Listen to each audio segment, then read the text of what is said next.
Untouchable Empire. 5 p.m. ST, Super Panel. Pick up the pace. Let's go, go, go, go.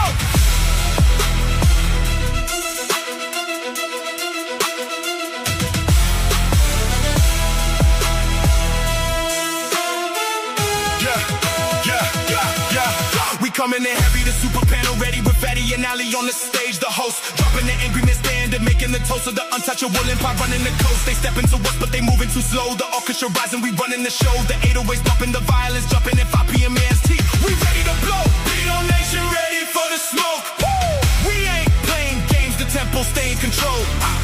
Step to the squad and you'll get exposed. Untouchable empire, leaving you broke. Hey, hold up a minute, the opposition learning, they trying right now to get in the league back. They put in revenge, they bringing attention, but we got the armor defending the track. The steppers is speeding, the process is stampede. We trapping the beat and we bringing the heat. The aggression is teaching the lesson, the empire standing, we never retreat. Beat Nation ready for the smoke. Woo! We ain't playing games, the tempo lock and load. Step to the squad and you'll get exposed. Untouchable empire, leaving you broke. Fatty! Ali! The squad is ready! We ready for smoke! Angrymman! Are you ready?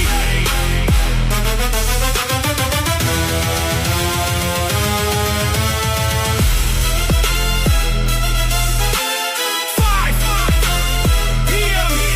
ST. Untouchable empire. Woo! We don't stop.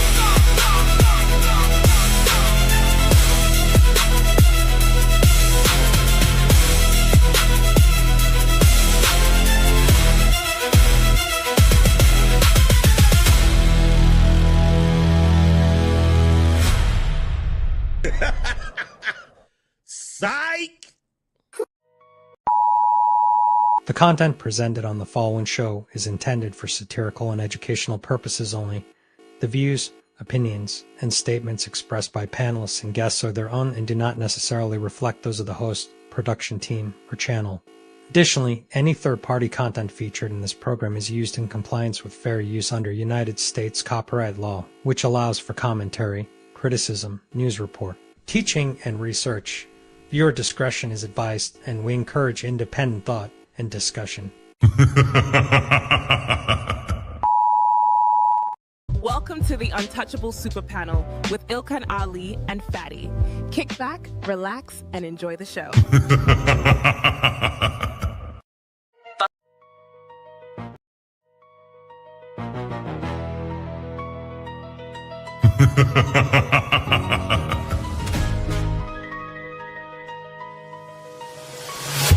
What you're seeing right now with the men is a response to your radicalization.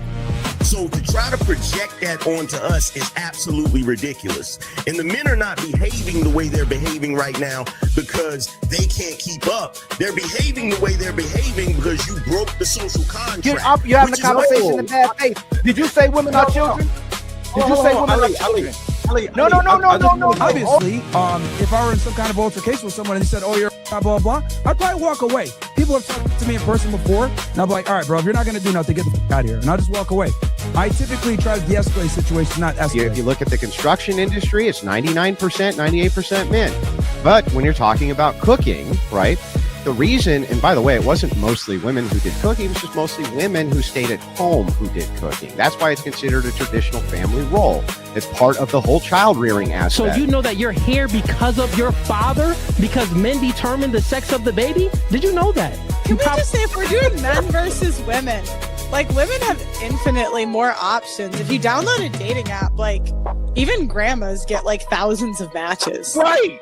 And I understand that, like, sexual attention isn't the same as relationship attention, but out of 1,000, one will take her seriously. And now guys are just like, why even bother, right? The juice isn't worth the squeeze, so why would I go and like cater my life around worrying what a woman thinks about me? And so the guys that could provide security, the guys who could be good dads, the guys who could be good long-term choices for them are fewer and much further between. You cannot tell the difference between this guy and this girl because they both act the damn same. She'll be out with go and get her hair done and nails done and then fight at Popeyes over some hot sauce. That don't sound like what a woman would do. It's not that she's so awesome and intelligent and everybody missed out and you just so happen to walk up on a flower. Yeah, she's lying to you. Right. But these women saw you. When these women saw you, she already wanted you before you even open your mouth. Like Ali said, you didn't convince her to nothing. There's the male ego.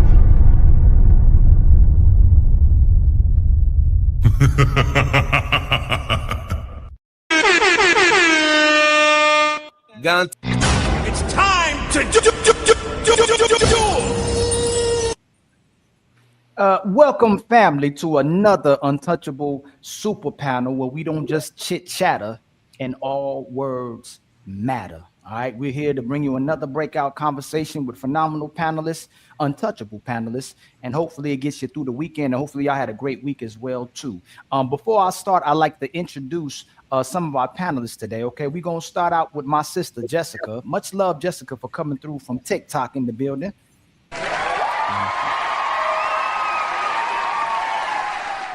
And then we got our brother Sharon Bracey in the building.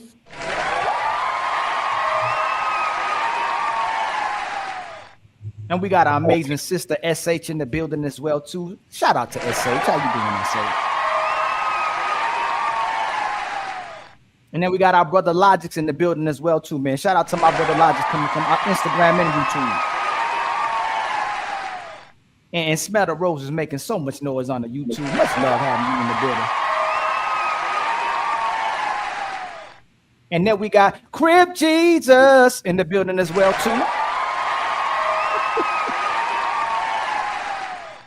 And my brother Dope Daddy, man, still he going hard on YouTube streets as well too. Much love to my brother Dope Daddy. And then we got our sister from 8 at the Table in the building as well too. She don't play around.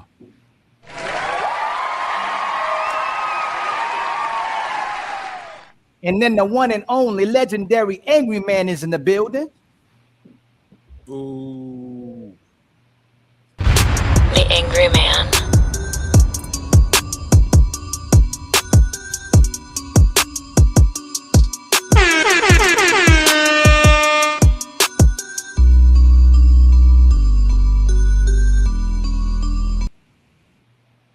And then, man, hold up, man. And then my co-host is in the building as well, too. The legendary Fatty's in the building. I'm done. Cut the show. I'm done. Take me off.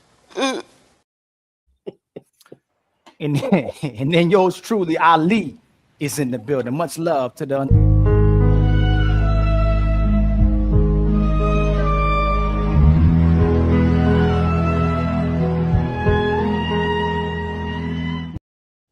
That's Mr. Used to Steal Your Girl. I'm not like that anymore. That's my past, man. Okay, don't do that to me, Fatty. And before we start, Ali, since Angrymman is not still selling those Shut Up Fatty shirts, we can promote his link. So if you guys want to get some merch, okay, the Beano Nation website is over here. We're going to drop this in our chat. If you want to catch a shirt, hoodie, hat, I would appreciate y'all to support the brand. Since I stole the moon that you can see over there, I stole that shit. That's what I do. Stole that shit. That's what I do, nigga. Fuck, nigga, I stole that shit. Oh, that shit, friends. Great month, great week, but we still have 2 shows for y'all. Tomorrow, quick smoke show at 5 p.m. 2 hours. If y'all have smoke, pull up. Not very important, but swing for the neck, okay? And of course on Sunday, the infamous Ladies First is back. We're going to take a 2-week vacation, friends, in the 2nd week of August, but we're trying to end this little season with a bang. Jazz, Athena, Rebecca, Melanin, Roxy, AVG, and Ghosty at least are going to be in the building. So make sure that you follow us at 5 p.m. Eastern on Sunday. Other than that, friends, let's have fun. Uh, I have one video to show y'all and one question too. Mont, I will bring you up and down every time we need. I'm going to fall back to the back a little bit too. So make sure that everything is copacetic. Let me see. And I'm sorry, friends. It's just 1 second. Okay, I have 1, 2, 3, and 4. Let me start with this one. Here we go. Let's hear it, and then I have a question for y'all. So I got kicked out of this dude house because I didn't want to hunch. I got kicked out of this dude house because I didn't want to hunch. I never thought it would happen to me. I just thought we was gonna chill and watch a movie. She thought she was going to just chill and watch a video. Okay, that's what she's saying. And once I said no, he said, okay, well, you can leave. I said, you said I could leave? He said, yeah.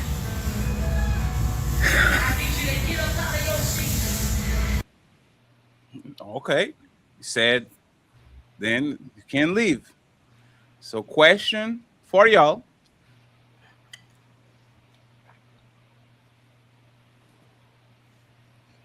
Is a man wrong for kicking her out of the house if she doesn't want to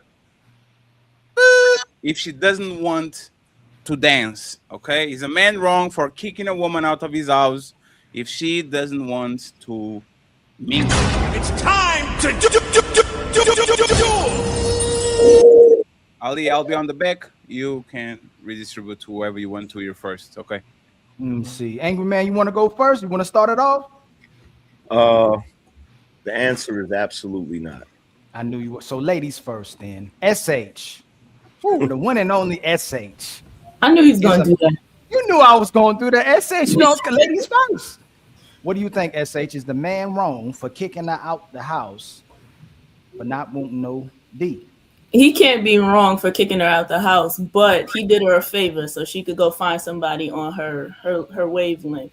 She wanted something different, so. Okay. So you're not obligated. If she come over to Netflix and chill at that time, she's not obligated, right? That's what you're saying? She said she came over to watch a movie and chill. She had different expectations. Okay.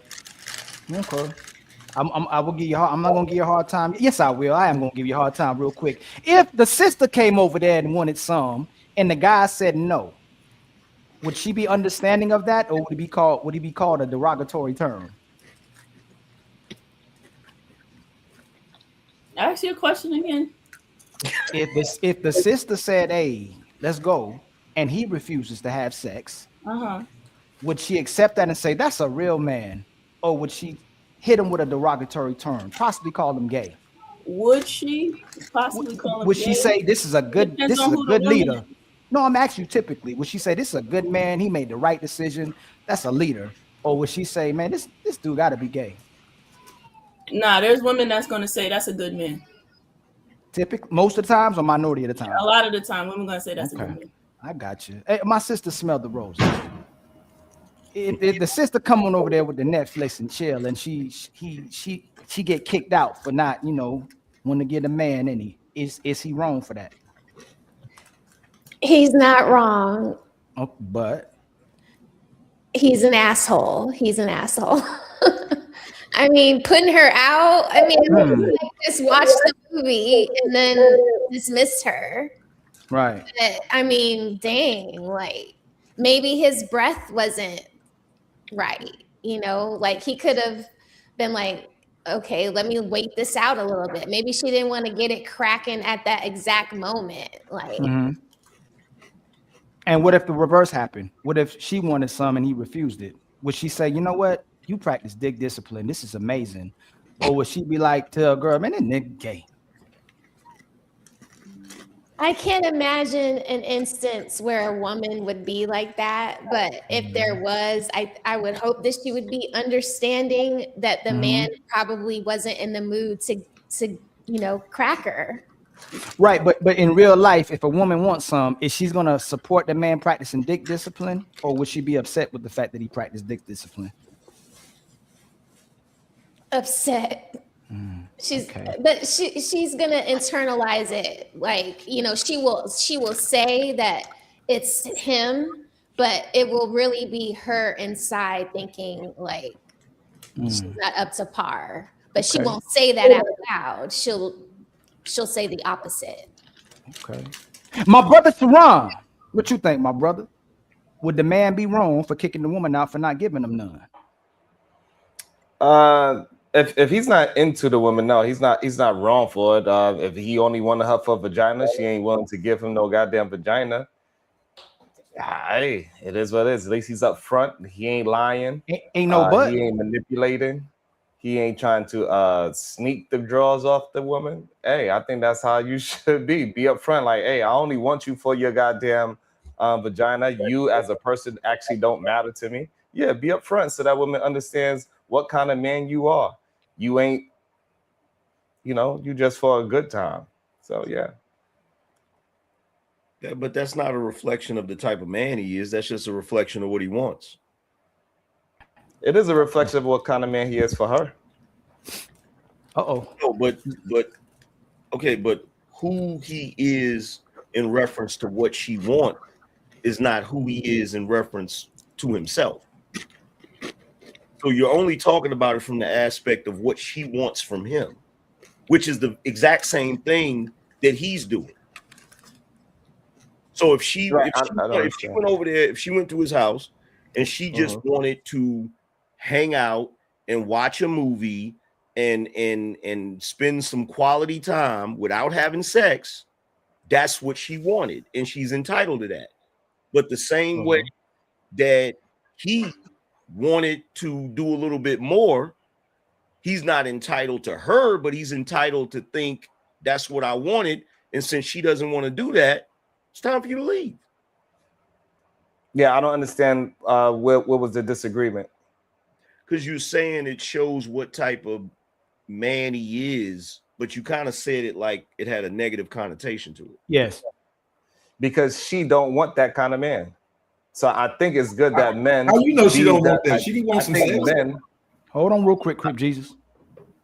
I think the men should be facing forward, no mask on. You don't need no representative. Be exactly who you are from the gate. So this way the woman have a choice in the matter. Don't take away her choice. And I agree with that totally. But the point that the part that I'm pointing out is you agree with the fact that the man should present who he is up front and be honest. But if he's the type of guy that puts a woman out because she didn't want to have sex, you also believe that guy's a piece of shit. To her, yeah. To that woman, yes. Is he in general? If we just going off this situation, to her, yes. This I don't know. I'm being very specific. No. In general, not to her. In general, if the man just wanted some, she didn't give him none, and he kicked her out, is he a piece of shit in general? Not if it's. Oh, I don't understand. Is he a piece of shit to you, Sharon? If his mask is off and he's being upfront, no, he is being an honest and truthful man. He has integrity because he's being exactly who he is. I don't understand what is the confusion. Okay, no, you got to. I thought. Yeah, I may have misunderstood it because it sounded condescending. It did. Yeah, it sounded like you were giving a negative connotation, like he was wrong for wanting some and then putting her out because he didn't get any. That's what it sounded like. Could I ask according to y'all, I thought that's what females do, right? But no, I said something very specific, so you should take my words very specifically. Could I ask him a quick? Absolutely. Actually, quite often. You do speak like a female where there's hidden undertones of certain things that you say. So that's the entire reason why I was trying to get clarification on it. Because sometimes you do say stuff where you throw shade, brother. So I'm just asking. Yeah, I still don't even understand how what you're saying makes sense. But regardless of the fact, I said something very clear. Well, let's be honest. Let's cut the crap. Let's do that. When you said what That's you right. said, Stop being a female and be honest. When you said what you said, no, actually, According to you're being a female because what happened was you made a statement which was obviously you saying the dude was a piece of shit, and once everybody started calling you out on it, then you reversed, you backpedaled. I didn't reverse anything, and I don't know who's everybody. You try to trip up my words because you cannot just be straightforward and say, hey, this is what you said. It is simple and plain. No, I was very specific about this exact position of what this woman went through. So I wasn't talking about anything else. I don't know where you get this. You made up something in your mind. You made up a scenario in your mind instead of dealing with reality. Oh, you mean I thought? I listened to what you said and then had a thought? No, what you did was feel. You had a feeling. No, you didn't have a thought. You had a feeling. I made you feel a certain way. So what happened is you made a statement. You knew what that statement was, and I called you out on it, and now you're trying to backpedal. That's all that shit is, bro. Tell the truth. You believe that guy's a piece of shit for kicking that woman out of his crib. I know that's your position. Stand on it. Yeah, you cannot make this thing up, right? So I said something. So you, in your own mind, you felt something in your heart. I don't know what it is. It's something, but sometimes when you have that masculine energy, sometimes you bring feminine energy out of other people, right? And so therefore, I guess that's what happened with you. And then you went to a whole different world. I have no idea where you went, but you went to the multiverse and you started communicating in a different way that I never communicated in my life. So that's not your position. That's what you're saying. I said exactly what I said. If you don't understand, then I guess I can repeat it for the third and fourth time. But I'm being feminine. I said what I said. But I'm being feminine. Exactly. You see how I pull it out? I pulled out that inner voice in you. I pulled it out of you. That's what I do. I pull that inner voice right up out of you. Anything out of me. I'm trying to see. I'm doing you a service by pulling that energy up out of you. You don't need it. You didn't pull nothing out of me, brother. Stop it. You sounding crazy right now, bro. So before I go to Crip Jesus, Sharon, just want to be consistent with what you said, right? If a woman wanted a man to spend on her, they were on a date, and she's like, nah, you got to go 50-50, and she bounced on him on a date, and you said how you said in the way she said, I said, man, is that a good woman for kicking this man or leaving this man because she didn't want to spend the whole, didn't want to pay the whole tab because he didn't want to pay the whole tab, and you said, nah, but it says a lot about who she is. Would that sound like it's condescending? Or would it sound like you like, hey, she's real for just keeping it up front? I'm not going on date when the guy's not paying the whole tab. Would it sound condescending? Right. So if that woman do not want to pay, she don't want to go Dutch with a man, is what you asking me, right? No. No. If you said, hey, you say that's if fine. I said You said that's fine. Hold on. That's fine. If I said something, you want, that's what you say. You already saying I said something. I'm saying what you said. You said that's fine. If he does that, that's fine. No, how about but it says ask me the question so I can say, because you're changing the scenario. I'm not. I'm saying what you said. That's why Angrymman said what he said. No, because hold on. If I said, hey, Sharon, it's not going to change anything what I'm about to say. I swear it's going to be the same thing. If someone says it says a lot about who that person is that typically praising them or is it condescending? I don't understand the question. You do, but that's okay. That's okay. I really don't. I don't understand what you. My brother Crip Jesus. If the brother kicked the woman out for not wanting to give him some when he invited over there for Netflix and chill, is he wrong for that? Yeah, he wrong because you supposed to establish what we doing before she come. If you telling her, oh yeah, just come watch a movie. We ain't gotta do nothing like that. And then you trying to, press up on her and she ain't feeling it. That's on you. You playing them type of games. Now, if y'all already on that wave and she come over and she switch up, then you had a right to kick her out. Or just ask her to leave. It ain't gotta be like a kick out, like get up out of here and get all in your feelings and all that. But you know what I'm saying? But if you invite her over talking about movies and all that, and she don't want to do it, that's kind of on you. But culturally, are we gonna act like we don't know what the universal meaning of Netflix and chill is? It don't matter. I'm from South Central. I'm from South Central LA. That's like saying, "Oh, you a hoe and you riding around with me in the car, so I expect you to pay me." No, you got to break her.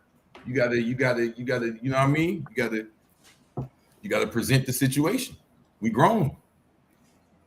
Let me get everybody in real quick, Angrymman, and I'm gonna open up the panel. Because because look, everybody got their own game. She got her game too, so she may be like, "Oh, he think he's finna get me over here and move on." You supposed to be able to present. And I feel like this. If you younger, that's one thing. You know, I know when we younger, we kind of play that game. You know, you try to get the girl around here, try to manipulate her. But I feel like as an older person, you're supposed to know how to flirt. You're supposed to know how to talk a little foreplay. You're supposed to know how to be able to switch the conversation over and make it sex talk and kind of put out there what you're trying to get to before y'all even get there to that. I mean, that's how I'm rolling. I'm not inviting them over for the hee hee ha ha. You know what I'm saying? Like when we walking through the door, you know what I mean? But I'm not saying like everything about sex, but I'm saying if that's what we're on, that's already been established already. So question to you, just so I'm consistent with I don't you even as watch well. Netflix. Oh yeah, I know. But typically, if a man is inviting a woman over for Netflix and chill, is he typically expecting sex, or he's really trying to watch a movie with her? Maybe in the older era, but there's a lot of dudes now who be. I'm telling you straight up, there's a lot of dudes now who I see who be hanging out with women not getting none. You feel what I'm saying? I established that before they come over because I've been through that already. You know? I didn't. I asked you if man is typically inviting a woman over to Netflix and chill. Is he typically inviting her over for the possibility of sex or to actually watch The Notebook? Oh, he probably wants some sex. Okay. Does she know that too? Typically. Depends. That's what I said. That's literally Somebody what I lies. That is what you said, Bob. I don't know who, but I'm telling you, somebody's lying. I'm telling you straight up that if you don't establish that beforehand, I don't feel that that's right. You gotta, you asked to watch a movie, watch that movie, lame ass nigga, and go and get it over with. Wait for the movie to be over. See, y'all want me to defend lame niggas. It's the problem we always get to when y'all bring me up here. I don't defend lame niggas, bro. I'm gonna tell her what it is. I know how to flirt. Where y'all grew up at? So you should flirt with her to try to get sex. Why you on the phone when you're inviting her over? You on the hey, I mean, hey Sally, I like your shoes at work. Would you like to come over and Netflix and chill? Get that funny ass shit the fuck out of here. That's the problem with niggas. They be all mad. She didn't let me fuck, man. You wasn't saying nothing to doing nothing enticing. You over there lame as hell, being lame, and she probably wanted to eat for free and watch a movie and get on. She used you. You set yourself up to be used. Yeah. Dang, and I'm gonna keep it real. I'm not saying I'm super duper man. I'm saying I've lived alone long enough to have been through that phase already. I'm not playing that game over here. Some man might probably live with their mama, then live with their woman, then was with their roommate or whatever. But when you get your bachelor pad, you see you're gonna go through that enough times to figure out, you know what? I'm gonna establish what's going on over here before they get here. I'm gonna have some soft music playing. I'm gonna have some incense burning. Fuck Netflix. Nigga, let's talk and chill. I knew you was coming. And this is how you know Creep Jesus doesn't have no game, because women like the plausible deniability thing and they like the game too. As soon as you say, come here, I'm going to clap some cheeks, you literally lost the cheeks, or you're going to have a very quick section because they should I said flirt. I was listening. I'll go back to the bottom. No, sir, this is not Uber Eats. Women like the game too. Women like to dance too. That's why Netflix and chill work. Once you are not a lame for playing the game, she knows what it is, you know what it is, and then y'all get together. If you are one, hey, Ooga, me, caveman, me want sex. Come 7 p.m. Okay, like what you come to the extreme. You ain't gotta say we having sex, but there's a way to set the mood. You feel me? But let me just ask this real quick. Crip Jesus, let me ask you this. Right? You from the hood, right? Yes, sir. There's a saying that goes like this: what's understood don't gotta be spoken, right? Yeah. Okay, so whenever dudes be like, yo, you trying to Netflix and chill, they know women understand what that means. Not in this new era. That was back in the day. You got to clarify it. You got to make them sign the contract. 360, man. Boy, you don't sit your stupid ass down. Who the think you is? Y'all act like Netflix was 50 years ago. So Logic, you agree with that? I agree. I don't think it's just a given all the time. It's just like No. Slow down real quick, brother, because y'all keep changing it. No, if a woman's typically coming over, does the man typically want sex, or does he want to watch a movie? It depends how much he like her. You know what I'm saying? If he really like her, then maybe he don't care. But if he just want to fuck, then he just want to fuck. Hey, now, So hold on. Hey, Fatty, before you go, hold on. Let's Before go you to the go, ladies. Before you go, intentionally. So every girl if you hold on, logic, please, because y'all say it's nuance, right? Y'all always want to use this nuance, right? If I take a lady out on a date, does she typically expect me to pay, or we going 50-50 on the tab? Bro, I don't know this world where you think everything just so No, simple all the I'm time. just but it's y'all. like- I'm not saying what I know, y'all. I'm just asking your thoughts. So don't switch it to no. If I take a Ali, lady you on a are date- asking questions and he's going to give you the same No, shit. so exactly, right? It's bad faith. If you take a woman out on a date, she typically expects you to pay. If you get in a relationship with a woman, she typically expects you to pay. So while we having a bad faith conversation talking about it's a new world, it's a new world. honest. If a man wants to be around a woman, typically he wants sex. Like, why do we lie to women to make them try to feel good or try to look? Hold on, you respond when I'm done. Why do women ask for the truth and the men to be truthful with them? And y'all say to be truthful, but then you line about what men typically want, whether it's a girl that he likes or a girl that he doesn't like. If he's inviting her over, he typically wants sex. Bro, you sound like a horn dog that never gets none, because that's not the you sound like it, because the fact that you always think, man, if you coming over, I gotta fuck. Like, bro, you can sometimes want to kick it with a girl and not always want to fuck. Like, it's not you like that's not what I asked you. I'm trying to give you the benefit of the doubt, but it just seems like if it's not sex, then nothing matters. And that's just not what nobody real said. life is.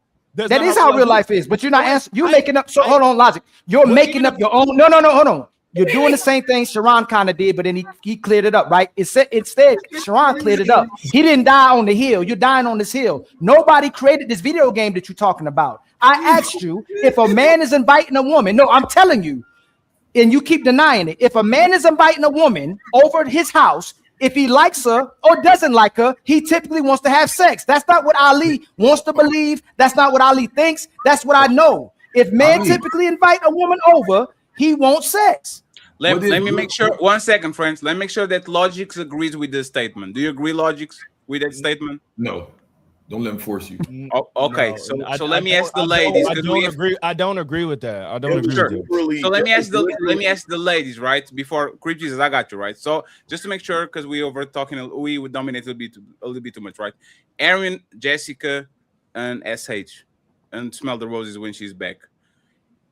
Do y'all hang out with this type of guys that invite you to their home but don't want to bone you?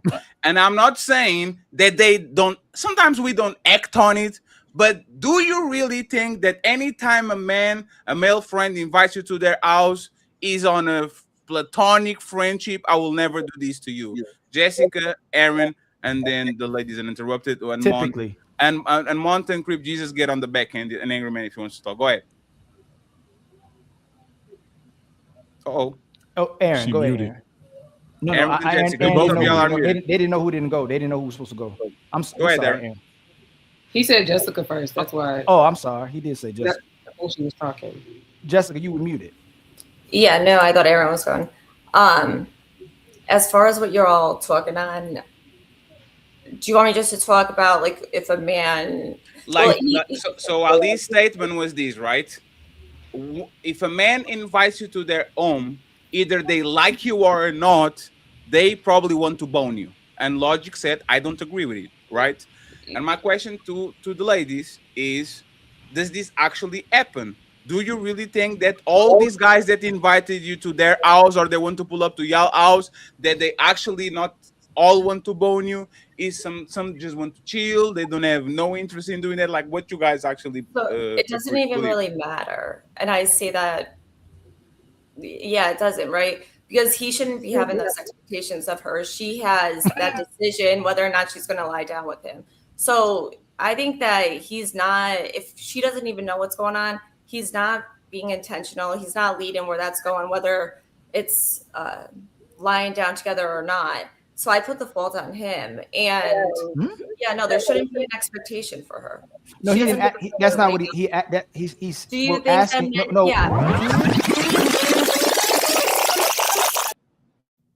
Yeah, after hearing so many men speak, Yeah, I would say more than likely they want to lie down with you.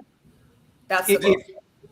if Did I it can ask ever one, happen go to ahead. you that the man actually invites you and he doesn't want to bone you secretly to their house? Like, does it ever happen to you on the balance of probability? You know that's exactly what he wants.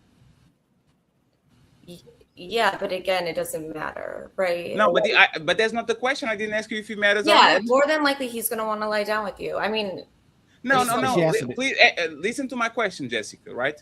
There was woman that already came to my house and he didn't have sex, right? Right. But I wanted to have sex. It just didn't happen, right?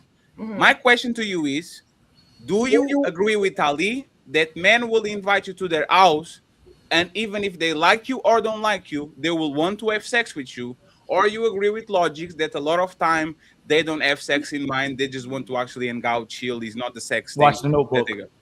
No, yeah, no, they're more than likely thinking about sex, whether or not they like you. Thank you. And that's why it's important for women to know, like, what's the intention here? Is there commitment? Where's this going? Thank you very much, Jessica. What about you, Aaron? And thank you for your patience.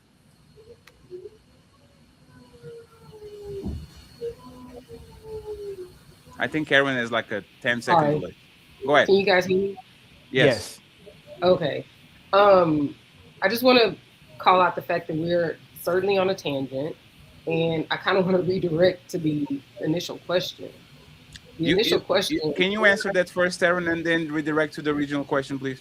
And you got a delay, Aaron, too. I think you might have to refresh because you got a delay. Okay, hold on. Go to the next person. And Okay, I'll just refresh. SH, go ahead and answer that question, and then smell the roses, please. Yeah. I was taught that most men, whether they good, nerdy, whatever, if they inviting you over, they want to have sex with you 9 times out of 10. You're welcome. Thank you so much for being honest. Thank you. What about you, smell the roses?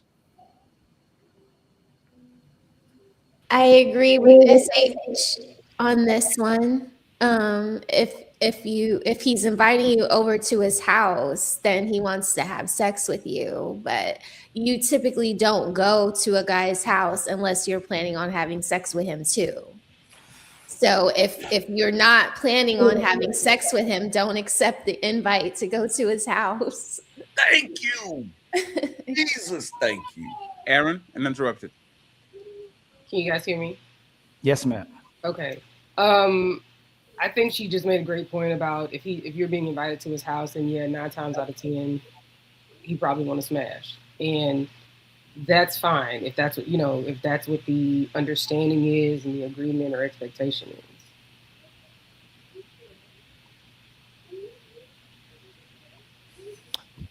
But would he be wrong for kicking the woman out if she doesn't want to have sex?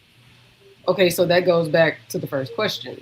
Yes, ma'am. I think that he is not wrong for kicking her out or asking her to leave or whatever, but I think he's very disingenuous by not being transparent and upfront about what he wanted from the jump. Like, don't have me come over here and waste my gas saying we about to watch a movie and you really want to smash. Like, men are upfront about what they want. Can I ask you a question? Sure. Would most women be turned off when she hits you up and you go, hey, yo, when we come over here, we're going to watch a movie, we have sex. That's cool with you? Like, would most women be like, what? Like, be turned off by that? Or be like, okay, I'm cool with that? So I'm going to speak for, I guess, women in my age group. Mm-hmm. I'm going to say, yeah, we want you to be upfront. Because don't waste my time. Don't waste my gas. And, like quit playing games. Just be upfront about what you want. Anybody else believe that, or anybody got a rebuttal for that? Anybody disagree? Can I say something to that? Yes, ma'am. Do you disagree or agree? No, I think he was wrong. Like I said from the beginning, yeah. No. If the guy wants sex, should he tell you? If would most women be turned off or embracing of a guy that tells you, hey, when you come over here, we're gonna watch movies, but we're gonna have sex too? Would most women be like, oh yeah, that's fine, or she be turned off by it? Right. It's going to be based off of how he's saying it, right? If he's being demanding, there's not a connection there. They haven't built rapport. That's going to gross her out. Like, what do you think you're going to tell me that we're going to go and lie down together? That's crazy.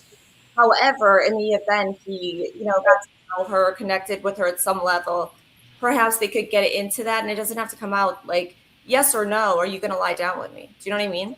Or like this is what we're doing. That's a turn off. It never happened. The 10 guys that y'all had sex with never ask you, can I please have sex with you at 7 p.m., please? Can I kiss you on the cheek? Can I pull your hair? Can I spank your ass? Can I turn you around? Like, men don't ask, and neither do y'all. Y'all like the let's do it on the heat of the moment, read my mind type of thing.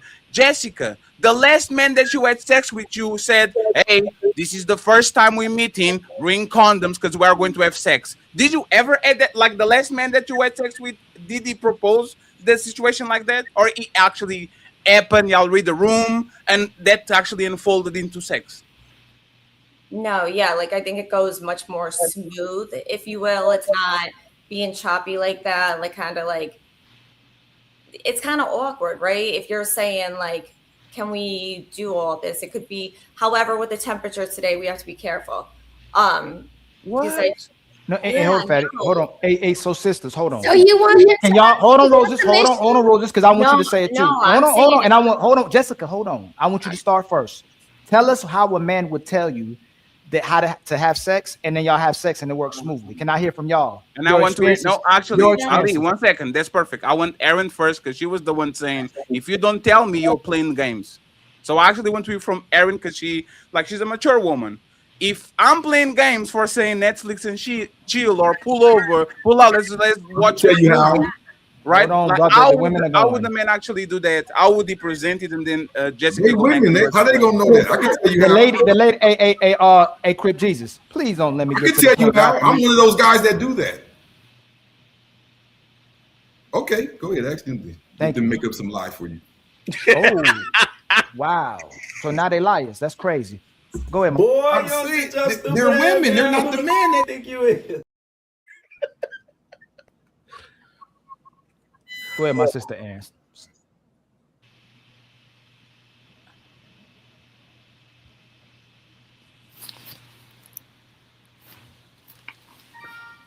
I don't think she heard you. I don't think Aaron, did you hear us? Oh, hold on. She probably thought the phone went down. Go ahead. We'll go with we're gonna go with SH. How would a guy tell you that he wants to have sex and you accept it? I can make up 4 right now.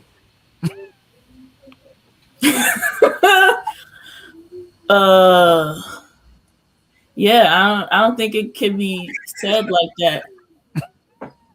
I can tell you. Say it. How? Hey, Crip Jesus. Nope.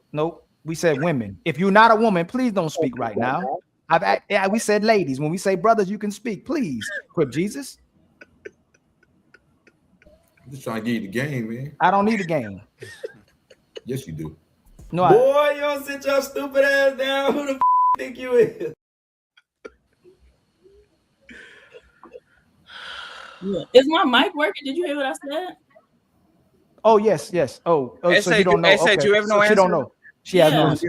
Okay, smell the roses. Okay, thank you. No answer. Jessica, how would he say it? Nike, just do it. I mean, what? Don't worry. Get to the brothers that like speaking for the women. We're gonna get to the brothers that like speaking for the women as well too, so they can tell us how they should say it too. You're asking for us to give instructions on how. No. You don't know how he did this. Fine. I know you have the crown today. Don't worry. How would a guy communicate that to you? Let the man. He's not saying it, right? It's just the movement of the conversation, how y'all are connecting. Like I said earlier, what do you mean? I can't tell you. It's what's understood doesn't need to be explained, Jessica. So that's why. Okay, so mind readers. Now it's fine. Y'all don't smell the roses. We're just trying to get the basics. If y'all don't know the basics, then afterwards y'all can explain how do I read your mind like Professor X of X-Men. It's totally fine. Teach me that afterwards. Aaron is on the back again now. Let's see if Aaron can tell us, and then y'all ladies and the fellas can explain how does a man communicate that he wants some chicks. It's very simple. Can y'all hear me? He trying to get Aaron. We can hear you, but it's a dark. Is it a dark screen for y'all? Or is that just me? Yeah, we can't see her, but we can hear her. We can Not hear you, sure Aaron. why. We just can't see you. I'll go ahead and answer. Okay. If a man is like Netflix and chill, to me that means, I know what the generally accepted colloquial term means, but in my mind, we watching a movie. But if you hit me up on some like you coming through type verbiage, I already know what's up. But how would he communicate to you to what I'm asking that is acceptable? How would he communicate to you we gonna have sex and watch the movie? Are you coming through? Okay, are you coming through? Okay. How you coming through? That's not it. She No, lied like- to you. Wait. So If he Netflix says, hey, and you chill coming through, that is means, playing like- games, but are you coming through is sex. No. Yeah, I mean, and this may be a regional thing. I'm from Houston, and that's That may be region. Yeah. That's Aaron, So Logic and Aaron, Sharon, y'all one agree? second, friends. I agree. Netflix and chill. Hey, this is why y'all Wow. women play games. Y'all women be 15, 25, 45, 55 playing games. I live in Portugal, 8,000 miles away from New York. Netflix and chill is universal. Spanish people do it. French people do it. There's a Chinese person right now saying "yang yang yang." That means Netflix and chill, and it's fucking. I agree with Everybody, sorry, Chinese people. Everybody knows it. How do y'all that actually coined the phrase and developed the term don't know what Netflix and chill is? I agree with Aaron though. That's pretty much that's how it is though. Cause like Netflix and chill, if you got somebody coming over at 6 o'clock, you literally might have time for a movie, and then whatever happens. You know what I'm saying? But you might legit just want to hang out with somebody. But like she said, if it's like 11 o'clock and be like, "Hey, you trying to slide?" That's more of an indication of what's finna happen. That's more. As soon as the lady said it, y'all agree. That's crazy. Coming through means. So I'm fine if Aaron said it, right? Let's say Aaron said it, but y'all saying if you telling somebody you coming through, Logic and Sharon, now y'all agreeing that means we having sex. No, hell no. You're gonna get an SHR. I think it depends on the time. You two worlds. Don't listen to him. You're gonna get registered as an offender. Listen to this nigga. You're gonna get registered as an offender. Listen to this nigga. Hell, that's not what that means. That is not what that means. Hey, I'm not gonna let you lie to the man watching this. Hey, you, 1 second. You in Portugal? Maybe it mean that over there, but in America, American young man do not get no. Sorry, Mon. Hey, Mon. Sorry. Hey, Mon. Sorry. You in Portugal? It might mean that over there. That's not. He not. American young man do not get an offender charge, registering for the rest of your life, listening to these crazy ass niggas. They lost their mind. So that is not what that means. Okay, now that the jailbird already said what he needed to say, let me actually tell you how these people need to be. I can give you some game. Oh no, okay, jailbird, give me some good game straight. Yes, no, hey, don't interrupt me. I'm not playing this game with you today. I know you're too excited because you have a lot of men on the panel. I know how you roll because you've been in jail for 15 years or prison, whatever it is. Just calm down. Calm down. Let's have a conversation. You can throw the shots that you want to throw shots. It's totally fine, right? Explain. 1 second, please, sir. You are going to explain to us since the ladies couldn't help us. Okay? Yes. And Smell Rosa, I'm going to pull you right up. And Monten interrupt because you haven't touched the microphone. Creep Jesus, tell us. How do you invite a woman to give us some game to have sex with? But go ahead, explain to us, please. So the balance and the struggle here is the man is playing the role of the predator, and the woman is playing the role of the prey. Right? It's a hunting here. Now, you want to say, "Well, I'm going to tell her I want some cheese." That's too obvious. You can't tell the rabbit, "I got the pistol here. I'm going to shoot you." It's the art of seduction. Okay. So you may suggest something like, "Hey, what do you like for breakfast?" She might say something like, "Why you ask me what I like for breakfast?" You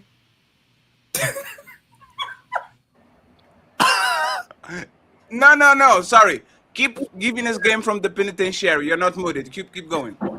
Okay. Straight You from might the ask pen. me something like, You can talk. I'll leave being funny. Go ahead. huh? What'd you say? You can talk. Go I'll ahead, leave being brother. funny. When Go the ahead. videos Give us play, the a lot of game. times We need people this. go We need mute. this game. This game is important. Ali, let this man actually teach us straight, like Love Island, Rikers Island. Okay.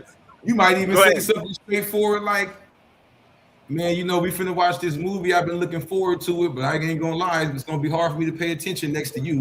It's the same thing. It's the same Can I thing. please get the mic? Can I please get the mic? Mont, I'm sorry, man.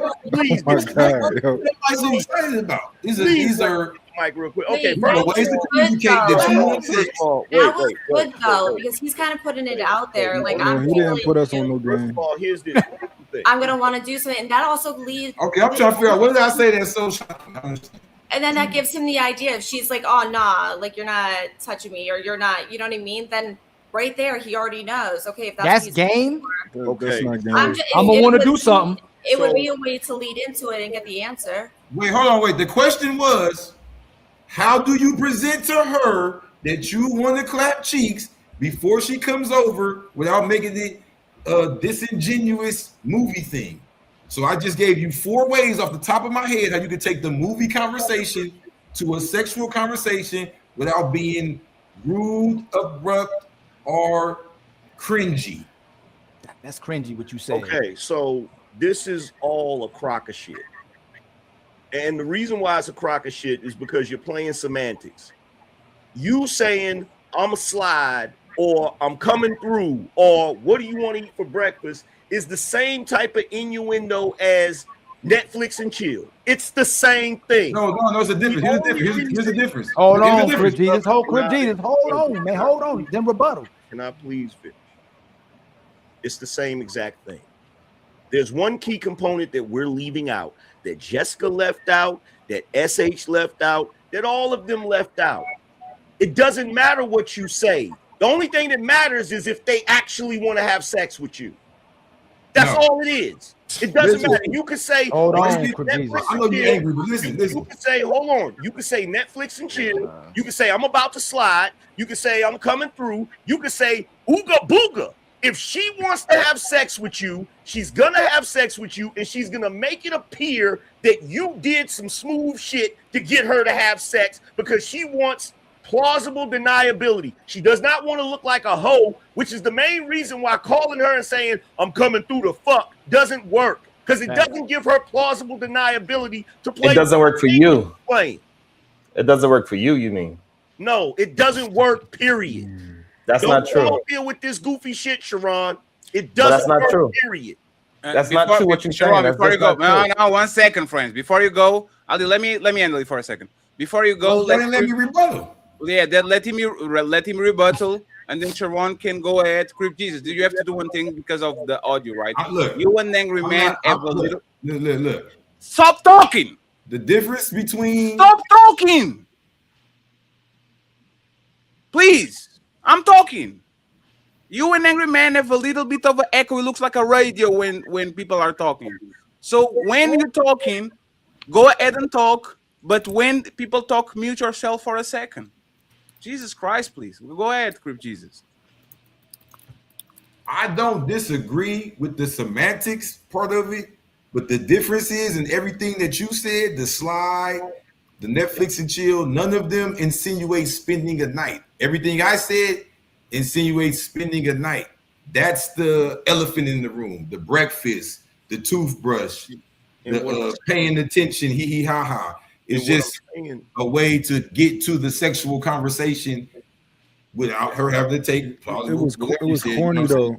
It was corny. Y'all scary as hell. I ain't gonna lie. Y'all scary as hell. I ain't gonna lie to y'all, bro. I ain't never been this guy. I ain't never been scary like that, bro. What I'm saying that is crazy to me. What y'all telling me?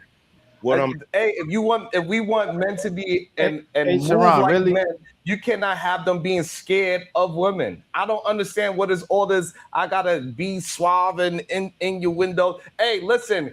Hey, when you come over, we're gonna watch some Netflix, and then we are gonna make our own movie without the cameras. Straight up. She know what that means.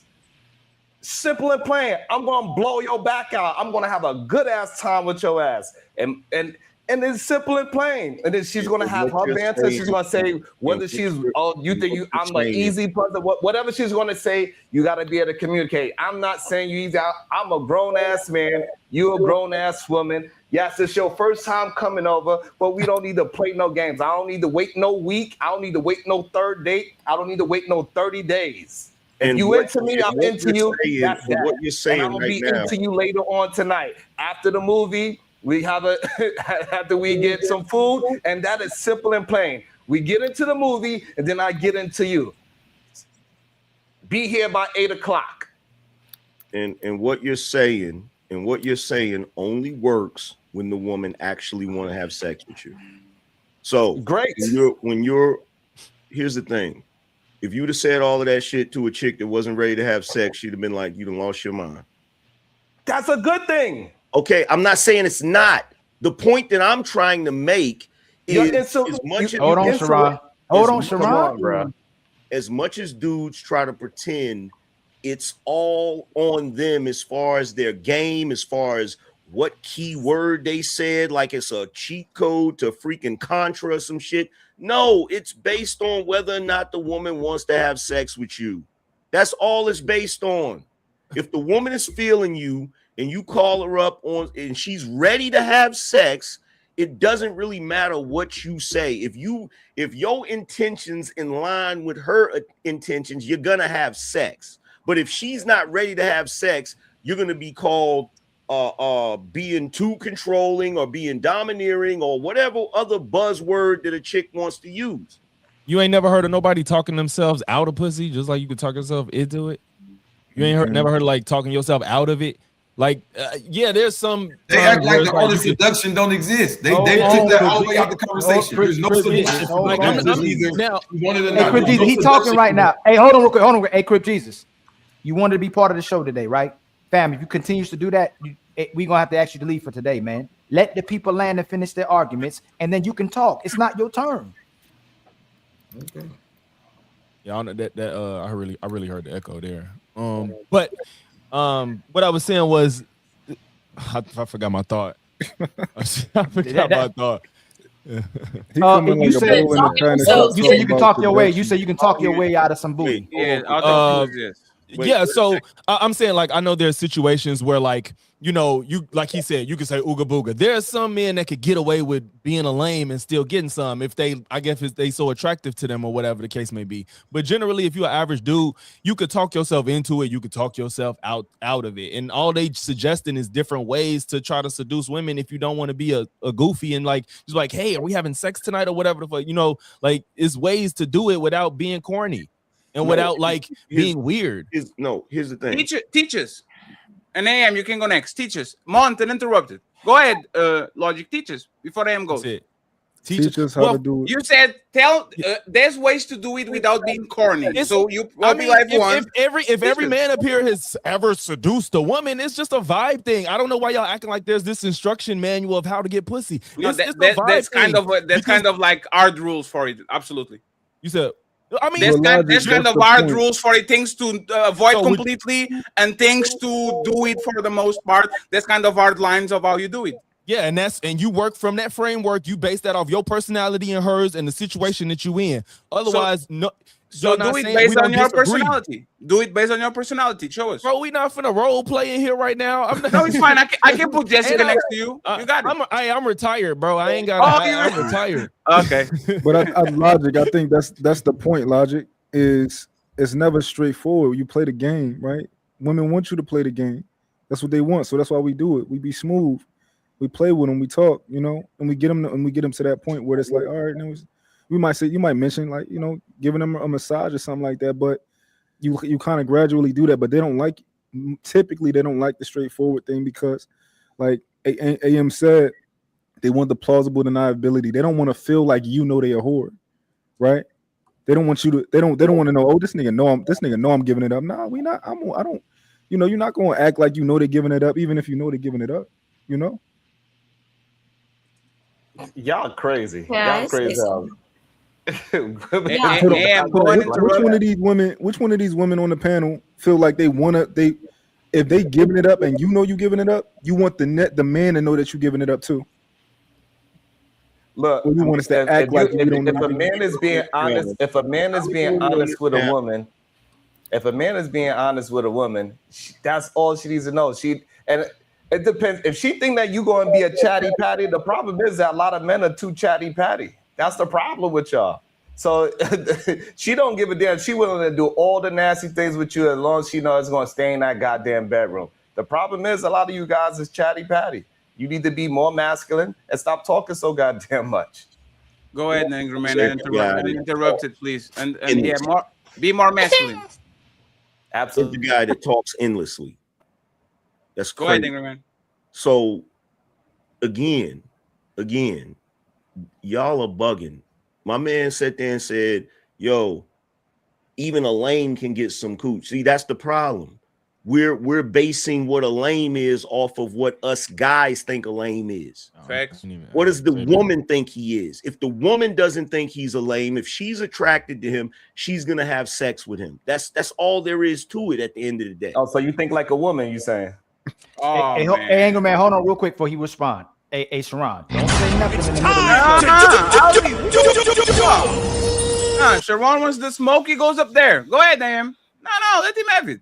He wants it. So basically, what you're upset about is the fact that I actually understand women. That's what you're upset about? I'm not upset. I mean, you made the little comment. You threw the shade like a bitch. I ain't throw no shade. You said you got to think like a woman. You said that. You inserted that into the conversation.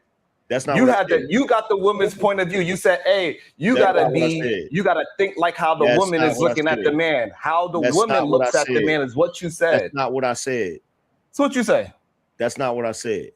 You went, hey, God, what you say? So number one, what I said was the woman is going to have sex with you if she wants to have sex with you. That's all it boils down to. It's not what you just said. What you're doing as a guy is you're trying to determine whether or not guys are lames based on how we view guys. How women view the guy is going to be dependent on whether she has sex with him or not. That's what I said. That's what I said. I didn't say nothing about me thinking like a woman. I said how the woman views the guy determines whether or not he's a lame. Stupid motherfucker. Get your ears, open your ears. Instead of looking for a viral moment, you clout chasing bitch. You the only clout chaser here. How you gonna call me a clout chaser? You can't even have a conversation. You telling me how I look now you want to overtalk. Go ahead. You get your feminine energy out. Get your feminine energy out. Go ahead. You the clout chasing bitch. Get it out. You the clout chasing bitch.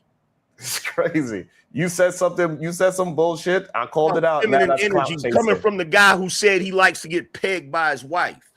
Again, that's a lie. No. This is I should be. That's a lie. I'm sorry. No lie. I was there when you said it, nigga. He's looking for clout.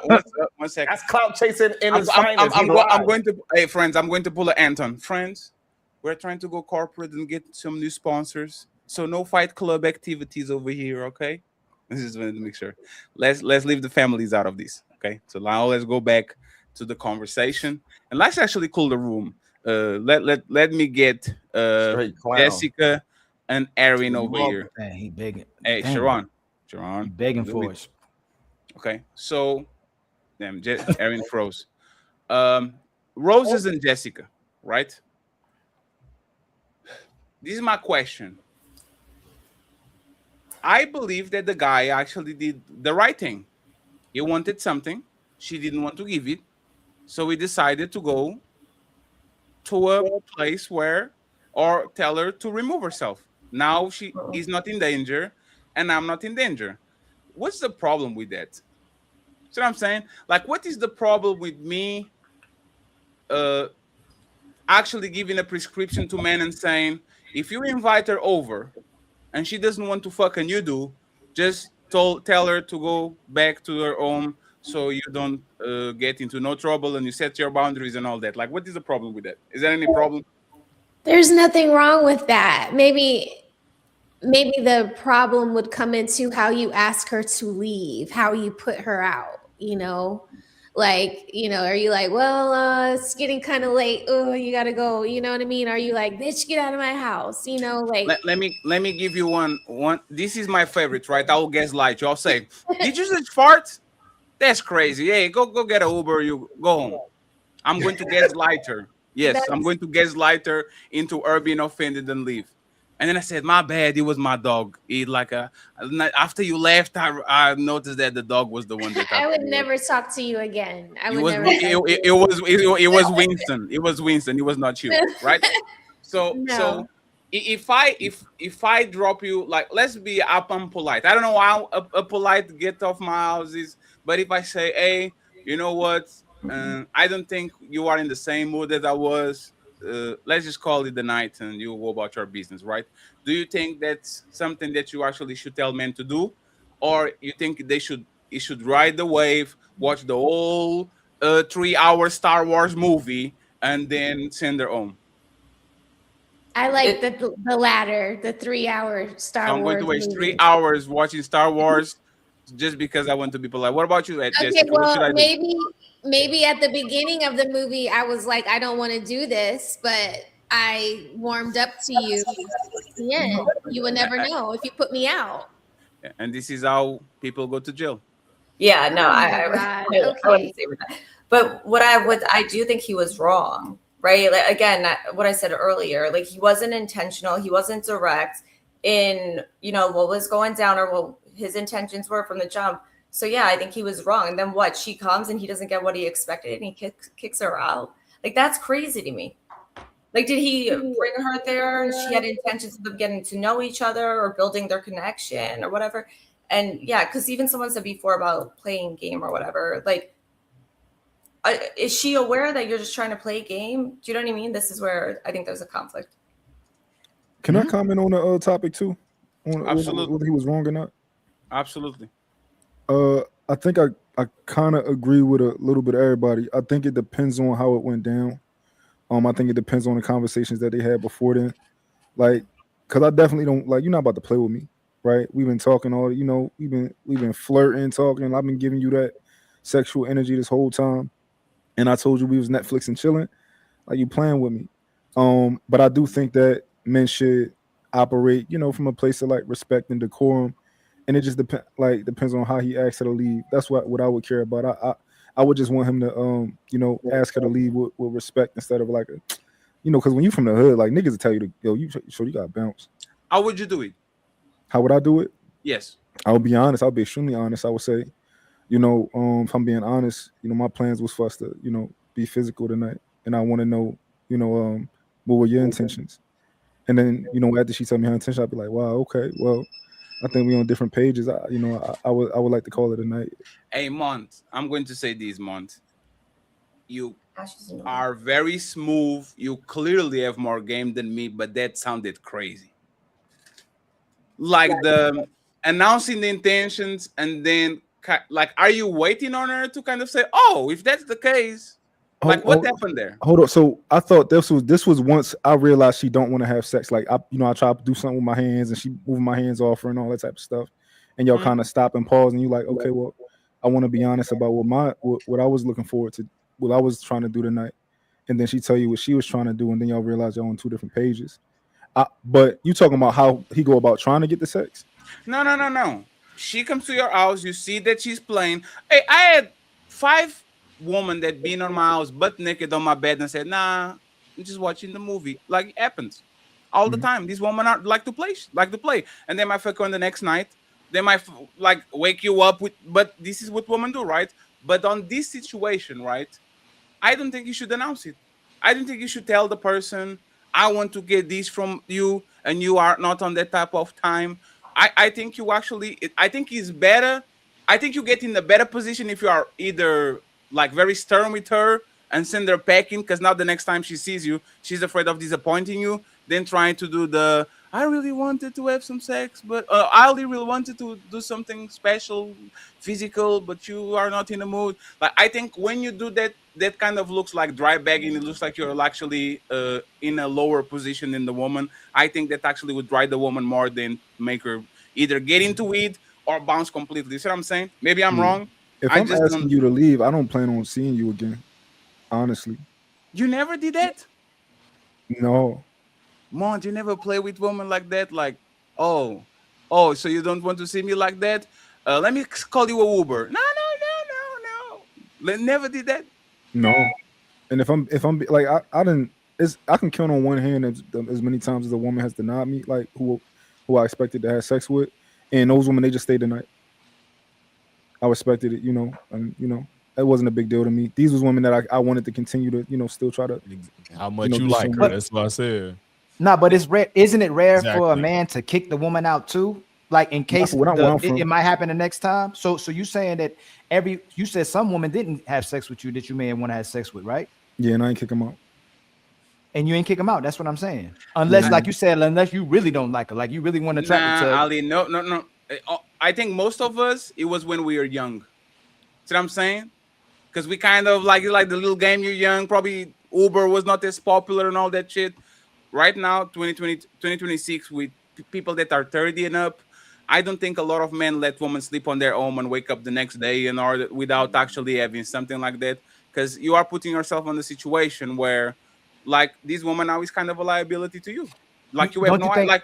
But Fat, don't you think that's the desperate guy? Like the men who can get women, No, they be like, the man who can get women be like, oh, for real? I said, all right, hey, I got to do something. And then you invite somebody else over. The man who desperate for women, you don't think he'll be like, all right, we're not having sex today. We can try the another man time. that is desperate might actually now that you're saying that You get what I'm he saying? might actually play the long game. Gonna play the long and game. later, yes, because I remember when I was a sucker, I'm probably on my early 20s. I had this big booty girl that I never fucked. She came to my home 3 or 4 times, got herself butt naked walking in front of me and all that shit. And every time I do that, stop it. Now that's and crazy. I kept doing it because I was playing the stupid motherfucking game of I want to fuck so bad that I'm kind of going to let this shit slide. Which is kind of, like I said, it's kind of weird, but it is what it is. And by the way, Amon, do you watch? Did you ever watch The Boys? The Voice? No, The Boys, the series, The Boys. No, I don't think so. You don't know who A-Train is? The Boys? No. I don't Yeah. You don't know who A-Train is? The glasses. He look familiar. Though. Yeah, because of the glasses. Let me glasses. teach you real quick. Yeah. That's a good You know, job. there's A-Train from The Voice. That's a good job. Go ahead. Hancock. Go ahead, friends. I'm going to follow a bit from the to the back. I just, to kind of like wrap it up this segment, I just want to know if y'all have any advice for a young man that is listening to us and he said Netflix and chill to a woman and she comes to his house, but she's not into the Netflix and chill. She wants the Netflix and chill. She doesn't want the rest of it. Like, any advice before we move to the segment, especially from the girls that are actually the ones that are pulling up?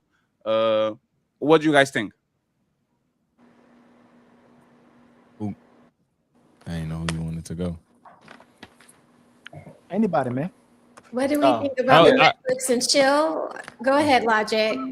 Oh, I was just gonna say. I mean, I think that if you really like a girl and she come over and you don't get none, that's okay. Like, it's not the end of the world. Like, if she don't, if maybe it's not tonight, maybe the next time, but whatever. Like, if you like her, kick it with her.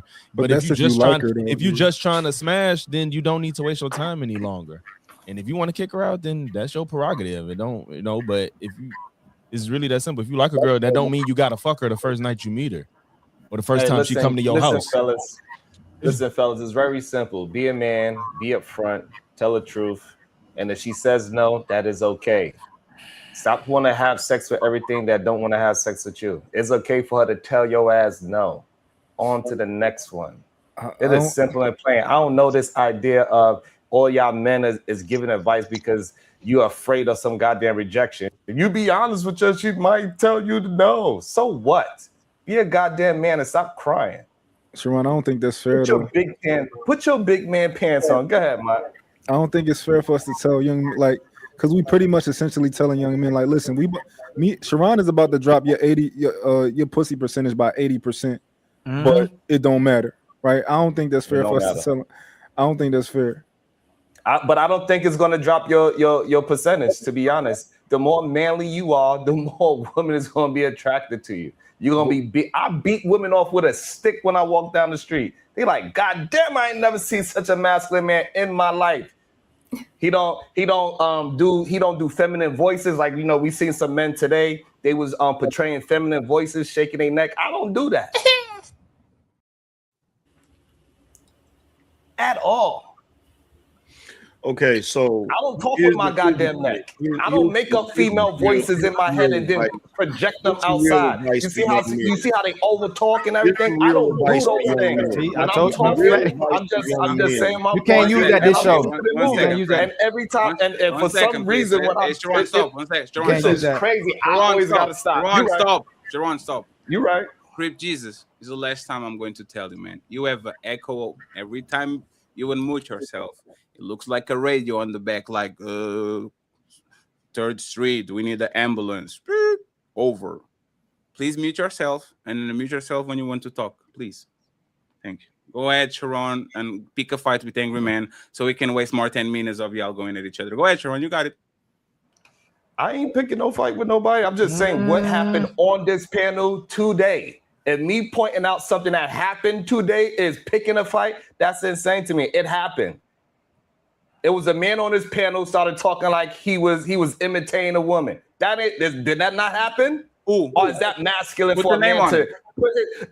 Is it masculine for a man to start swinging his neck, swinging his neck and put his voice in a female voice? Put the name on it. Did it happen? Did it happen? Put the name on it. Did it happen? Put the name on it. That's what I figured. Hey, you see? Wait 1 second. ISO. Hey, friends, think about what Sharon is doing, right? A masculine man will go to a woman and says, I want to fuck the shit out of you. But the masculine man doesn't put names on it. Right? A masculine man, when they say, put the name on it. Right? Doesn't the masculine man put the name on the bullets that he's shooting? What's the name? Go ahead, Sharon. Of course. Go ahead, Angrymman. So, to all of the younger dudes, regardless of what time period it's been, there's always a dance that men and women do. There's always a little game that both men and women play. And in the past, part of that game was Netflix and chill. When a dude say Netflix and chill, women knew what he meant the same way he knew what he meant when he said it. The only reason why women would be cool with it is because they were actually ready to have sex with that dude. Now, for y'all to sit here and act like y'all didn't know that, there was literally a moment on the internet where women were saying they didn't want to Netflix and chill because those women knew what it meant. They were like, nah, I don't want to Netflix and chill. I'm not going over to his crib. In fact, there's a lot of women that understand if a dude invites them to the crib, that's what they want to do. So a lot of chicks be like, nah, I'm not doing that. We can go on a date, but I'm not coming over to your crib. Everybody understands that. You feel what I'm saying? Now, while I agree with Sharon right here when he says that you need to be upfront and you need to be forward. Yeah, you need to be upfront and forward, but you have to have some class about it. You can't be crass. You can't just be like, yo, you coming over here tonight and I'm gonna smash your cheeks. Not every woman is gonna respond to that the same way. In fact, giving young men that advice in this era, you setting them up for a sexual harassment situation. Fatty said that. I didn't say that. He was the one that put those extra words into it. No, I didn't say that. Yes, you did. I literally said plausible deniability. Women like to play the game. The moment that you put in stone that you want some cheeks, you are going to lose her. And you said in response, why are men not being like men? Tell her up front what you want and all that. How does that look then, Sharon? If tell her up front, right, so 1 second, please. That's what no, Sharon, 1 second. Role play it for me, right? You get to a woman, not her wife. This is a new woman. It's not a woman that you're having sex with on a regular. You go to her. You want to have sex with her. You say, ooga, ooga, ooga. Me, Sharon. And now next. What's next? Right. So what I'm saying is that you shouldn't be afraid of rejection. If that woman don't want to be with you sexually, then she don't want to be with you sexually. Was that a question? Did you answer the question? I don't understand. Yes, that's answering the question. No, I'm you are be teaching. Upfront. I don't understand what is the issue. If she says no, she says no. Sharon, we know. It's not But about you are, getting. Sharon. It's not about getting it 100%. It's not about being rude to the person or any of those things. It's about being honest and upfront with the person so they know exactly what they are getting. Okay, so they Sharon. have the ability. You keep telling me to get. No, it's because you're repeating yourself and then you pretend you are being interrupted. No, this, Sharon, this is a tactic that you use that I know you use, right? For observing you for a while. When you are running in circles, you want to frustrate me so I can cut you off because you're running in circles. And they say, see, you interrupted me again. I know that's your tactic, right? When you don't have nothing to say. Now that I described the tactic to everybody, there's 1,400 people watching the show right now. Probably 80% men. Sharon Bracey is going to tell to the average 24-year-old that doesn't have game like Sharon Bracey, how does he approach a woman that he wants to have sex and is sexually attracted to? Netflix and chill is too dubious and too. You're going to be stern and you are going to approach that woman and you are going to say ... complete the sentence. How does he approach that woman to invite her to come over so we can actually bust some nuts? Go ahead. Right. For some reason, maybe you just disagree with my point. Right. I said be honest and upfront when I said it earlier. Right. After Netflix and chill, me and you going to make a movie together. So I don't understand where is the confusion about what I am saying. It's like y'all in a different fucking universe. And by the way, and I don't understand it. I said that earlier. Be upfront, be truthful with the woman. If you want to just have sex with her, let her ass know. So there's plenty of women that's going to be okay with it. Statement. I didn't even finish my statement, by the way. What? I didn't finish my statement. I don't know if that got to do with me answering Fatty's question, but because you got it. Because you kind of interrupted. So the other part that y'all had said, which was incorrect, if the chick comes over to the guy's house, if he has every right to expect whatever he want. It don't mean he gonna get it, but he can have expectations, because if you took away expectations, you women wouldn't even be able to date, because everything you do is an expectation. You expect men to pay the tab. You expect men to do this. Expect men to open doors. Expect men. Everything you want from a man is a fucking expectation. So to say that men shouldn't have expectations is absolutely ridiculous. So he can have as many expectations as he wants. I hard disagree if with she says that. no, then he's like, okay, well, I can't do that. In that moment, he now has the right to say, well, time for you to go. He absolutely has that right. I don't like saying expectation of sex, because sex is supposed to be this consensual both ways. It's not like the way you're talking about it. You're talking about it as if no, only men benefit from this, and the woman should have to give it to him because of my expectation. You compared it to like paying tabs and stuff like that or whatever. So it to me is just expectation. I don't. You be like, yeah, I want to like ideally I want to have sex today, but the expectation, regardless of what it is, the only reason why you feel like the expectation of somebody paying a tab isn't a big deal is because it's a woman's fucking expectation. No, it's because there's double standards that benefit us both. That's the only reason why you view it differently. No, we both there's double standards both ways. Men can absolutely expect to have sex. If the woman says no, they got to deal with that. They got to be like, okay, she don't want to do it. What if that's the case? Then why are you complaining about it? Right to have an expectation is ridiculous. Why are you complaining about it then? If everybody got an expectation and may not get met, why are you complaining? No. You move the goalpost logic. No, you move the goalpost. Answer his question, right? What? Let me give you an example. So, Angrymman, woman, when they want to fuck you, they put the extra pair of pennies on their purse. They put the toothbrush. Like the woman literally has a starter pack for I'm going to get cracked today. They are expecting to have sex. How is that unfair that if you come into my house after 10 p.m. and I'm telling you Netflix and chick and we're already flirted and all shit, how is it wrong for me to expect sex, like Angrymman said, and then he adds a caveat that is very important, expect something, but if she says no, back off. How is that not very reasonable as a man talking with other man? Expect something because we have something going on here. But if she says no, just back off. How is that not reasonable? No, I'm not. If we're talking about expectations in a situation where there's been no understanding of what's happening, like you just said, if somebody bringing some extra underwear, then I guess that is the expectation because you're prepared to do something. I'm talking about when there's no clear understanding of what's happening. If we talk about the Netflix and chill stuff, if somebody's coming to hang out, I think the expectation of something that has never been prior discussed is what I'm talking about. I'm not talking about where we know we finna crack that. Like that's not what I'm talking about. But we've already seen, and this is where the disingenuousness of the conversation comes in. I need to learn a new word. We've already established that Netflix and chill is code for something. We've already established that both men and women understand what that code is. So if a man says to a woman, "Hey, you want to Netflix and chill?" and she says yes, logically he's going to expect that there may be something happening that night. What I don't understand is if a man is expecting that and then it doesn't happen and he's like, okay, then, time for you to leave or whatever. Because here's the part y'all want to leave out. Women get upset when men lead them on.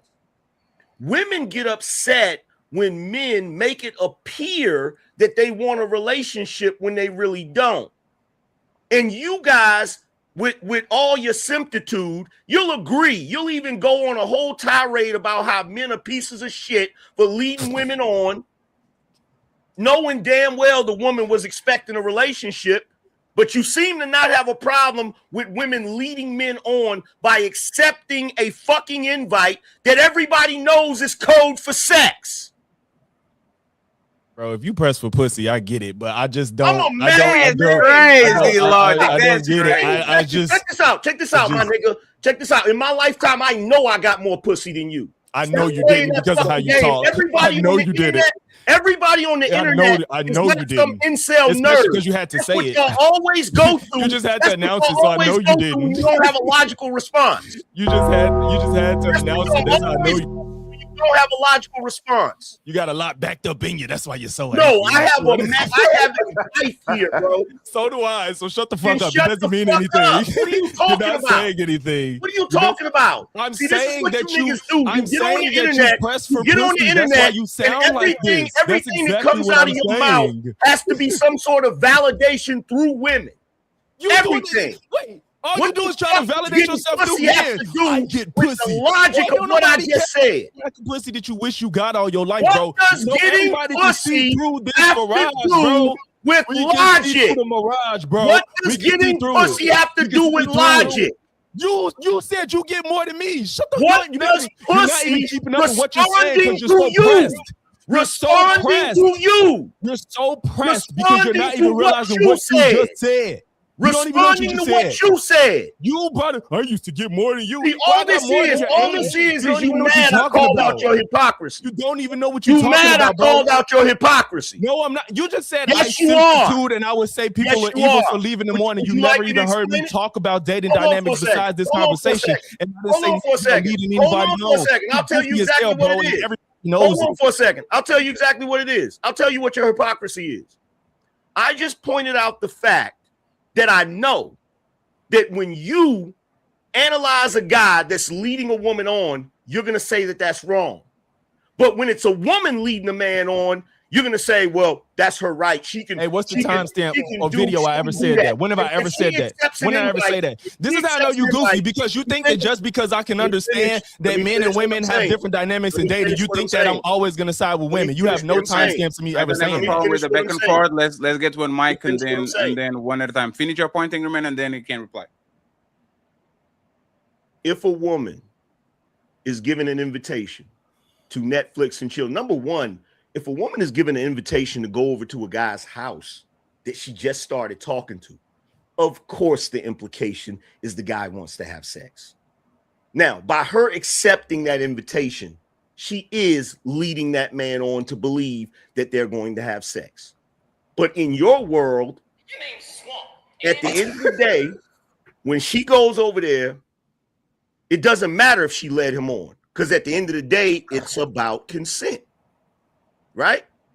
We all agree. So she has the right to say no. So guess what? In the opposite direction, he has the right to kick her out of his fucking house. The same way she has the right to say, no, I don't want to have sex with you. He has the right to say, no, you can't kick it in my fucking house and waste my fucking time. When did I say he couldn't kick her out? Do you disagree with anything he said? I never said he couldn't kick her out. This is how I know he's a goofy, because he just wants to fucking talk to his manosphere guys, talking about I'm trying to pander to women. You're just trying to pander to men. You just made a whole argument and a soliloquy over something. I don't even disagree with you. You goofy as hell, bro. Hold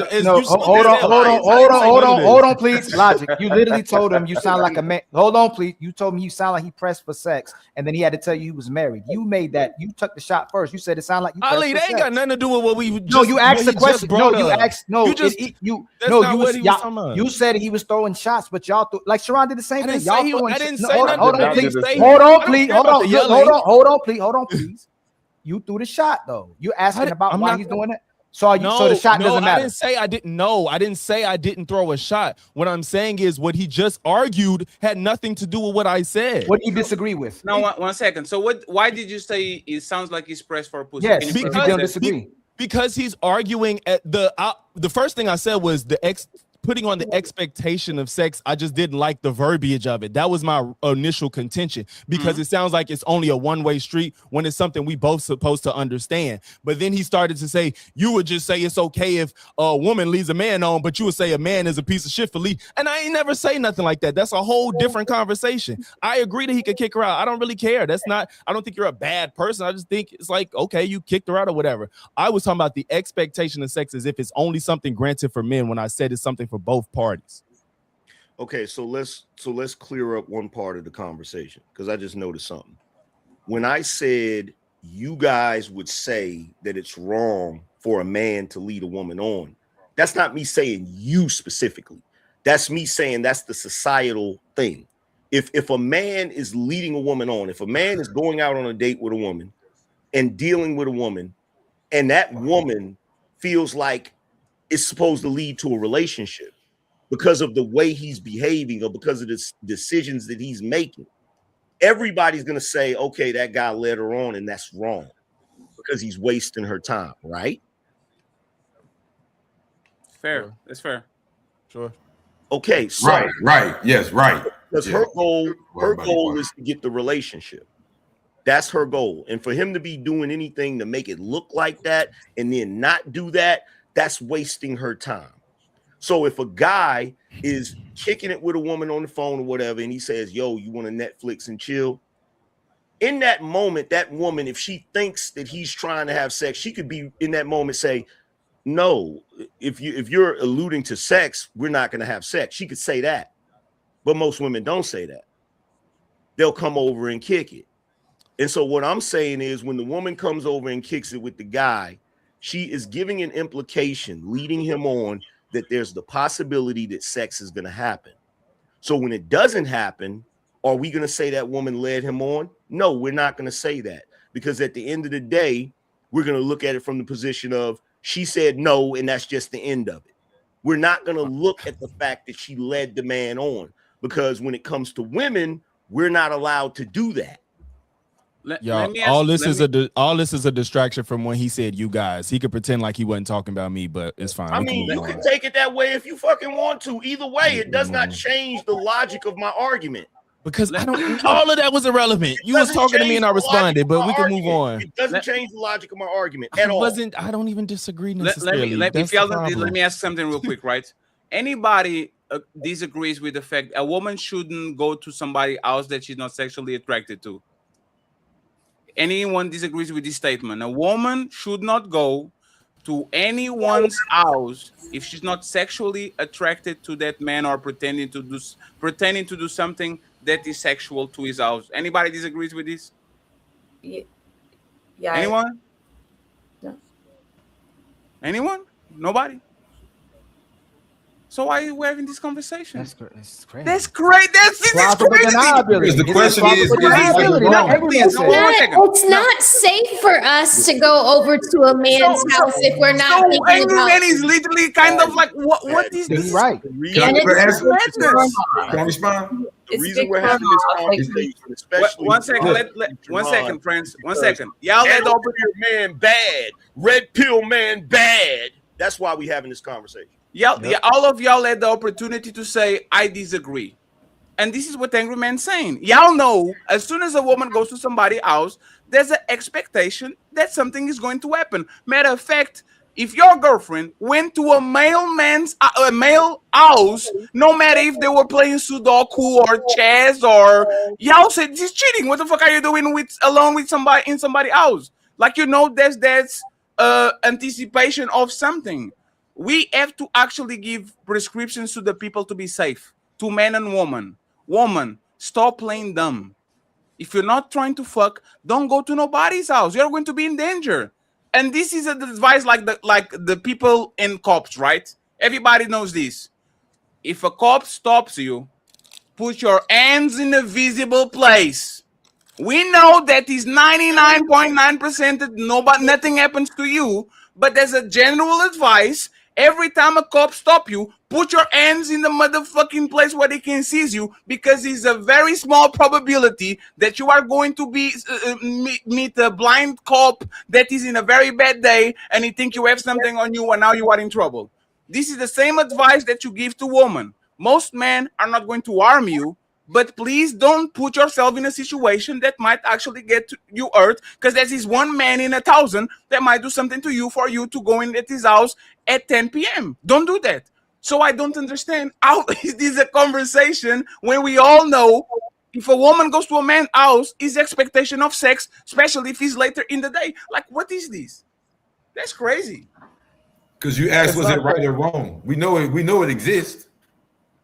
This was like a philosophical question. It was like, is it right or wrong? What? Or will you kick her out? No, Yeah, you said the right or wrong to kick her out. It was about the dude kicking her out. That's why we having the conversation. No, but the thing is, we all know the expectations there. I agree with y'all on that. About that. Yeah, there's people on this panel, Sharon, that said this. You shouldn't have expectation of nothing. But we all agree that if a woman comes to my house, there's an expectation. It's a contradiction. If I shouldn't expect nothing, if I shouldn't expect nothing when a woman comes to my house, there should be no problem with woman coming to my house at 3 a.m. in the morning. Y'all should be no, Freddie. There's situations where it's fine for a woman. Let me say this though, Fatty. Let me say this though, Fatty. I agree with you, even though we don't agree a lot. I completely agree with you about how they be playing them games. I'm not saying you're wrong. I'm saying in this day and age, the way women play games, like I don't know if they got used to the Netflix shit or something, like it evolved. Like, you know how you spray roaches after a while, they get used to the certain.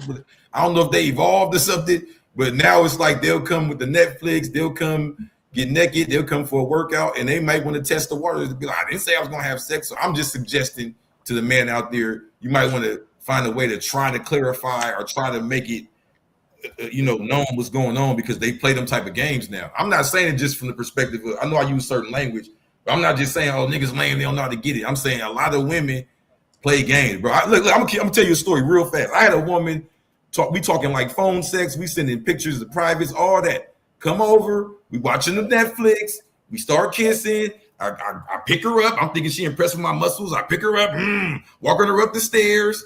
She stopped at mid-stairs. Wait, stop, I can't do this. You feel what I'm saying? For sure, I wanted to get mad. But I already know that's what she expected. I don't know if she expected me to get mad to try to play a game or put a charge. You get what I'm saying? So I'm just saying, be careful from the man perspective, because they do play those games nowadays.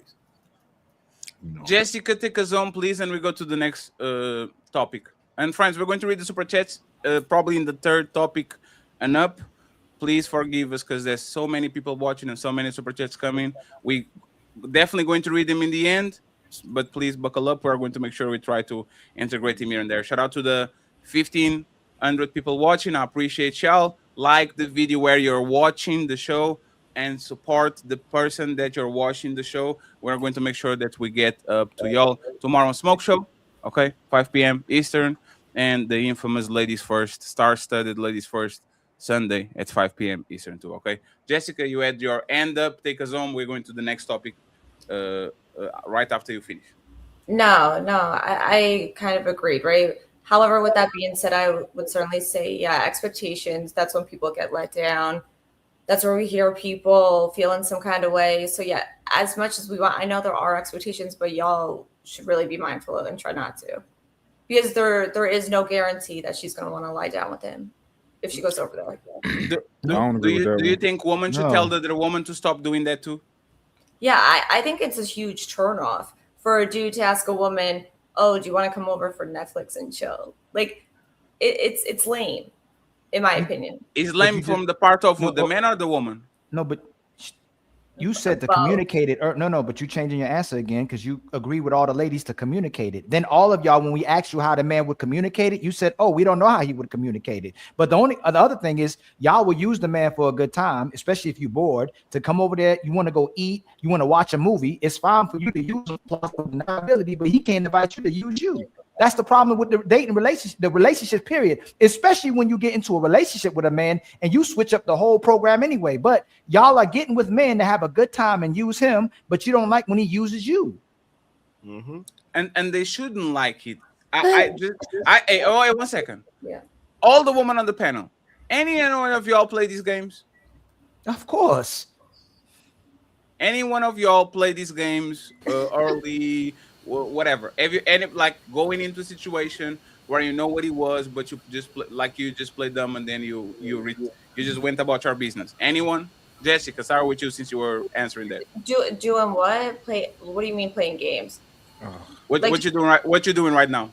No. I'm just not clear what you're Pretending saying. that you didn't understand, but example. 1 second. Example. Okay. The Grip Jesus example is a very solid one. You flirting with the man, maybe exchanging some pictures, or even though like just trying to like, there's a lot of sexual energy and all that. Y'all pull up around the same vicinity. There's nobody in sight. And then instead of actually do because you know that's what the man was there. Oh, just here to drink some tea and to like. Have you ever happened to y'all doing that? That you ever did that shit before? No, typically I like talked with the dude like quite some time before even going there. So no. Damn, you never had one night stand? That's crazy. What about you, Smell the Roses? I told y'all one time where I went to the drive-in movie and I didn't know that was the expectation, that if a guy took you to a drive-in movie that he anticipated having sex with you.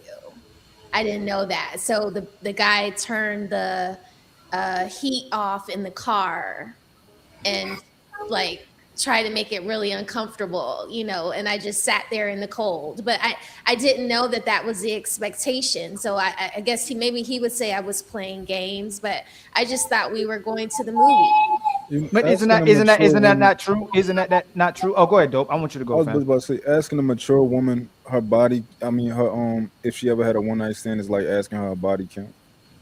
That was not relevant to the conversation at all. That was not the original question. I didn't ask her that. I just said, "Damn, that's crazy." No, I thought you was asking those women to give examples of if they've ever. No, the question was simple. Like have you ever played dumb? Meaning you went to the bear cave, and then you said, "Damn, bear, oh, you hungry, bear? But don't hit me, please. I don't." And then you bounced, or you stop it. Like you said, you had several women that went to your house and didn't do nothing. Me too. It happened to me too, right? If any of these women did that before. Oh yeah, I must have heard what one of them said, and they said one night stand or something. Okay, all right. So every time so have you guys ever like been close to getting intimate with someone and they did something to turn you off? Mm-hmm. Like if you do something to like really turn me off while I'm trying to go there with you, there's no playing dumb. That's fair. Keep going? No, that's fair. There's no playing dumb. So that someone earlier said men could talk themselves out of it. Like I could be really into it and wanting, bringing my extra pair of panties. I'm shaved everywhere. I got matching set on, you know, like I can Damn. do all that, and then I get over there and you are like fanning out over Spider-Man or something, you know what I mean? And then now all of a sudden I'm like, wait a minute, like, you know, it could be something like that. This is Sparta!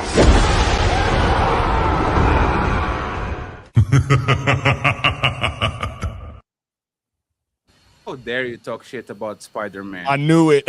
I knew it. I You know that was are out of your goddamn mind. Hey. Oh man. I'll fan out. I had to think of something quick, and we were I'll just talking fan about out. the movie That's theater. crazy. I love Spider-Man. Y'all stop it. I love Spider-Man. Come on. No, I'm just saying, Crazy. like, I need to if talk she with did- your husband. if she did something to turn you off, like what if That's fair. what Roses, if she that's was fair. doing the do and her wig falls off and you see her real head, and then you're Roses, like, that- you know Roses, what? that- Now, Roses, the difference is that's not gonna That's probably fair. make a difference for us, though. I ain't gonna lie to you. Rosie, that's fair, right? That's okay. and let's say okay, take us on. There's a situation, for example, if I'm flying somebody out, I think it's universal that we're probably going to fuck. But if you land there and there's something like people have the right to say, "God damn it, fatty, I didn't know you were that big." That's crazy. Like people have the right to do it. The problem is when you actually know it. There's no red flag. There's no smell. There's no nothing. There's no wig falling out of your head while you get in talk. You And all of a still sudden have you to say, do "Oh it no, at I'm least good." once. You So- still so- have to do it at least once. No, If no, you no, no, really no. like them. No, you don't. I really No, do. you don't. I Don't really do do that. think you have No, to. don't. Hey, Roses. Wait, do what once? Do what especially once with- there? Huh? Do what once if what you really once? like them?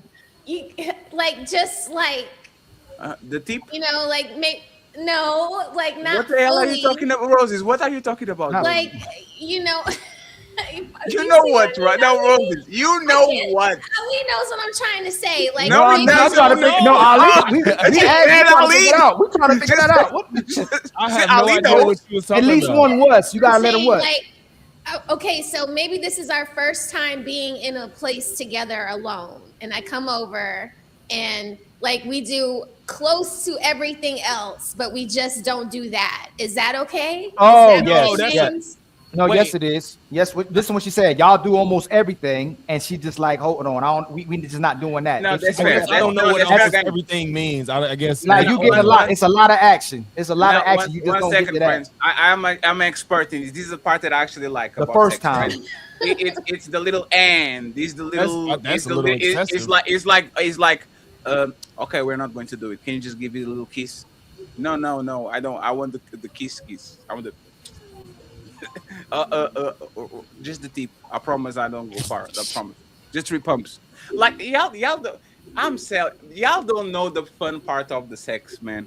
The fun part of the sex is the I would think appetizer. that these guys that's calling out people on how much pussy they get would have understood what she said. I understood what she said. I understood what she meant. Why y'all didn't understand? Oh, pussy shit. hounds. Why y'all didn't understand, pussy hounds?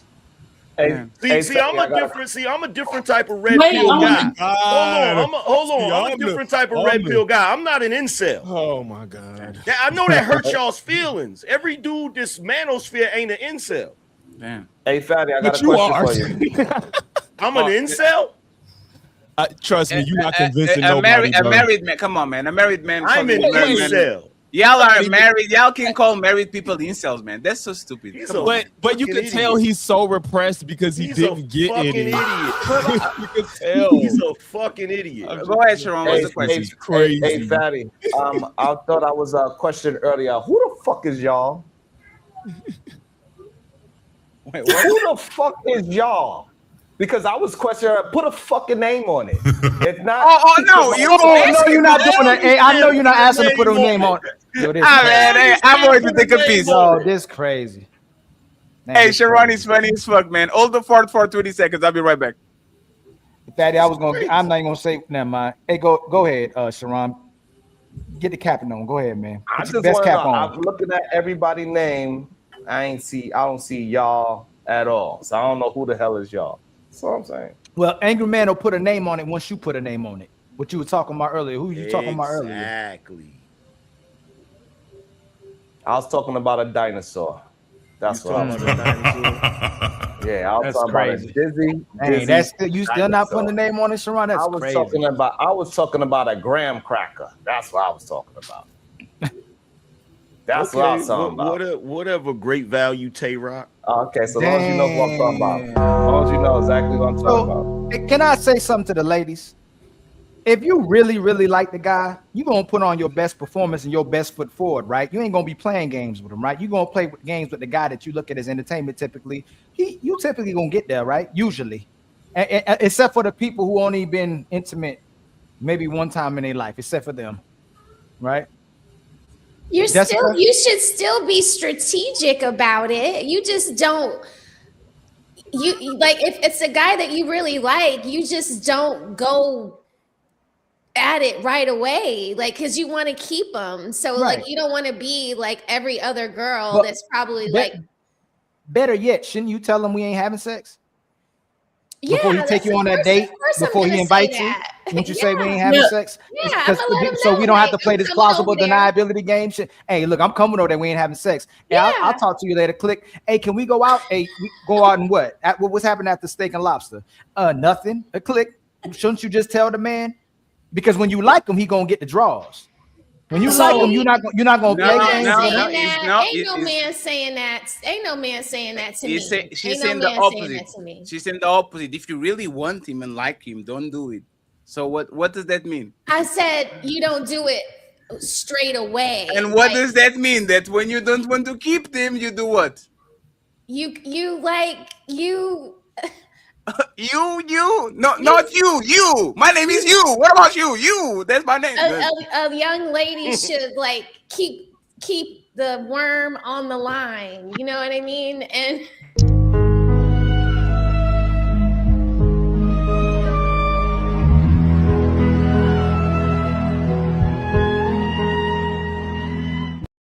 Rose, your kids around or something? Hey, Roses be wilding out. No, she came from vacation from Bahamas. She wilding out since she got cut back. That's crazy.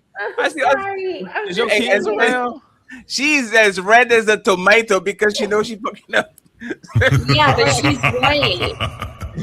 And say, go ahead, because we really have to go to the next topic. Strategy behind how you get a man and keep a man. Like you titillate him to a good enough point to where he's satisfied, but you haven't done everything, so he's ready to have you come back. What she's saying is pussy whip him, friends. Just dangle. Yeah, there you go. I guess. Just do the carrot and dangle that shit in front of him so he can keep walking. You gotta use what you got. You gotta use. Ali, I think you was on to something with what you just said, though, Ali. Go ahead, cook. I think that the women are in the same position as the men.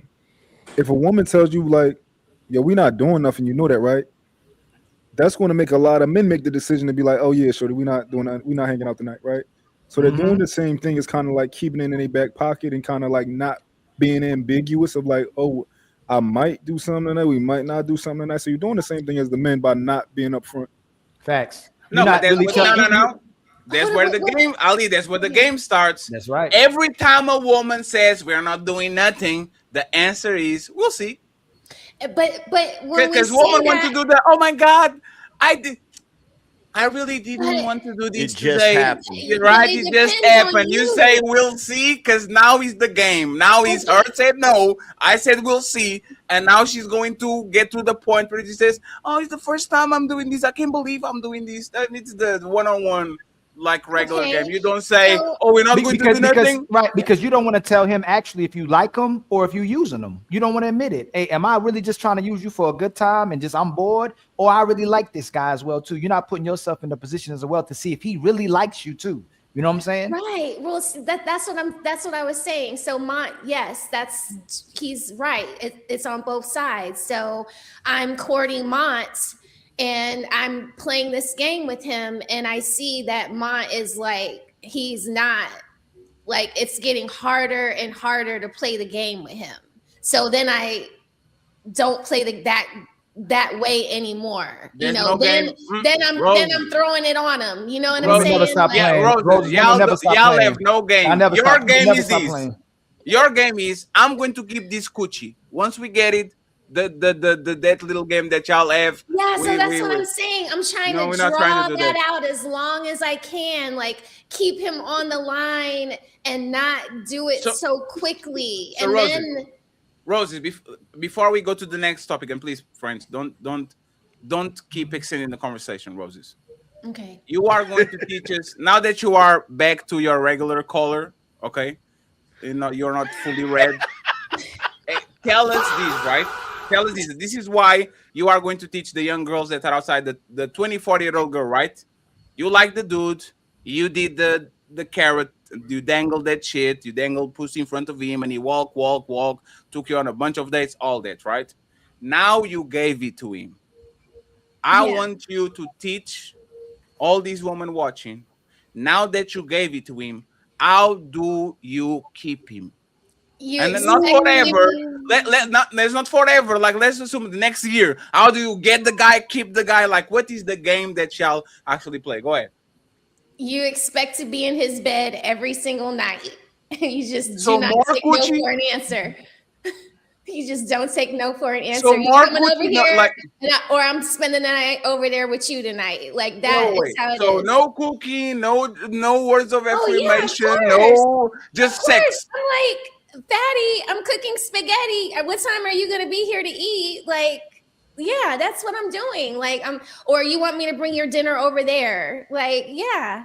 You just have to keep on showing up every single day. And the expectation is all of those things and going to sleep together in the bed so he doesn't sleep with you, put you out, and call the next one over. Damn. Yeah. You gotta lock his ass down. Hey, you know it's So- funny? You know it's funny, Roses? When I went and watched Spider-Man, they showed the Street Fighter trailer. You are describing a move that I call the coochie barrage. You're just going to you are going to spam your coochie on that man until he has no time to go and search other people. And then, is there any truth? And you know what's funny? This is what this motherfucker Ilkan Ali, and I got pissed off because I remember that shit. When we were playing Mortal Kombat last year, Ali is such a motherfucking hater and such a terrible player. The only shit he was doing was spamming the same move. Disappear, appear, disappear. Like, do y'all women have any other trick other than spam coochie on that man over and over and over? Is there any other trick? There is one more other one. There is One more? one more other What is the other one? I can't say it, but there's one Oh more other man, it's secret. The secret for the rest of the woman. No, the coochie is Johnny Cage foot sweet. That's They just crazy. Keep doing it over and over. The Johnny Cage, and that shit pissed me off too. These hood bitches got game. I don't know what you're talking about. So can you tell us one particular move that works? And if Harry is here too, I would actually love it for Ed to it. Other than spamming coochie on a man, like, what is the move that works? A decisive move. Oh my God. Come on. Do I have to say it? Jessica, you don't want to jump up here and say it? No, Mont said that these old girls have the move. I want to hear from Mont, then from you, and Aaron faded to black, so we're not going to get it there. We're going to go to the next up. Go ahead, Mont. Yeah, I've witnessed like how these girls like play with dweebs, and how they just be like they kind of pull it back, hold it out, pull it back, hold it out. Like they be playing with these niggas, and these niggas be giving them money. These niggas, like a hood chick I have 5 different niggas send her $40 today. Oh, right? Today one of them asked me for $20 actually. Yeah, she probably got a beam out of from nowhere. Hey, can you see $20? Yeah, no, like what? She might got a beam from one of them. Some milk and bread, man. They need some milk and bread, man. Need some cheese. Like, damn, $20. What are $20 for? Smell the roses. What is the trick? I just told There's y'all not you. that Smell and the roses. sloppy This is what you saw on the TV. This is other woman. How they do it? Like sloppy toppy. So more sex. I mean, that's another Oh form my of god. I'm done. Cut the show. I'm done. Take me off. Hey, What do you want me to say? Angrymman, you know the dissertations for you. What do you Hey, want me to say? you know what's funny, Roses? I gotta What do get we have away. as women to barter with? What do we Angrymman have? Angrymman is familiar with the Patrice O'Neill joke. Hey, ladies, if you couldn't use your coochie to get your man, how would you do it? And somebody screams from the crowd, asshole! And he says, thank you for proving that you're just a bunch of hoes. That's crazy. No, But that's the other crazy. thing, Right the other thing Patrice said is that's the only weapon they got on attack mode is the coochie or a variation of it. A variation of it, like sloppy toppy is a variation. Yeah, I know. I mean, what else do you want me to say? What else do you want me to say, angry man? Like, what do you want me to say? You know what? There's one weapon in y'all's arsenal that y'all rarely ever use. What is that? Their brain. It's cooking. Oh, well, of course. Of course. No, it's not. Of course, Smell the Roses. Not in 2026. Cooking for a man, like that's a big one, but a lot of women don't use it. Hey, Angrymman, the saying was the key to a man's heart is his stomach. Is in his stomach. But we've talked about this. I'm thinking that if you and me are intimate that way, of course I'm doing all of those other things. No, but you're doing it. How is a guy gonna want to make you stay if you're not making his house? No, Roses. Smell good. You're cooking. No, Rosie. He's talking about actually cooking. For somebody that is on the market, you know what I get? Microwave pizza, like some silly 3-minute thing. Is never. Let me go ahead and go to the kitchen and give you this meal that is going to take 45 minutes to make. It's always like the fast food, ordering food and all that. Women are not, I think, proud of their craft like an older woman was when it comes to cooking, right? But friends, thank you very much for the 1,500 people watching the show.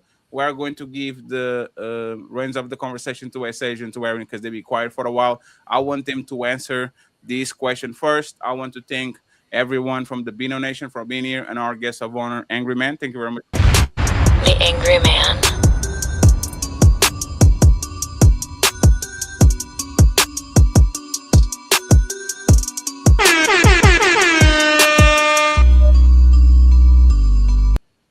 And now I want to introduce another video. Let's see it very closely, and I have a question for y'all. Let me mute this.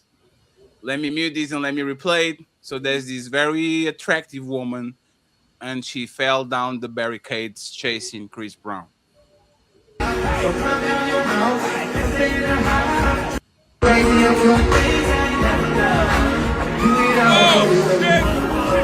So my question is,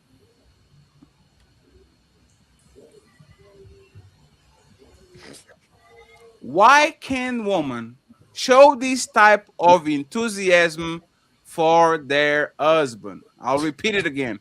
Why can women show this type of enthusiasm for their husband? It's time to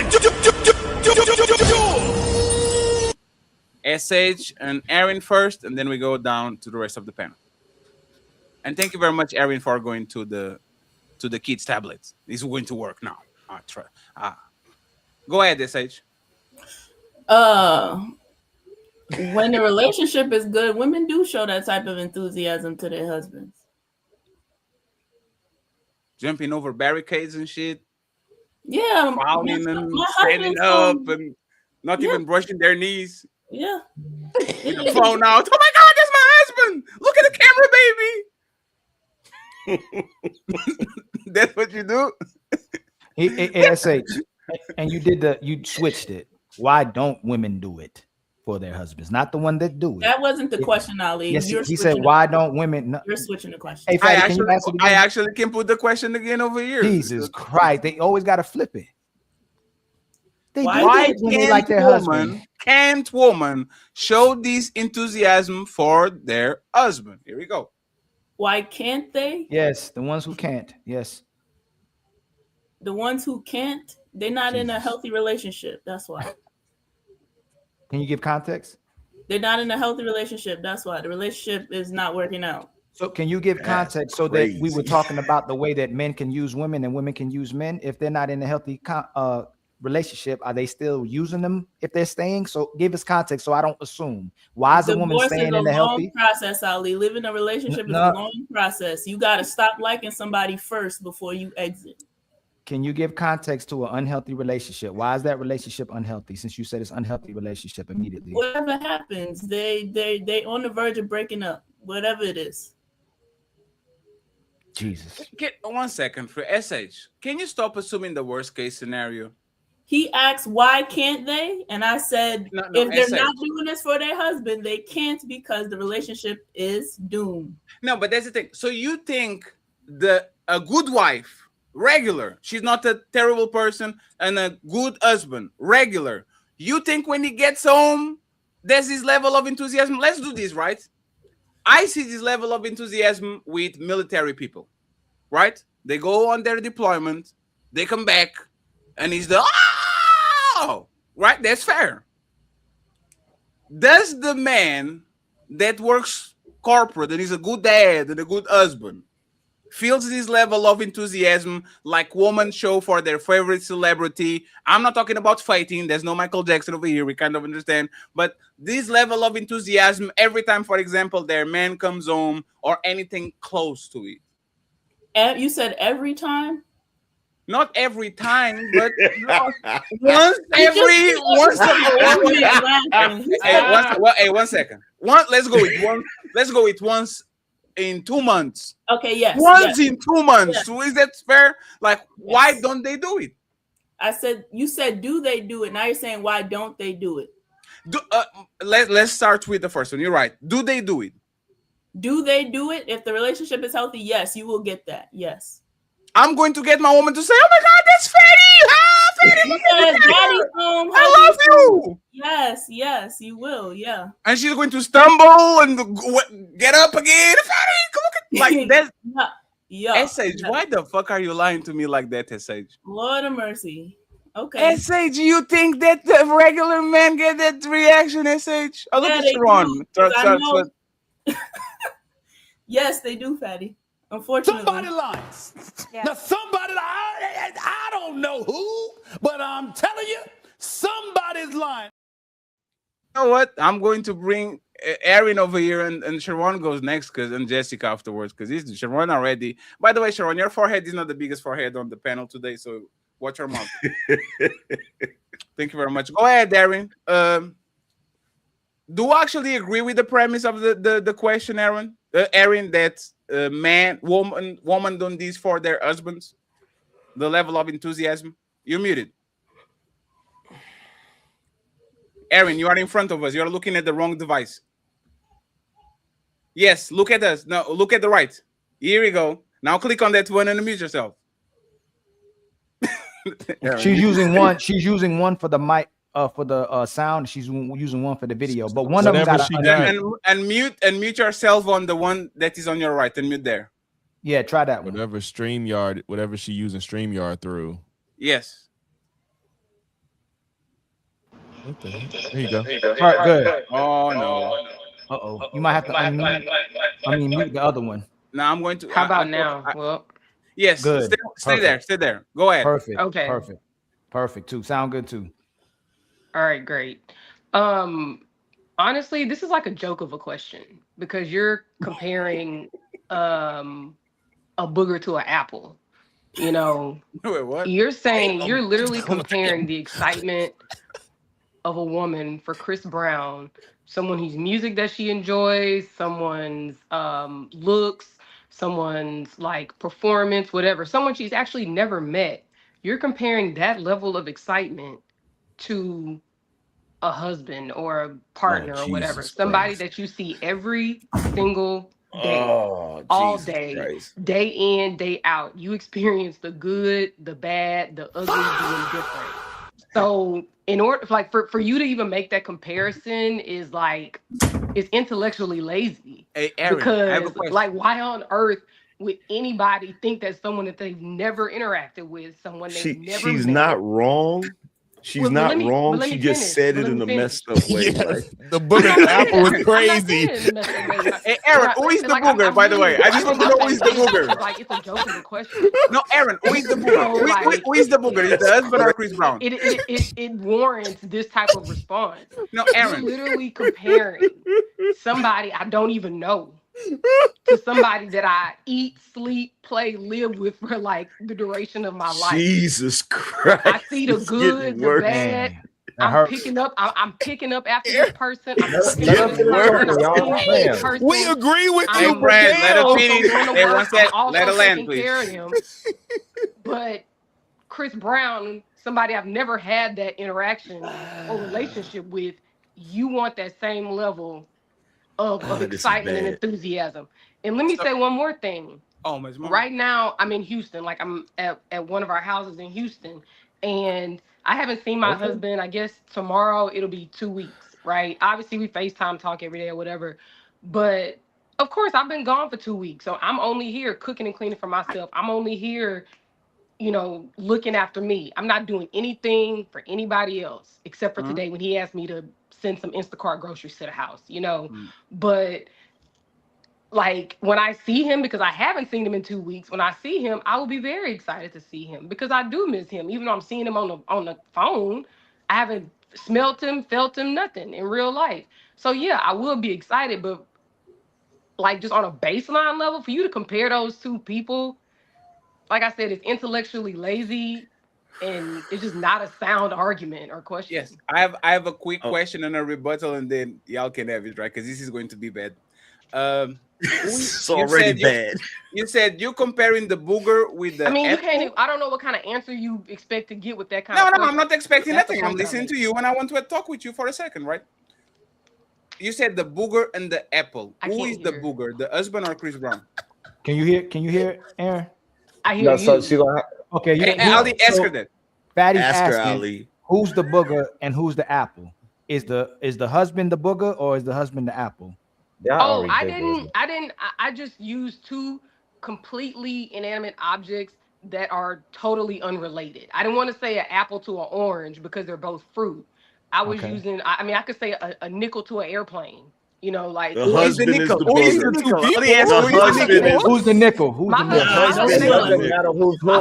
Y'all missing the big Hold on, point. y'all. Hold Damn, on, y'all. dumb as Let hell. her finish. Y'all, it's her. She Y'all making missing a point. It's not Hold about. on, Nobody hold talking on, to Sharon. you. Just save it a little bit first. You Don't can go off save as her. long. Aaron, is he the nickel or is Chris Brown the nickel? Can I go next? what am I? The nickel? What is the Who are you nickel comparing the nickel to? You said you can compare. What can you do better comparison? No. You're missing the comparison. Okay. I just took two completely different, unrelated, inanimate objects. You understand? Because I could say, oh, I'm comparing an apple to a sticker. Like they're just totally different. Nothing about it other than them both being a noun, other than both being made up of matter. They're Okay. not related in any way. So Ali, But second you're question, and then I still- got it. But there's still a promise. correlation.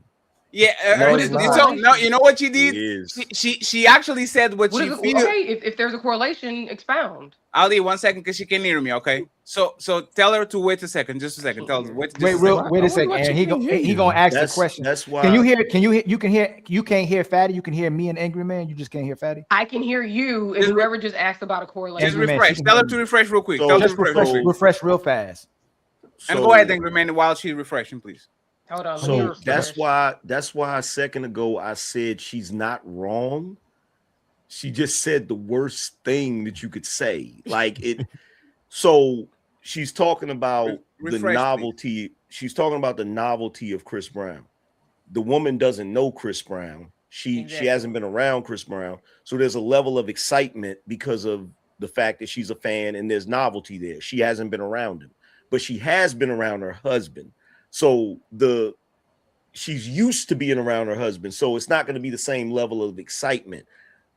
She was right. She just said it wrong by comparing the husband, like by saying a booger to an apple, because it makes it sound like the husband is a booger. And it just sounded crazy. No, when and you Not at all. That's just an assumption you made. totally My agree husband not a booger.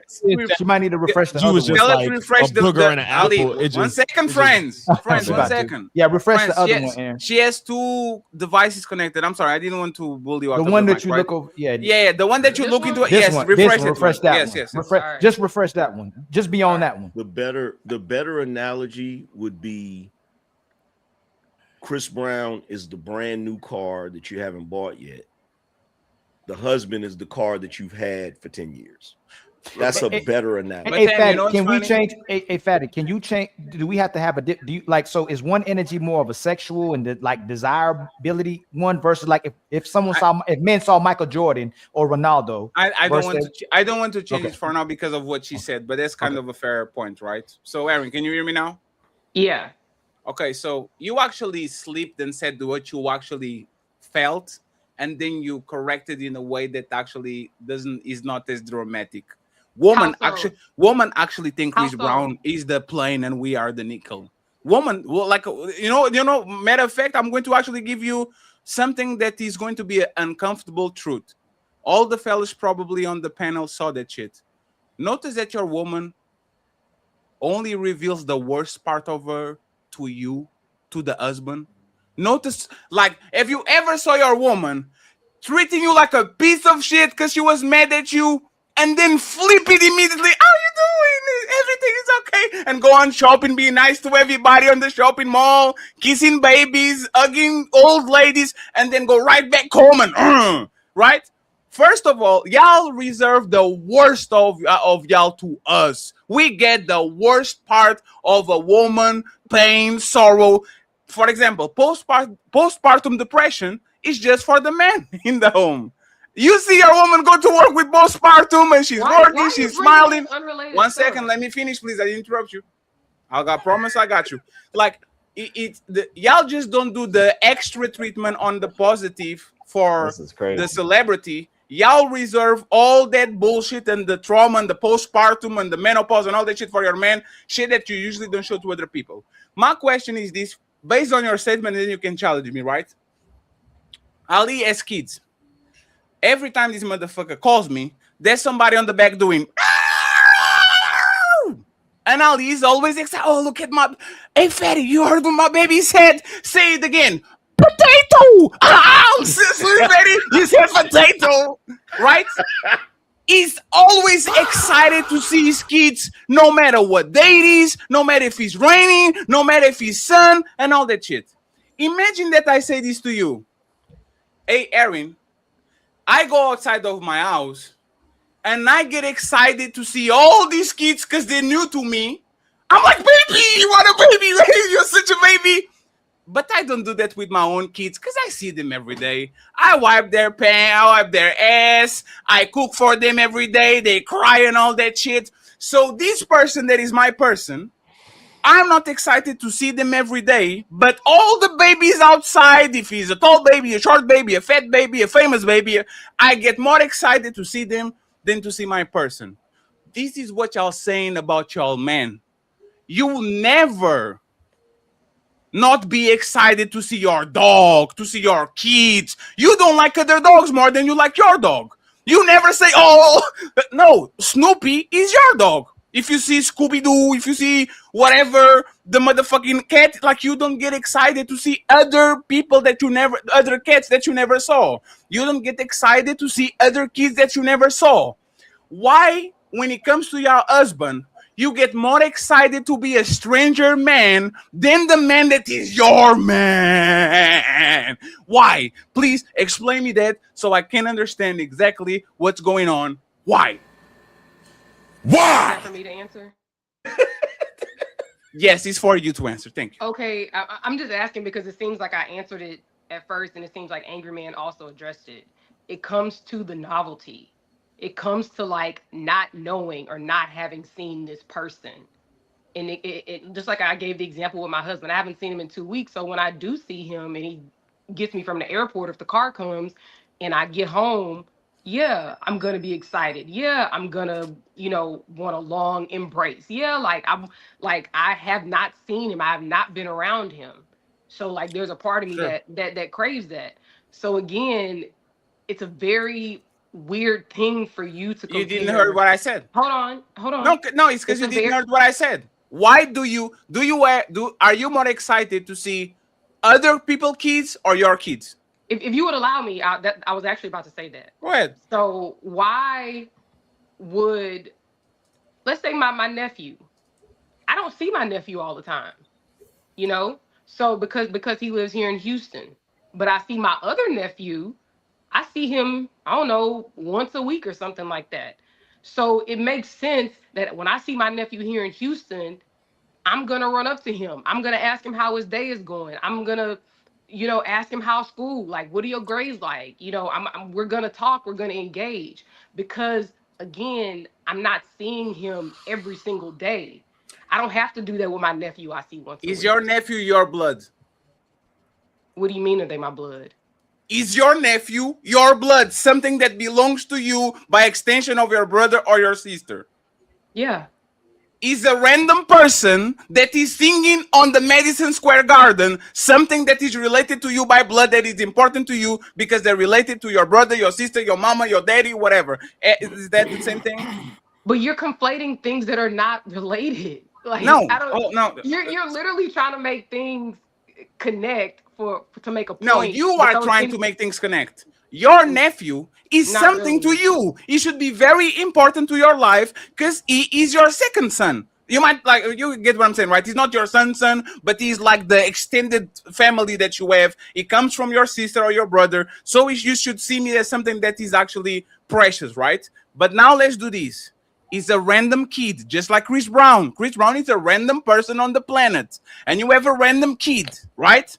Is Chris Brown when he was a baby. He didn't know how to moonwalk and do all the things, right? Are you more excited to see random babies and kids from other people than you are excited to see your own kid?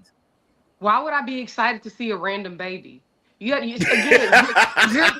comparing. You're literally comparing Chris Brown, worldwide superstar, right, to a random baby. Again, these. You can't compare these things to make a point. That doesn't make sense. I Like, get Fatty, like, I when get you- what. My bad. Go ahead.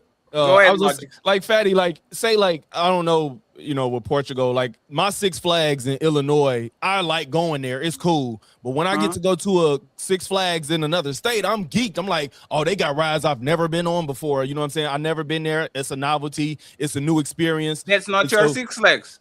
Yeah, I'm saying like I like my Six Flags well enough, but when I'm going to one that I've never been to and never experienced, it's a different type of excitement. And it don't mean you don't appreciate your own Six Flags. But you know what you do? The people working there, you tip more. You say, hello, Amanda. Hope you had a great day. I treat the people in the local facilities I will go every day way better than I treat random strangers in other cities. I might say hello and all that shit, but once I'm actually involved and I see these people every day, I treat them better than any people outside that I don't know for nothing. So even on that Six Flags analogy or the regular coffee shop or the regular, I treat y'all better than I treat motherfucker YouTubers that I never saw in my life because y'all are my people. So I'm going to actually give you an extra type of oomph that I will give a regular motherfucker that I never saw just because. Isn't that fair? And that's what women probably do for their husbands. If they see Chris Brown at best, they probably get a picture with them. But he ain't getting sloppy toppy every day. They paying $1,000. Yeah, I mean, yeah, that's still Where's crazy. Now you say it's crazy. That's crazy. Like, they barely Yeah, spend. but They'll here's barely the spend. thing. But no logic. They'll barely spend $1,000. They'll I got barely you, Angrymman. spend. They'll barely spend $1,000 on their man On a outside the date. bills. Oh my! They're well, barely. No, it's keep. Okay, Let's keep wait, it wait, real. well, first of all, if you do, you probably get that on your birthday. First of all, I don't know. Maybe y'all got the YouTube funds. We ain't spending $1,000 regularly around here. So maybe on your birthday, you might get $1,000 spend. But taking a picture is still novelty. Like you pay extra money to go to see the concert or whatever artist that you like too, bro. That's like I agree with everything what Aaron said. The booger stuff was funny, but at the end of the day, Can you stop me there? I agree. Can you stop me there? Hey, fellas, before Angrymman goes, do y'all spend more money on LeBron James or on Michael Jackson than you spend on your woman. Is that even close? No. It's not close. Logics. We get belts. We get socks. You twisting what I'm saying. I'm talking about in a one-time thing. Yes, in the grant, like in totality, of course you spending more on your significant other. I'm talking about like this one-time event. That's what I'm talking about. Brother, men are penny pinchers for the most part. Most of our spending usually involves our woman. The biggest trip that we went, it was with our woman. The biggest ring we bought was with our woman. The biggest car you bought involved your woman because she might want a different thing or an extra bigger car. The house, it was your woman probably that picked because you wouldn't care between both. Like there's always the involvement of woman, and they only have access to our pockets because they are special to us, right? That's why women do. They only produce 40% of the production, but actually spend 80% of consumer spending. It's because their men think that they are so special that you should take my credit card and go buy shit, right? Now, on the reverse. And I will play the video again before Angrymman goes, because this is not a regular reaction of a person. I guarantee you, man. You can bring my motherfucking corn star celebrity I rubbed 1,000 times when I was a teenager and I did no better. If I saw motherfucking Sarah J outside, I would not stumble treating, Sarah J! Oh! Let me see it! Like I wouldn't do that shit. That's crazy. So let's see back the video again. And then Angrymman picks it up. And then Sharon with that shit face like he's smelling something bad, is going to go ahead and go afterwards. Ladies on the panel and fellas, if you didn't give your don't play the music part. We don't need to hear the music. Sharon, I'm a professional, sir. I'm a very good YouTuber, sir. Well, you played it the last time, so no. But that's the thing. That was actually the song, and you had to edit the shit. So.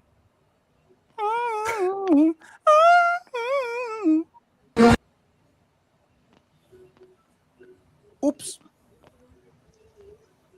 And again, remember, this is a very attractive woman, at least from the back.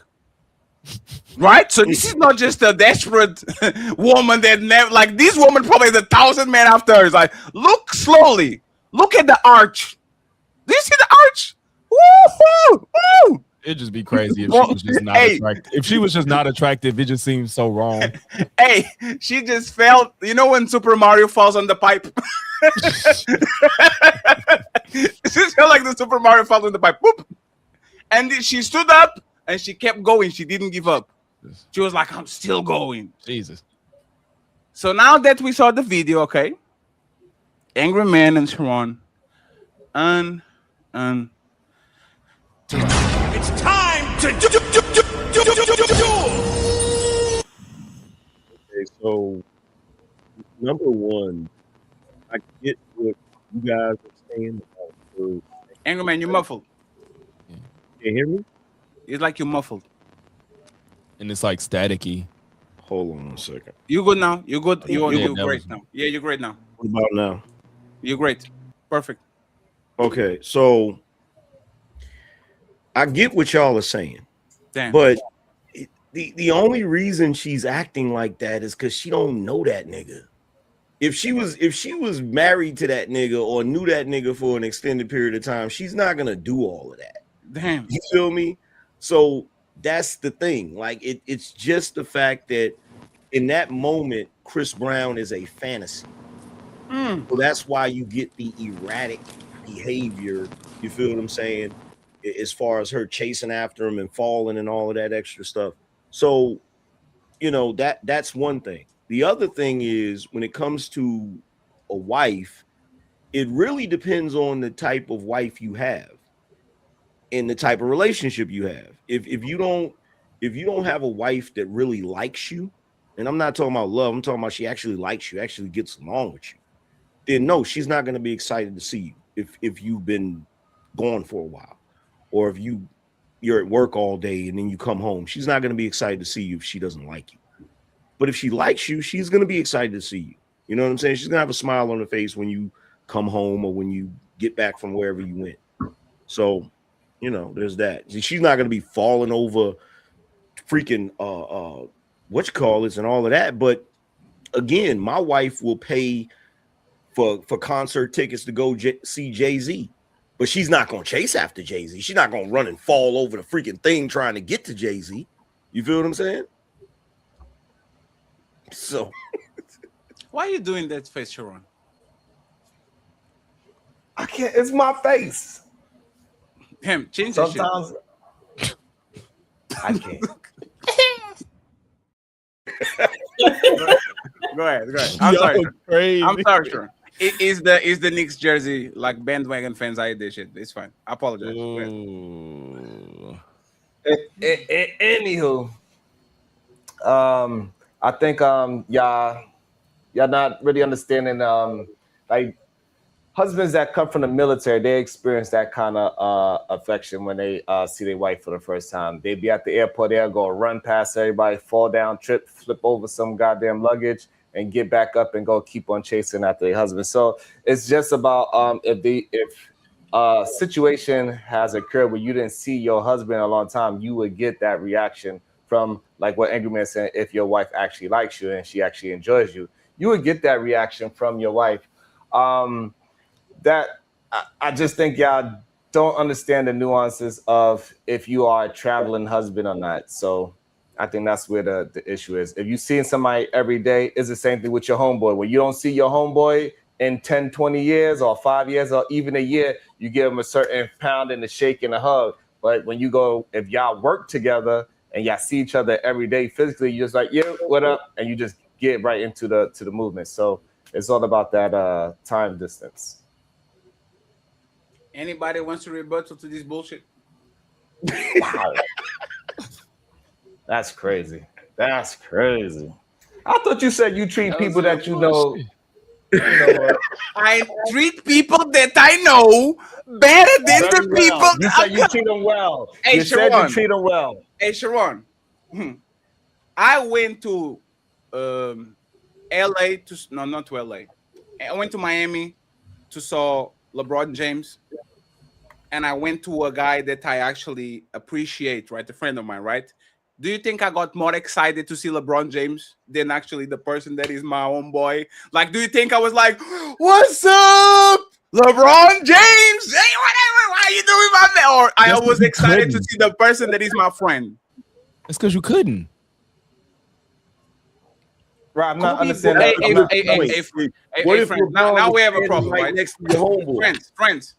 Kobe Bryant could come back from the dead. If I see Ali or Angrymman or Sharon, I'm not going to be more excited to see Kobe Bryant than actually to see y'all. Well, if you got a relationship with somebody, I'm not. No, I agree with you in a sense, but there was no competition in this scenario. We talking about yes, it was. No, it's not. It's no like okay. If we're going you off, disagree with what I said though. I don't understand what's the disagreement. I got to point something out. I'm flattered, but it's Kobe back from the dead. I'm just saying, like, I don't give a fuck. Hey, Goku came back from with the Dragon Balls for 4 or 5 times, man. Respectfully. Also, the LeBron James analogy don't work because it's not. You can't run on the court unless you want to get kicked out. She was just trying to get as close as possible to Chris to record or whatever. No, but logic. I can be on his hotel. I can be on the hotel lobby waiting for them, right? And this is the thing. This woman, have you ever seen after the concert what this woman do when Chris Brown is going to his concert, to his hotel? Do you ever saw what happened there? I ain't seen it, but I can imagine. Right, but that's the thing, right? If Fetty behave like that, do you think most women will call me weird? Yeah, but now you're comparing a man and a woman reaction supposed to be exactly the same.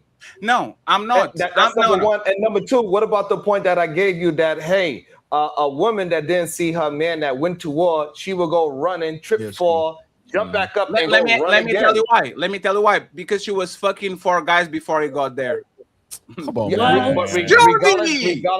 regardless of that, she was excited to see her husband. She went running to her husband. But I don't she didn't see him in a year. No. I don't think there's actually.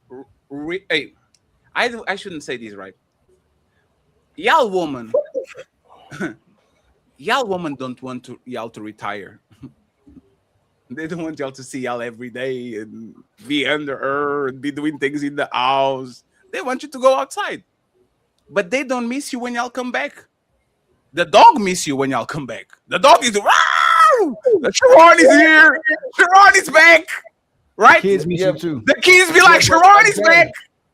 Yeah, but again, see, the problem is you not understand how a dog sees time versus a human being, right? If I go outside for 10 minutes and come back in the house, my dog act like I wasn't there for 10 years. So the dog doesn't understand the time dilation. The dog just know, oh, you went outside a barrier. Where the hell you was at? And then now you came, so it's excited. So it's not comparable. Sharon, does your dog get happy for seeing random people? No, right? It depends on how. No, it's not kind of. If your dog is excited to see Sharon, right? My dog absolutely get excited when strangers are around. Yes, my dog. He gets excited to see Sharon because for your dog, you are Chris Brown. It doesn't get excited to see Brown Chris. It doesn't get excited to see Tupac Shakur. It doesn't get excited to see any other rapper or singer. It gets excited to see Chris Brown, which is Sharon Bracey. So what you misunderstanding is, first of all, if a stranger comes into the house, my dog's gonna be very excited about that stranger coming to bite him, right? No. There's a on the breed. Hey, I'm going to call your dog a motherfucking A. I'm going to. Boy, you don't sit your stupid ass down. Who the think you is? This is what Sharon says when he's not this excited about other people. Boy, if you don't sit your ass down, who the fuck you think you is? Yeah, but so the thing is that I think you're missing is that if you have that time span when you don't see each other, your wife will absolutely be excited to see you. If you spending 12, 13 hours out the day because you grinding all day, she's going to be excited to see you when you come home. If she likes you, but it got to have that point that Angrymman put. If she likes you, if she's using you, then that's a whole different thing. But I think healthy relationships, wives is actually excited to see their husbands. Hey, Jessica. I hope you're not married to somebody. Yeah. Thank you. Jessica, Aaron said that my question was very infantile and stupid, and he broke my heart. I'm very sad. Do you share the same thing, the same idea, or you think that actually it makes sense? What do you have to say about the topic? About what question? As far as like, why aren't women? So I agree actually with what he was saying. I think in the event, like, especially if the man's traveling for work, she's going to be excited to see him. And if he's treating her properly, right? Like, that's her man. That's her favorite person. I never personally got the whole celebrity thing, but I know that's people's thing. So, not even like with Antonio Banderas. What? Forget about it. It was a white joke. Yeah, you know. It's like I would say, like Antonio Banderas, like Brad Pitt, Leonardo DiCaprio, like I don't know, Steve Nash. That's like Desperado. He played Desperado. You never add like one guy like, oh, if I saw him, I was like, is Steve Nash in those conversations? Yes, because Steve Nash had the black wife. I just trying to make these diverse. No, for real. And like I said, no, he's her favorite person. And inevitably, if a man's treating a woman properly, she's going to want to pour into him. It's just how women move. They want to do everything for him. So yeah, no, and she's going to be stoked. That kind of went to the other question you had before. I actually think it's opposite. If a man treats a woman like shit, she actually wants him more. No, not she's and he's treating her poorly. She doesn't care. Don't listen to those. She doesn't even want to see him. Are you sure? Yeah. So you think that if I treat a woman hot and cold, ignore a little bit, breadcrumber, love bomber, and then take all that shit back, like play a ball, do you think she likes me less?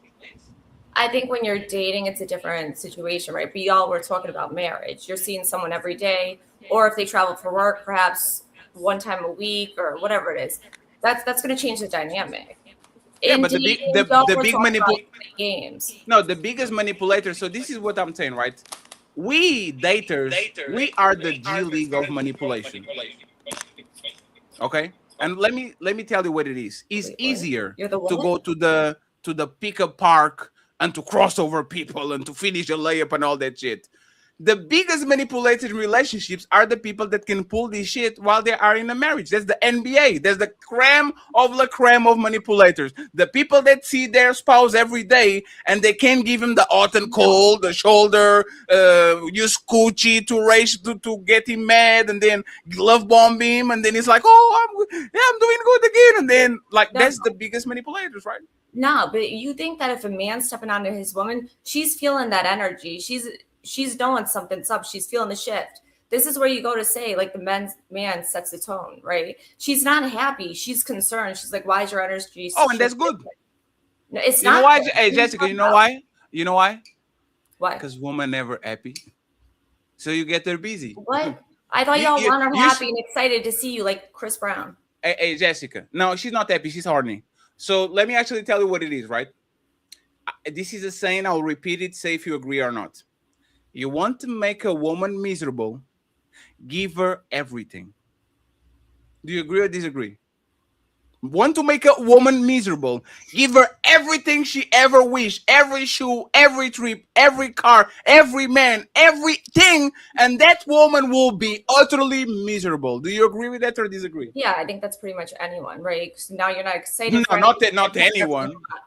Not anyone. Actually, I don't know. There will be some way or shape or form she's gonna want something else, or yeah. Sure. So something else is she gets busy because women are builders, women are healers, they want to always work on something. Oh, I'm going to bring this man back to ease. I'm going to take care of these kids. I'm going to decorate this house so it looks better than it looked there before. Like, women need to be busy. That's why y'all have a bunch of friends, y'all talk on the phone and all that thing, right?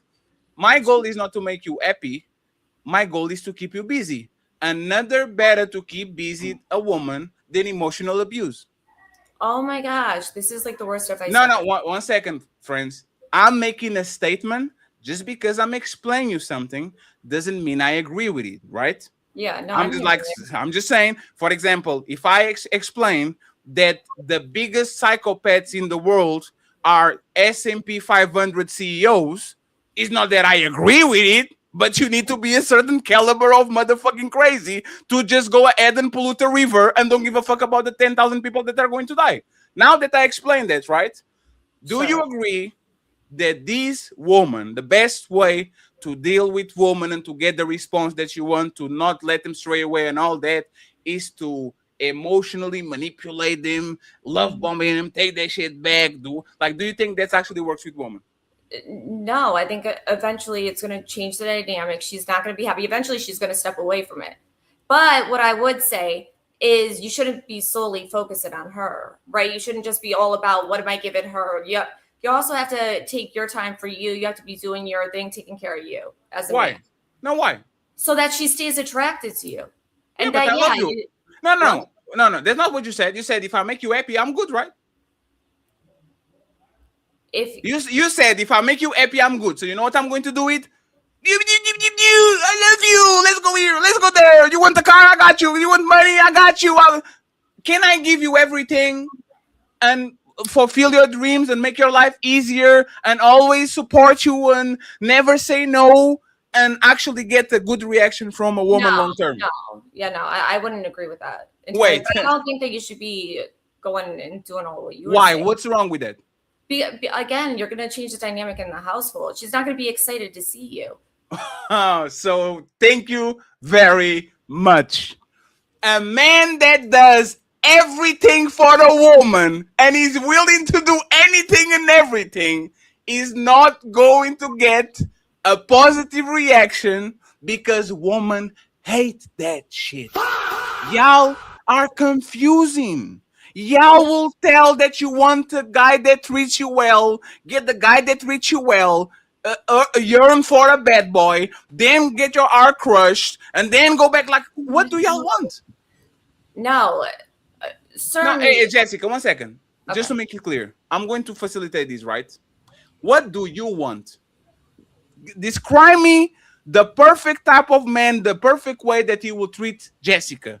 How many times does he say yes? How many times does he say no? How many times he says, shut the fuck up, you better sit your ass, woman, or I love you, you so pretty, you are the woman of my life. Like, how does this man treat you, please? Yeah, no. So I prefer, right, someone who's going to continue challenging me, who's going to make me think, who's going to have reasons beyond what I was thinking. Certainly, I appreciate that in a man. That's the beautiful duality of it. And No, I no, no. respect him, right? So I'm going to value what he's saying. I'm No, going no, to no. appreciate that. What? You said no? You're talking about challenge you. What does that mean? Yes. Can you give context to Yeah, challenge you? Women can say you that. elaborate? What does that mean? So you say, okay, I want pizza. He says, no, hamburger. Right? I want to go back to school. No, you are going to be at home and you are going to have 70,000 babies from me. Like, No. what is challenging? Just that we have a different mindset, right? So like not everything I'm saying is going to be correct. But Why? when you're talking in the No, dynamic, why? what? Why? Hey, Roses, 1 second. Let's role play real quick. We have a genie right now. The genie pull-ups. Woo! Jessica and Fatty. I have one wish to grant you. The wish is your woman is going to do everything you want. You know what my reaction is? You're excited.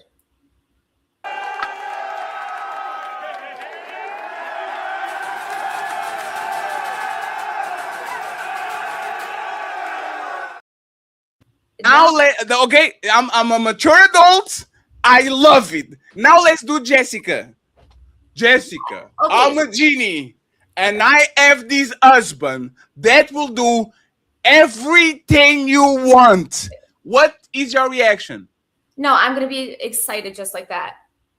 For real, I again, if that's my man, right? Even if he's not doing everything, not perfect, right? Jessica, you're moving. No, Jessica, you're moving too fast.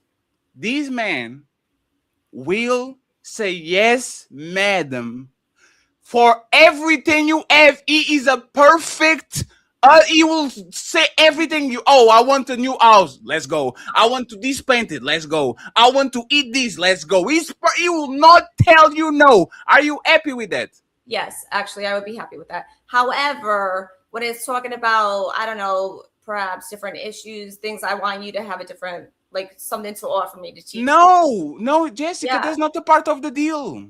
Well, that's you asked. No, me. Jessica. If I'm Hey, asking one second, Jessica. Jessica, 1 second. Hey, Angrymman, this is what I learned about women. You give them something perfect like this. They will grab a hammer, break part of it in purpose to build it again the way that they want to be built. It was perfect. It was done. This is a perfect man, fully only he's going to do everything you want him to do.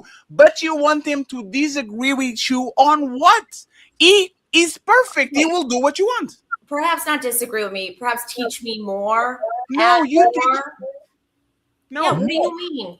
I can't just wait. I'm just gonna go through life. Yes, he's he's your genie. Would you want your genie to disobey you? No, you want your genie when you say, "I want hot water." Yes, I want a bigger dick. Yes, I want triceps. Yes, like you don't want your genie to disobey you. You have a perfect genie, and the first command that you would say is, "Say no to me sometimes." Why would you do that? Yeah, I mean, our minds as women, we know our minds process things differently. They move differently. So we need it stimulated. What are you talking about? So you would get somebody that will do everything for you, and the first thing you would say is, "Stop doing everything for me." No, I still want you doing everything for me. So why do you want him to challenge you if he's doing everything? Mentally, it's more of a mental thing. How? Like I said, winning games of chess. Perfect man is. Hold on, just she's about to say it. Hold on. douchebag. You said tell you. You said tell you no. No, teach me something new. Add on to what I know. Make me second guess things, right? I'm not talking about what I want. Yeah, get me what I want. But when I'm talking about different thoughts, if I'm going to make you second guess, I'm going to say that's wrong. That's the wrong. Hey, I'm going to give Angrymman over here. Hey, this is what's going to happen. Hey, ladies, this is a very good example of how it's so difficult to deal with y'all. Jessica will have a man that will do 100% of the things that she wants to do, and by the third month, she will be talking with her friends like this. I'm done. Cut the show. I'm done. Take me off. No, that's not true. That's That's not true. No, but yeah, you wanna. No, but see, learning. you just said it. No, but yeah, you know. I know. I just yes, said but yeah. no. It You just want to goes keep back. growing and learning. You don't want to stay stagnant. And I know everything, or I'm getting everything right. Like you want to keep learning. I don't know. Yeah. That's my mindset. Angrymman Yeah, has get her interrupted. everything she wants. Make her happy. What are you talking about? Wait, you change it? Oh, go ahead, then. Go ahead, then. It goes back to plausible deniability. It's not about her. Like, they want a guy to give them everything that they want, but they also want a guy to challenge them and say no to them. It's the same thing as what we were talking about earlier with the Netflix thing. It's not about what the guy is doing. It's about what she wants in that moment. So it's plausible deniability. What it is if she were to admit to you right now that the genie was perfect, that the guy was perfect, the husband was perfect. If she then changes her mind and decides she doesn't want to be with the guy, she's going to be wrong. Because she's already admitted this is the perfect guy. This is the perfect guy. He's doing everything that I want. And so if she admits to you or admits to the world that he's the perfect guy and he's doing everything that she wants, she has no she can't then pretend like she's the victim when the relationship fails because she wants it to fail.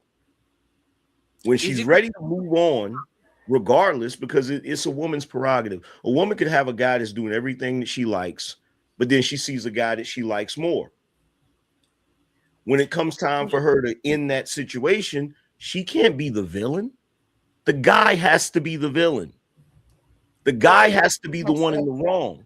So they're never going to admit that the guy is doing everything right, because if they do they can never say that he's wrong when it's time to move on or be hypergamous. That's really what it's all about. No. Hey, Jessica, can you say if you agree or disagree with him and why? I would love Yeah, to no, know. I disagree because I think actually women make excuses, right? And they try to find the good in their man and stick around longer, and they'll literally be stretching stuff so that he does fit or he is perfect or whatever. You're a woman.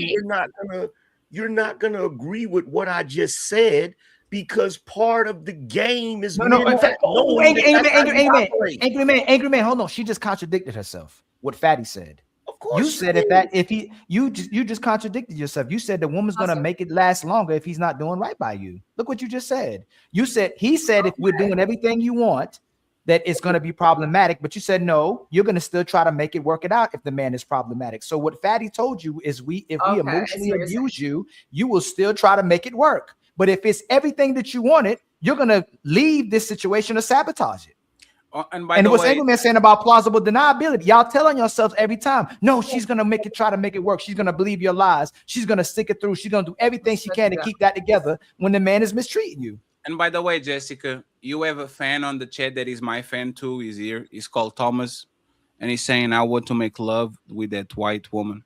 I don't think he probably heard Sharon's advice of being very literal and go ahead. He could say at least Netflix and chill. But this is what Sharon. This is what where I said how lame that is. See, but it's lame, right? But Jessica, this is what Sharon is teaching to this. No, Sharon said to do that though. He's teaching people to just be tell her you want to have sex. If she want to have sex, she'll have. See, and now these people do it, and now look at we have problems. No. We getting straight to the point. We getting straight to the point. Jessica, can you tackle what the Angrymman said? Right? That's not what I said. What? Yes, he was, Sharon. Take accountability.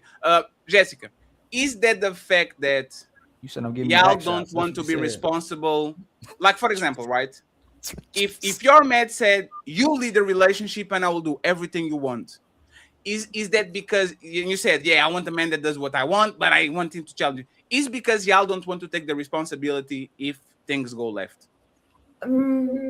I think that women today have gotten to such a state where they are controlling so much. I actually think they would appreciate a man who does do what they want, or who does move that kind of way. What do you mean? No, Angrymman already told you the plausible deniability part. If you get everything you want, you have to admit you're a user. So women have to find something to complain about if the man isn't doing right to make it seem like she's the good person. But if this guy actually does everything you want him to do, you have to put in the emotional burden, the physical burden that you put on yourself and complain. All the women on social media beg for marriages, beg for a family, beg for children, and now there's multiple women putting out how much they can't stand their man or stand their kids, and will say, I have a village, I have a great husband, I just don't like him anymore. And that's what Fatty's saying. Soon as they get everything they wanted, hold on real quick. Soon as they get everything they wanted, either they ask for help or love, they get both of it. Now she has to be accountable. She has to be a woman that maintains the relationship. You have to work for it. Now it's like, nope, I ain't doing that. I'm going to find a way to make this man the enemy and sabotage this whole relationship because now I have to work. What's she having to work so hard for? He's already doing everything she wants. What do you mean? I've heard about these videos. No, listen what you just said. No, listen what you said. The woman, even Rosa said, cooking, cleaning, having sex with your man, catering to him, being enthusiastic when he walks through the door. When the man finally commits to a woman, there's a duration time that happens that time passes, you become lazy, you become a bum, you become inconsistent, you become dry. You're not happy about this relationship anymore because you finally got the notch on your belt. But it's not because the notch on the belt, it's because you have to maintain the relationship. It's like, and I'm gonna give you an example. If a man likes a woman and he still hasn't matured fully into a man, and she has expectations and standards he has to meet for her. If he's not ready to develop and mature, he's gonna find her unattractive, and he's gonna find a reason to sabotage that relationship because now he has to do something for her. And what are you saying with and that? So women do the same way men, you say lie for sex, and when they get sex from a woman. So the thin line between sex is when the man gets the sex, you get to see if he likes you or not. When he gets the sex, you get to see if the woman likes you or not when you get the relationship. Is she going to put in work to maintain it, or she's going to find a reason to sabotage it because she's lazy and she never really liked you? She was using you. But even if she liked you, now that she has to put in work, she doesn't like you because now I have to do something to maintain a relationship. What women have been doing through the ages, you have to keep the relationship. We want it. You give access to sex. Women give access to sex. Women say men give access to relationships, which mean I have to work for you to get the initial sex. You have to work to maintain a relationship because you need help.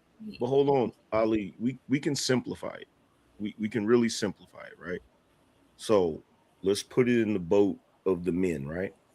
So if there's a guy that's married to a woman, he's married, he has children, and now he's got the house, he's got the minivan, he doesn't have the sports car, he ain't able to go out with his buddies that are single, and he realizes I'm miserable, I don't want to do this anymore, right? So instead of the guy being straightforward and telling his wife he wants a divorce, what he might do is he might go out and cheat on his wife and then do it in a way where he knows she's going to find out. So it's like a passive aggressive way of trying to torpedo the relationship, right? Now, in a situation like that, the man is gonna be the villain. Everybody's gonna look at him like, man, look, you had a great family, you had a great life, and you went out and cheated on your wife. You're a piece of shit. You're a horrible person, right? Rightfully so. In that scenario, a man is gonna be the villain, and men accept that, right? When it's the other way around, and the woman is married to a great guy, has children, has the house, has everything. And one day she wakes up and decides, you know what? I don't want to do this anymore. I know what I signed up for, but I don't want to do this anymore. She can't be the villain.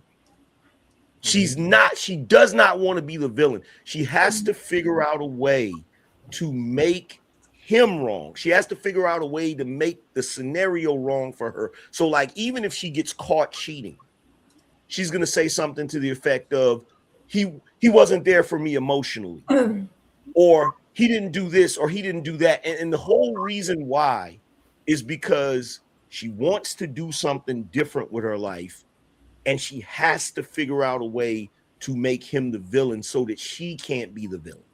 You get what I'm saying?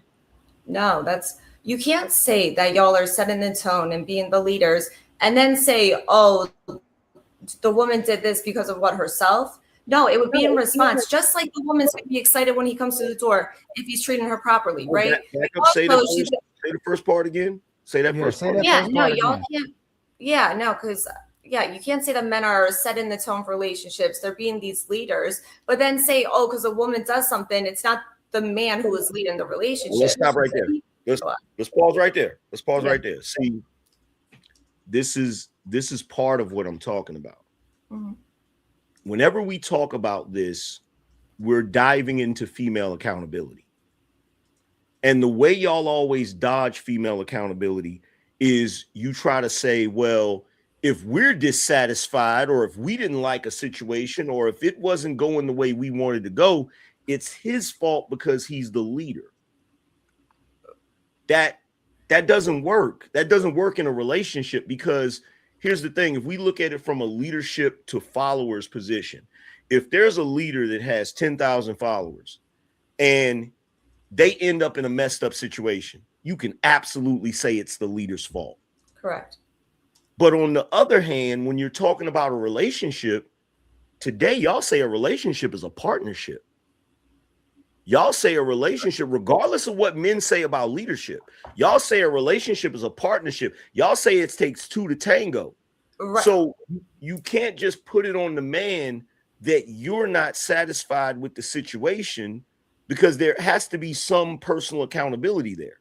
So I agree, right? So that we would have to look at the dynamics of those relationships, right? Mm-hmm. Is it this new 50-50 thing? Are they moving where, she's taking a step back, he's leading, this kind of dynamic? I don't know if they've done studies as far as that. But if we're talking about how it was and with like this generation, I mean, we could say more than likely he was leading the relationship. But we know, but here's the thing. This is something that we know. We know this even if women don't want to admit it.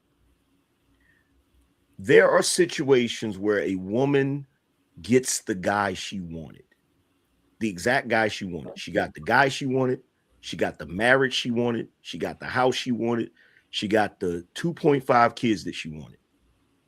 And then one day, regardless, nobody did anything to her. Nobody did anything wrong. One day, she just decides she doesn't want to do that anymore.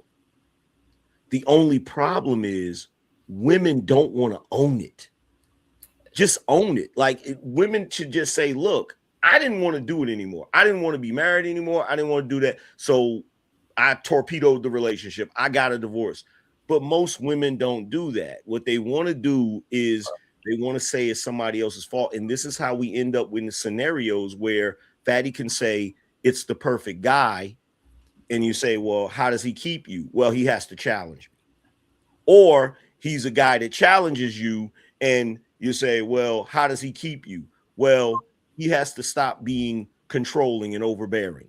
There's always a nuance to it. There's always, regardless of what y'all say y'all want, whenever the guy gives you what you want, you act like you want the opposite of it. And the reason why is so that you still have the plausible deniability to torpedo the relationship if you need to.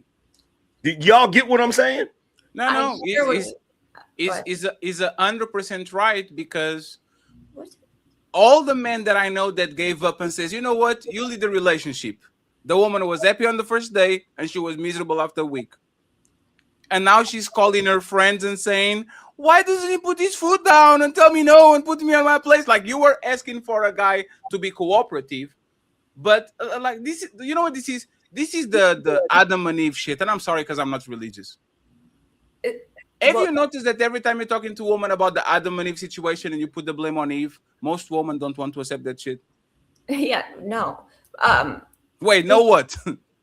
No, they don't want to, right? I mean, I've even argued that. Do you do that, Jessica? I have argued that, yeah.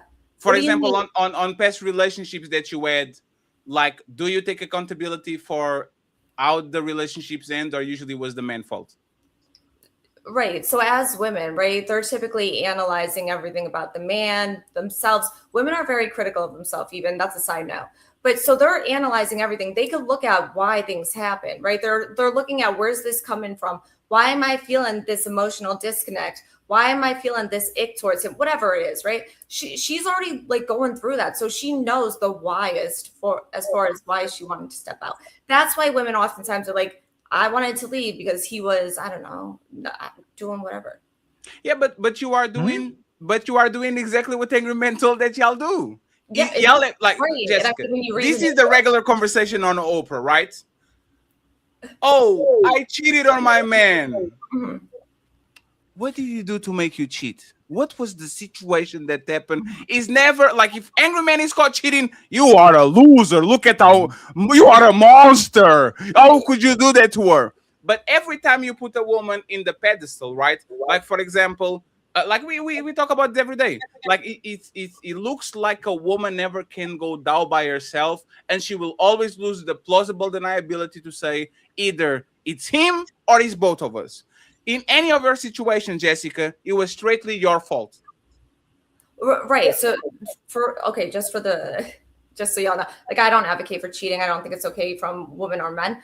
But with that being said, right, if y'all put yourself in these roles, that's where it would go down to. Again, if you're the leader, you're taking the responsibility for it. Absolutely not. A lot. What do you mean no? Because I can leave you. No, 1 second. This is how a leader actually takes responsibility. I am your coach. You did everything I told you to do, and you failed. I'm your bodybuilder coach. I'm your, like, you train exactly how I told you. I said, we're going to win a championship. You ate exactly how I told you to eat. You did everything I needed you to do, and you failed. It's my responsibility. You know what women do? I'm driving the car. You put the hand on the wheel. Something happens. And then when I say, is your responsibility because you put your hand on the wheel, but you are the one driving the car. You are the leader. No, if you are putting the hand on the wheel, it's your fault now. So, Jessica, is there any place that you follow a man blindly? You didn't do nothing. You were following every step he told you to do, and that relationship failed. No. Obvious, because you're going to have an opinion, rebel here and there, be on the mood here and there, do certain things that he doesn't want you to do because you are a person, right? And can I just say it's diabolical work the way y'all use leadership against us in an age where y'all don't really follow us. Yes. No, I think women would love it today. That's what I was saying before. Women, no, I really do. Yeah, women would love Jessica. To say, I got this. What? No, Jessica, this is what y'all say, right? I want a leader. You get the leader and ask, why is he leading me this way? Like you want an Uber that goes to your destination. As soon as the Uber starts to deviate from the destination you want, you're like, sir, you have to go over there. Sir, you have to go over there. And ultimately, you leave that Uber to get another Uber that actually takes you to your destination. I'm not the leader. I'm a chauffeur. I am the one driving, but just because I'm driving, that doesn't mean that you are not on the back with the Ferrero Rocher. I don't know if y'all have that chocolate. The lady with the yellow ad. Smell the Roses probably knows. The lady with the yellow ad. She says, "Mr. Butler, I want something nice." Y'all are not letting us lead. Ferrero Rocher. I think it's yes, Ferrero Rocher. That's exactly what it is. You're correct, right? And we see that, and that's what's come of this new age or whatever, because women, they've been in control of their lives and doing things their way. So yeah, I think it takes some time in the event a woman finds a man that she's trusted, but inevitably if he's moving a certain way, she's going to be like, okay, I trust him, and then she's going to give credence to him, if you will. No, but Jessica, let's do you right? We don't have a lot of men like that. Go on.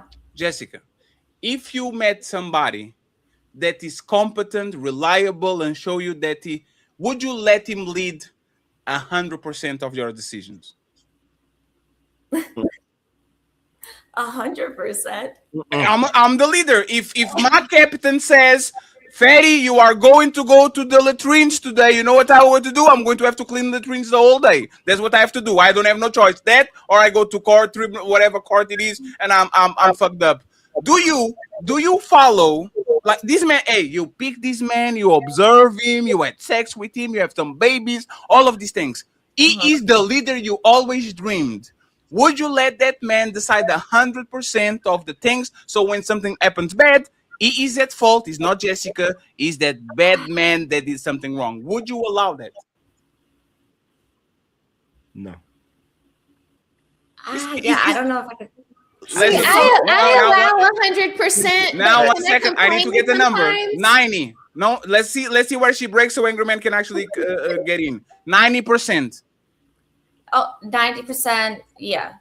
So you would let a man 90% of your decisions, you would let him guide you 90% of your decisions. Yeah, if we're in alignment and I see the way If he you had lives, an alignment, Alignment. exactly. What?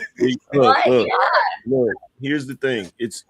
This is the paradox with modern women, right? Now that women make their own decisions and their own choices, right? The reality is most women are never going to give men 100% control behind the wheel. And the reason why is because they don't trust men to keep the car in the road. Okay?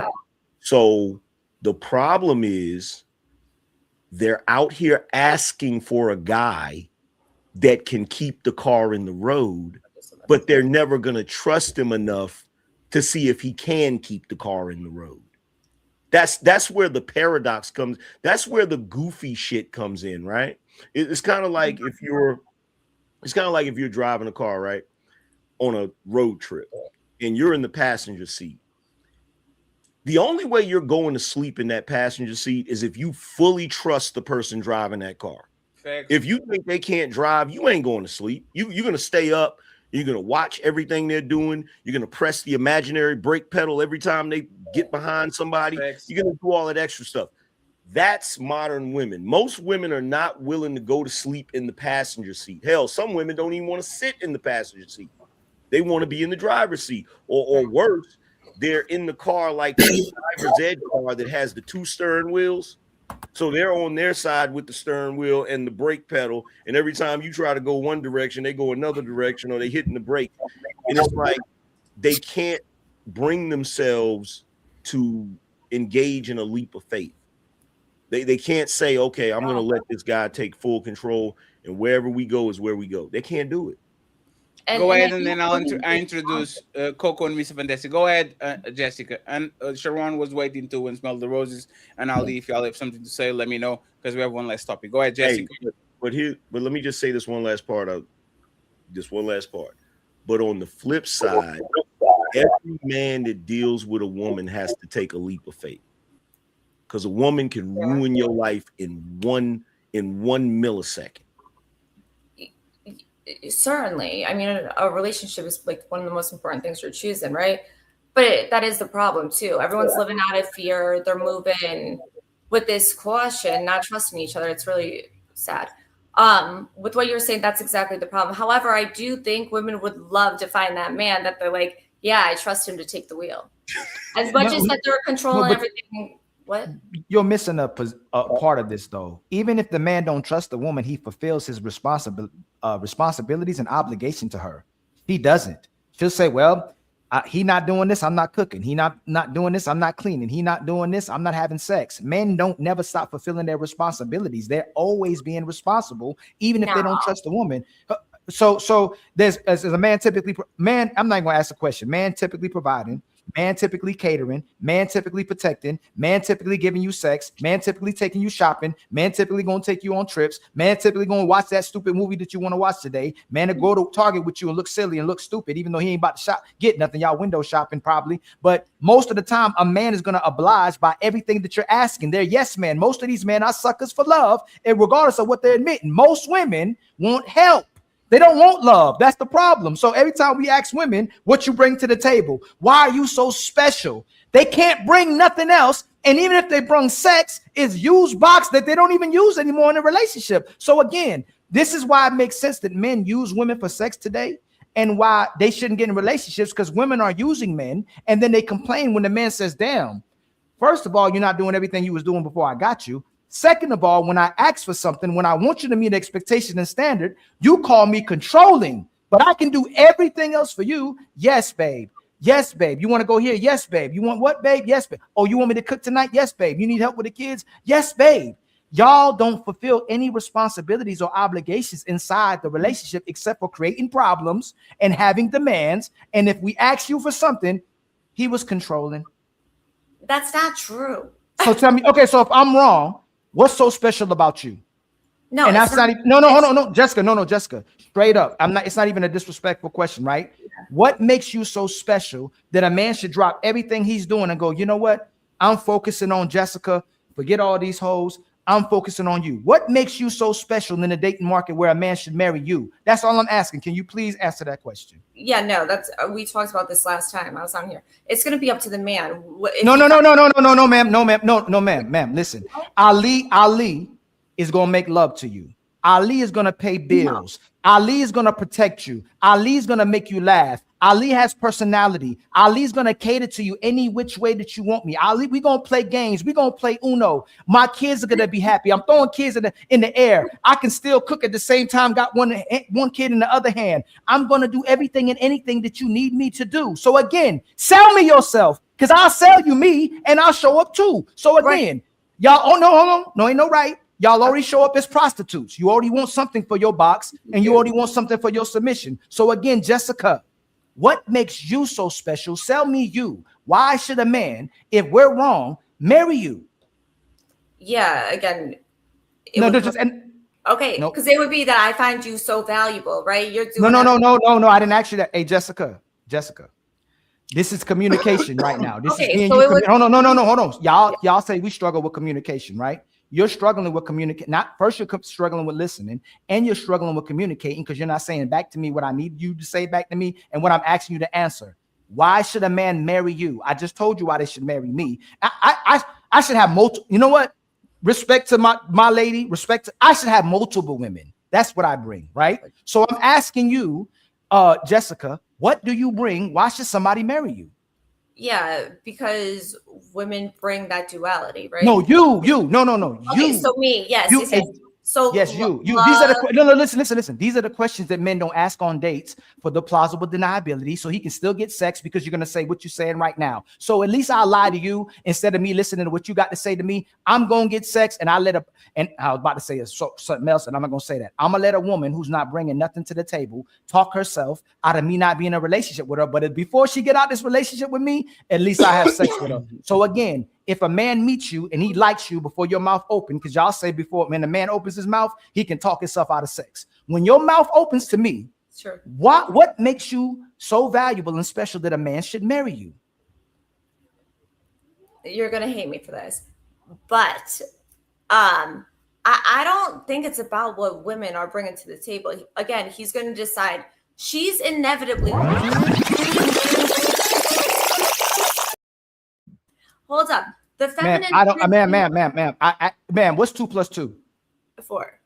What's your favorite food to eat? Oh, that could be tough. Top 2. Okay, say pizza. And gnocchi. Yeah. What's your favorite color? What's your favorite color? You fat ass, you like pizza. What's your favorite color? Pink. Okay. Why should somebody get married to you? Because they love those things too. No, I'm kidding. No, it would be about align, right? What?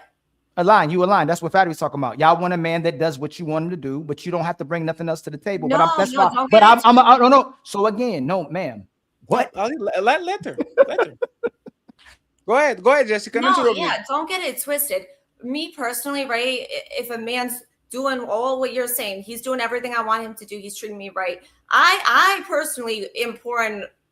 I think a lot of women are doing this. They're pouring too much into it. They're putting too much into it. No, Jessica, 1 second. You are pouring too much, meaning Ali, you muted, meaning that you're doing something. No, Fatty, let her what you said. No, Fatty, it's just to explain her. I want to hear the pouring. I want to hear all. No, Ali, she's flipping it again. She's saying women are doing too much. Oh, that's the yeah. problem. So Jessica, I want to hear Jessica. Yes. No, Jessica, I want to hear what if a man comes in and is the man of your dreams, and he comes here to make your life easier, right? He makes to make your life better, to help you reach your goals and all that.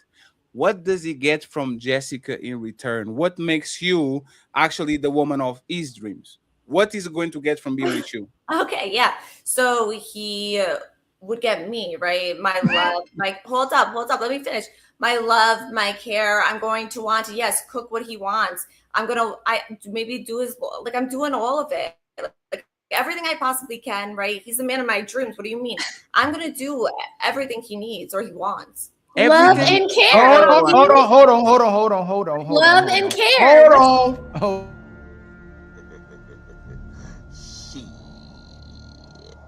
Got your ass. What? So we gonna have sex when we want. I can have multiple women, right? Whenever I want as well too, right? Right. Let me finish. She said everything. I can cheat.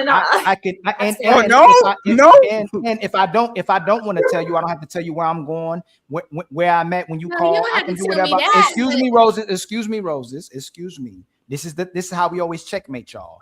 Y'all always say that y'all won't do everything for the man until you say you'll do everything for the man. If we ask you to be quiet, be quiet. Can I redirect you? Can I correct you? You said you do anything for me. Y'all lie on every woman that says they'll do. Every time I meet a woman that says, I'll do anything for a man. I'll submit, I'll cook, I'll clean. They always single. They ain't got no man. So it's plausible.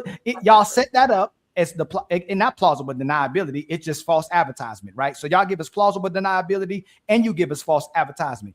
I will submit and do whatever he wants. And when I asked you what you would do, you derailed and deflected and said, well, a woman will do anything. You can't say, Jessica, what you actually will do. And you so used to not being able to say it that all you can go to is whatever he wants me to do, but you won't do whatever a man wants you to do.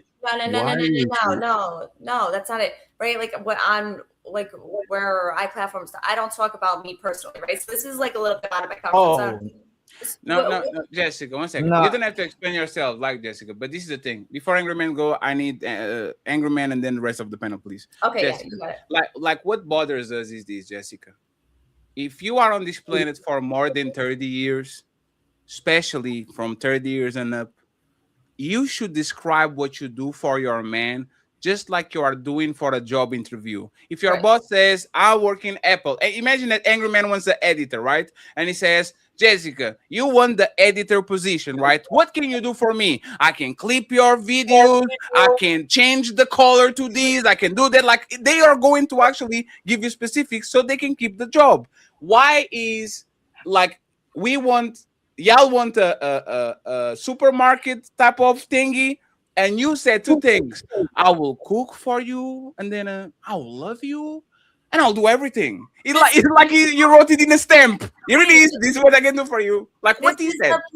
This is the problem. I like for real when we have these conversations. What do y'all want, right? I said initially. No, what can you do? What makes you special? So Angrymman, right before you go. Oh, what makes me personally? No. Hey, Jessica. No, you couldn't answer. This is why men just want sex. Excuse me. Why men settle for sex? Not me. I want love.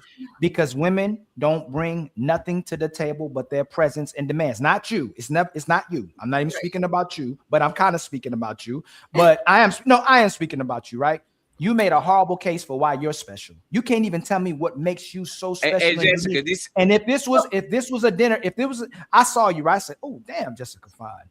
Excuse me, can I take you out for a date sometime? Yes, of course. We get to the table and I have an action. You say, be truthful. Don't tell me what I want to hear. Tell me exactly what you want from me. And I go, okay, tell me what makes you special. And you go,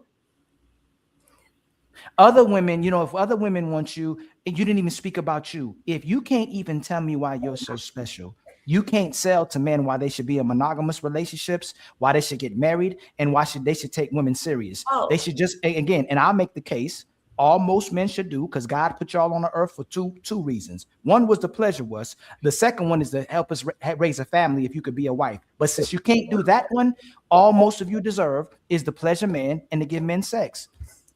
No. And if I'm wrong, again, this is your last chance to redeem yourself, right? God is watching.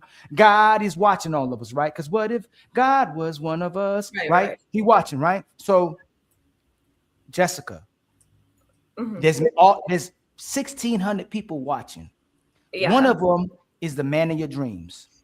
Why should he marry you and stop dealing with all the other women he's already dealing with? Because he's the man of your dreams, which means other women want him and other women are performing and putting in work. Why should he leave all those women to be with you? So what you were saying before, and I don't know if you're going to say it either, but you said that he was the man of her dreams. Why is he going to go with that? And he's changing up. That's number one. Hold up. Number two. Yeah. As far as me, right. I mean, is this a resume? Aren't you going to tell, like, I don't know what this is. I don't like having to sell myself to a man. He's going to see what I am and who I am as far as being a woman. Point right there. And that's why he's going to lie to you. He's going to tell you what you want to hear. He's going to do all the things he want you to do. You think you want him to do, and he's going to have sex with you, and he's going to ghost you.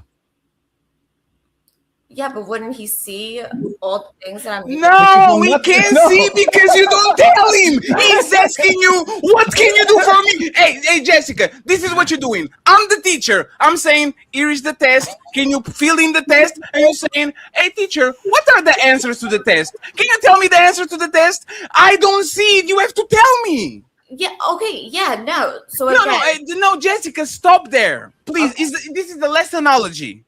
Imagine that you are going to buy your dream house and there's a realtor and you get in front of the house and you say, can you describe this house and why I should sell her? And he says, hey man, you should see what you like. You should know what the house is like. You should watch it and observe it. And if you like it, you like it. If you don't, you don't. No, you have to explain why should a person do the most important decision of their life to actually acquire the house. A wife is even more important than the house. Why can't you sell yourself?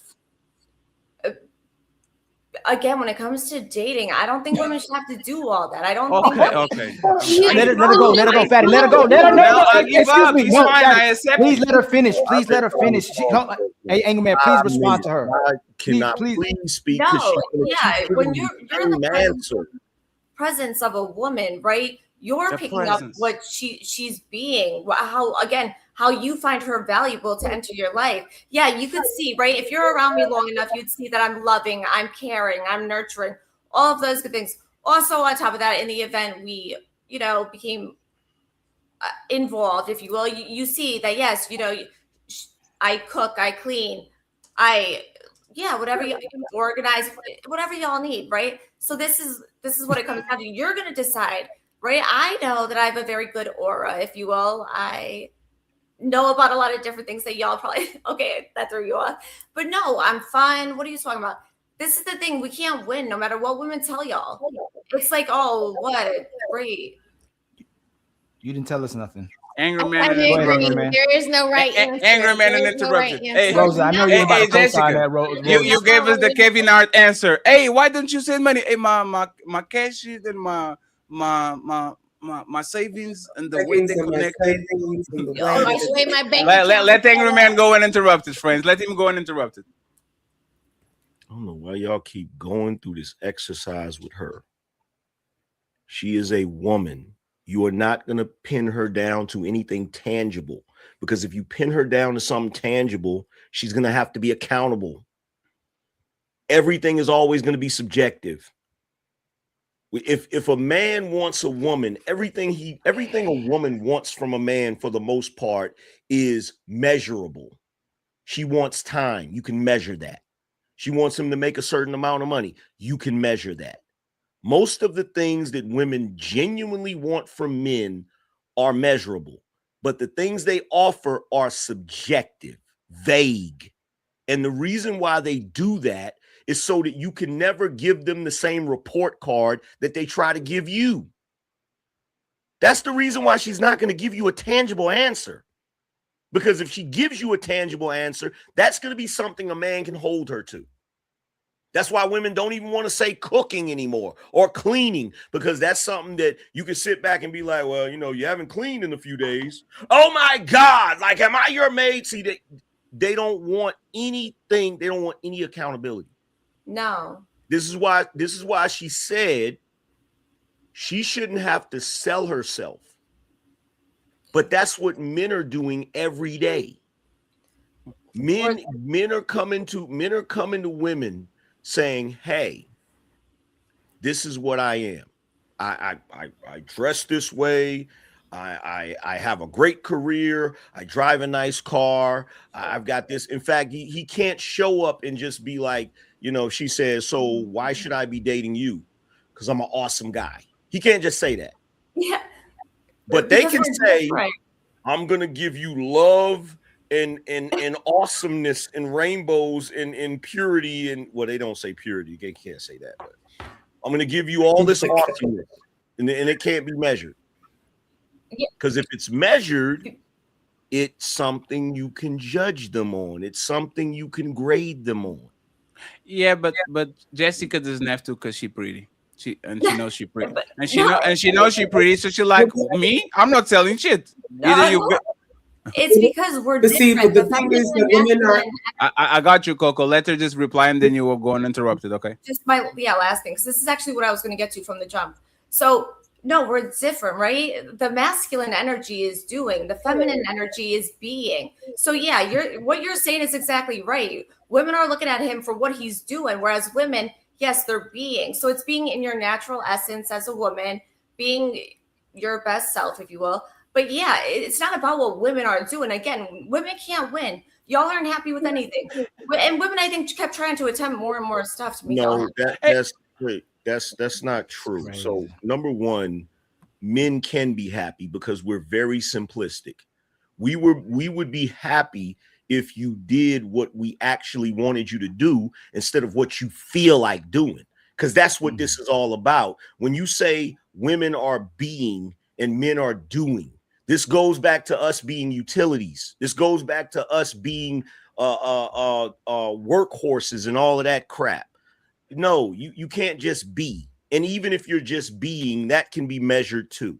Okay, we can measure the quality of a vehicle. It's being, it's existing. Is it clean? Is it freaking pristine, or is it rusted? So we can talk about being. The problem is with most women that are just being, are you pure being? Or are you corrupted being? So women aren't even offering that anymore. You're not even offering being existing as a pure thing. So no, at this point. Wait, Angrymman. Well, let me just say this, and you got it.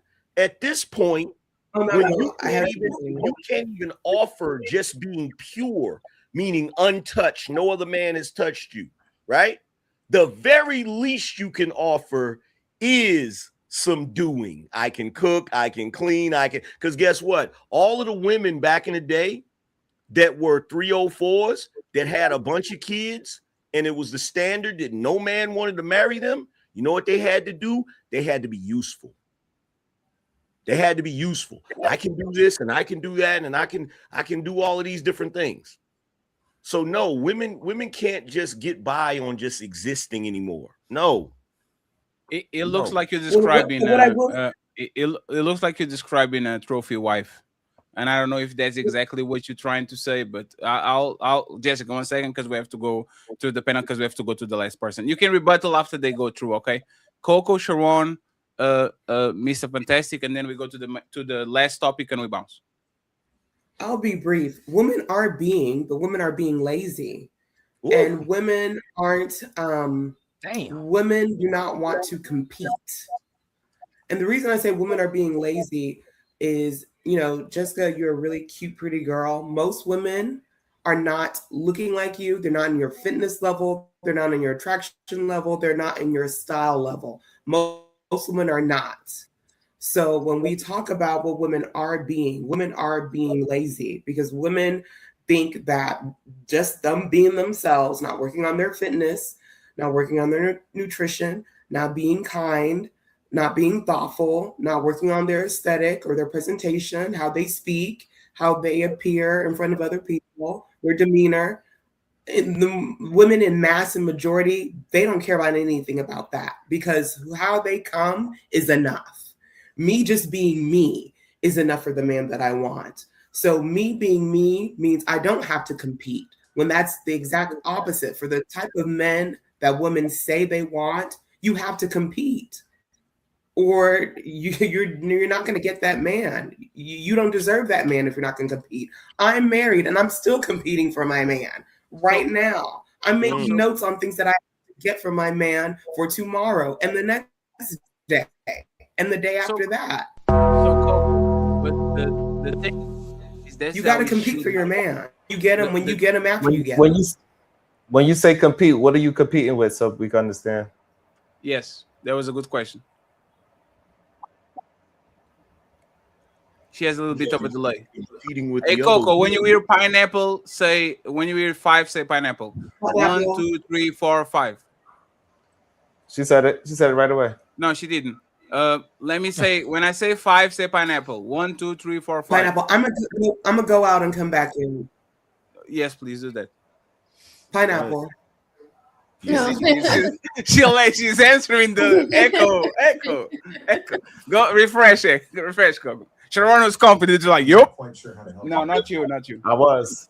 Sharon was like, yeah, see, it was immediately. No, it was the one 5 seconds ago. I'm pretty sure she was trying to explain that she's still competing because there are other women that are out here. So her man could get tired of being with her because she's not doing the things that she signed up to do or said she was going to do. So she's still competing. Sure. But we are going to see if she's actually going to own it.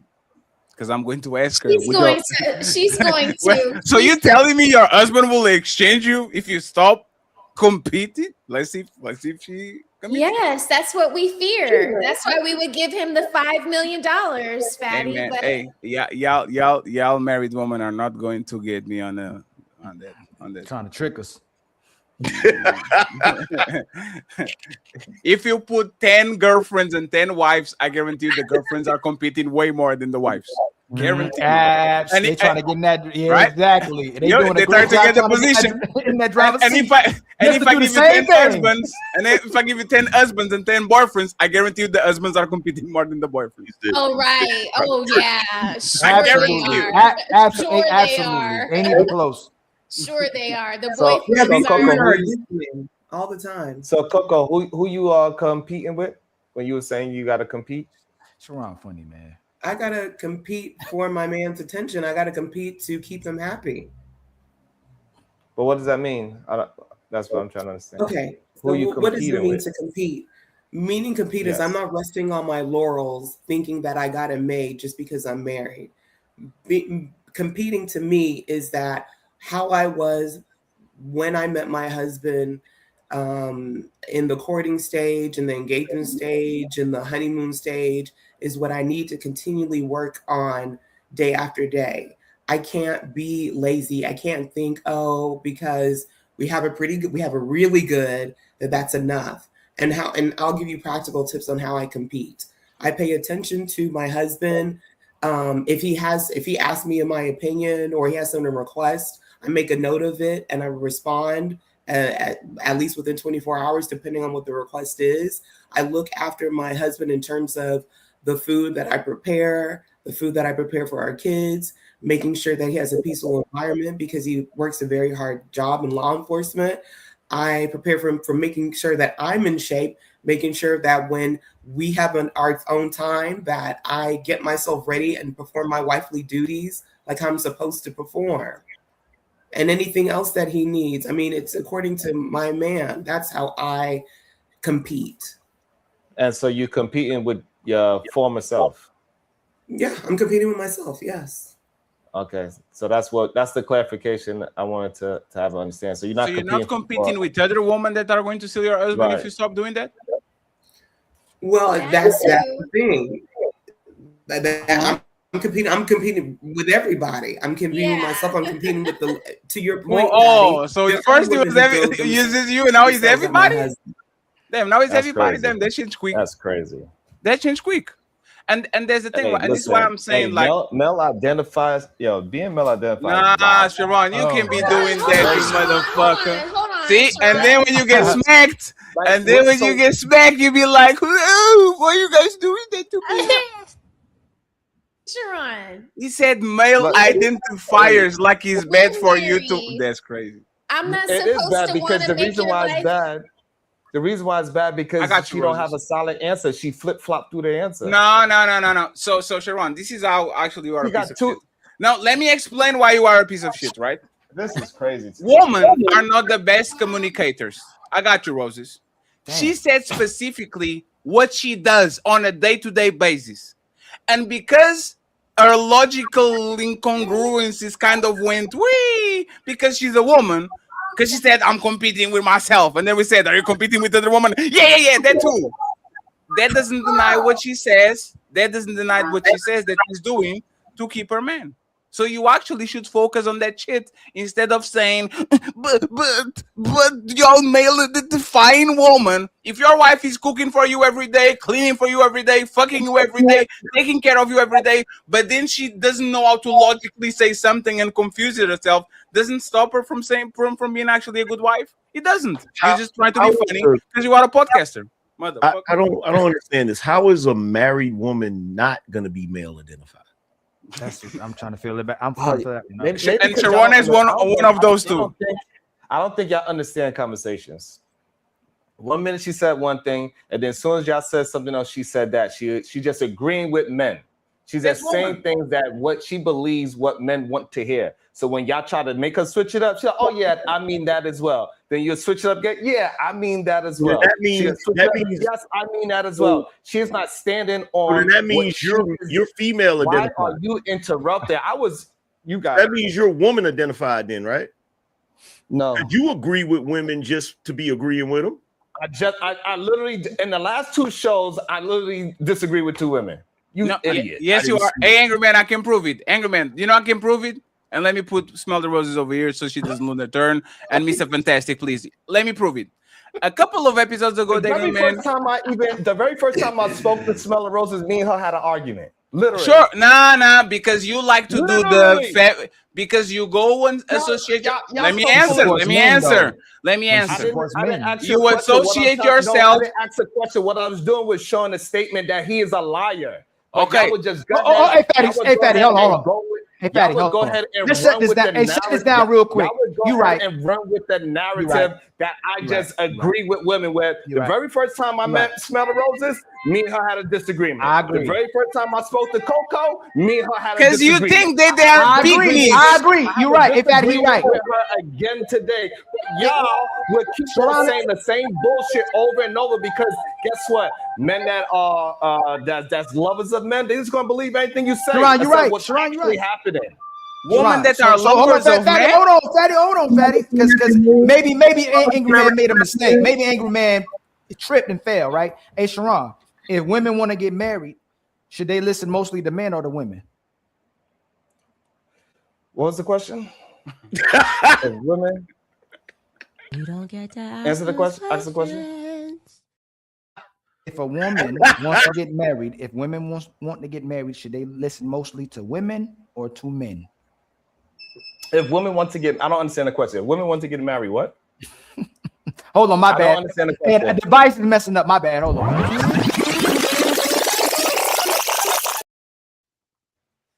Technical difficulties.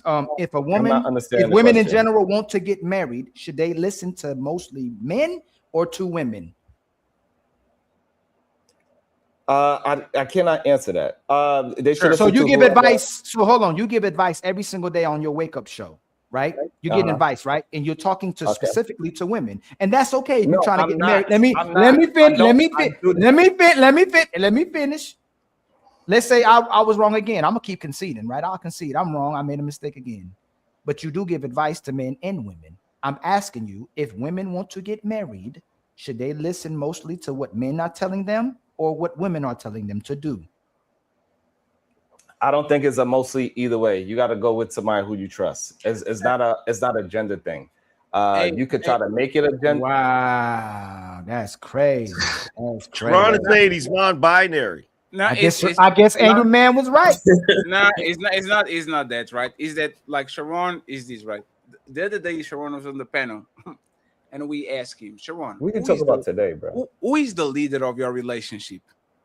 And he was so afraid of saying that his wife had to come from the other room and say, he's the leader of the relationship. This is what Sharon does. Sharon is so afraid of getting his female constituents mad that he won't even pronounce that he's the leader of his relationship. And his wife has to come to the other room to tell us everybody that Sharon runs the household. So once again, Sharon, you are right. You fight with Coco and Jessica, But if I put here Roxy or one of the women that is not male centered, Literally had or, an or argument yeah, with if her. I put here Jazz, if I put here Tyranny, you are going to be doing.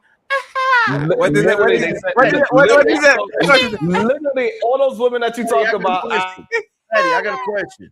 Are you I saying? disagree with all those women Are you before, so I saying don't know that what y'all. Sharon? Man, Are you saying that y'all Sharon crazy. is what he accuses? Because whenever guys say that they treat women messed up or whatever, he said that those guys are lying and they're really big softies. So are you saying he's the opposite of that? He gets up here and acts like he's a softie, but really he's over there acting like a barbarian? Sharon is a gangster. He was a Viking on another life. He just comes here and pretends he's female associate, so he doesn't piss them off. Yes. Yeah, I think a lot of y'all men are just tripping. I think it's just easy to talk about me because a lot of men. Sharon, can we be serious? You got it. I'm sorry. Even though Sharon. I was. No, you should be Sharon. crazy. Like I be so patient, and then y'all be acting as if Don't I'm do that. I was ready. You You interrupted Angrymman 50,000 times in the beginning of the show. Please don't do that. And I made sure I address it. You interrupted me repeatedly. Don't do that, Sharon. Let's be serious, right? Let's both of us look at the camera. Who has the bigger forehead, Sharon?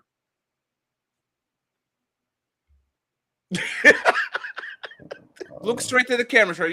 You're cheating. You're doing the thing. Who is? Damn, I think I'm losing. Yeah, your head's way taller, fatty. You got a taller head. I think it's because of the puffy cheeks. I look like a chipmunk. Sorry, Sharon. That was very important, Sharon. I needed the thumbnail. I'm going to do a clip saying the battle of the foreheads, and I'm going to put it on the thumbnail. Go ahead, Sharon, uninterrupted, and then please, Coco. Now, Smell the Roses was here. Y'all freaking Smell the Roses. Well, I'm just saying to reply to what Sharon said about me being male-centered. This is going to be quick. They asked, a true athlete, a great athlete will say that they're competing against themselves.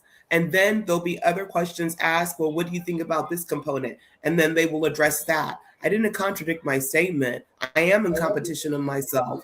But again, people can ask other questions to clarify and state that I am competing with others as well. Doesn't change up the strength of my argument or what I said. And I'll land on that. Hey, Mr. Fantastic. Yeah, but the analogy doesn't align with what we are communicating because a marriage is between two people. It's not a team sport as you competing with against outside people. What? It's not a team sport when you're competing against other people. So the marriage is between you and your wife. You are not that dense. You are not that dense. My marriage is between me and my wife. Somebody can commit. Wow. Yes, Sharon, but let him finish. Let him land. Let him land. It's fine. Let him land. Go ahead. Go ahead, Sharon. You can be doing that. At least it was cleaning the room for you. Wait. Let me ask him a question. You want to have his little fit? Let him have his fit. Let me ask a question. So, Sharon, you sitting there with a Knicks jersey on, right? When the Knicks are playing a specific team in that game, are they not also still competing with the rest of the teams that's in the league? Yes. Okay, so now relate that to marriage. Okay, so even though you and your wife are in a marriage, the other people in the world still have the possibility of getting your attention. You or your wife's attention. Absolutely not. Absolutely not.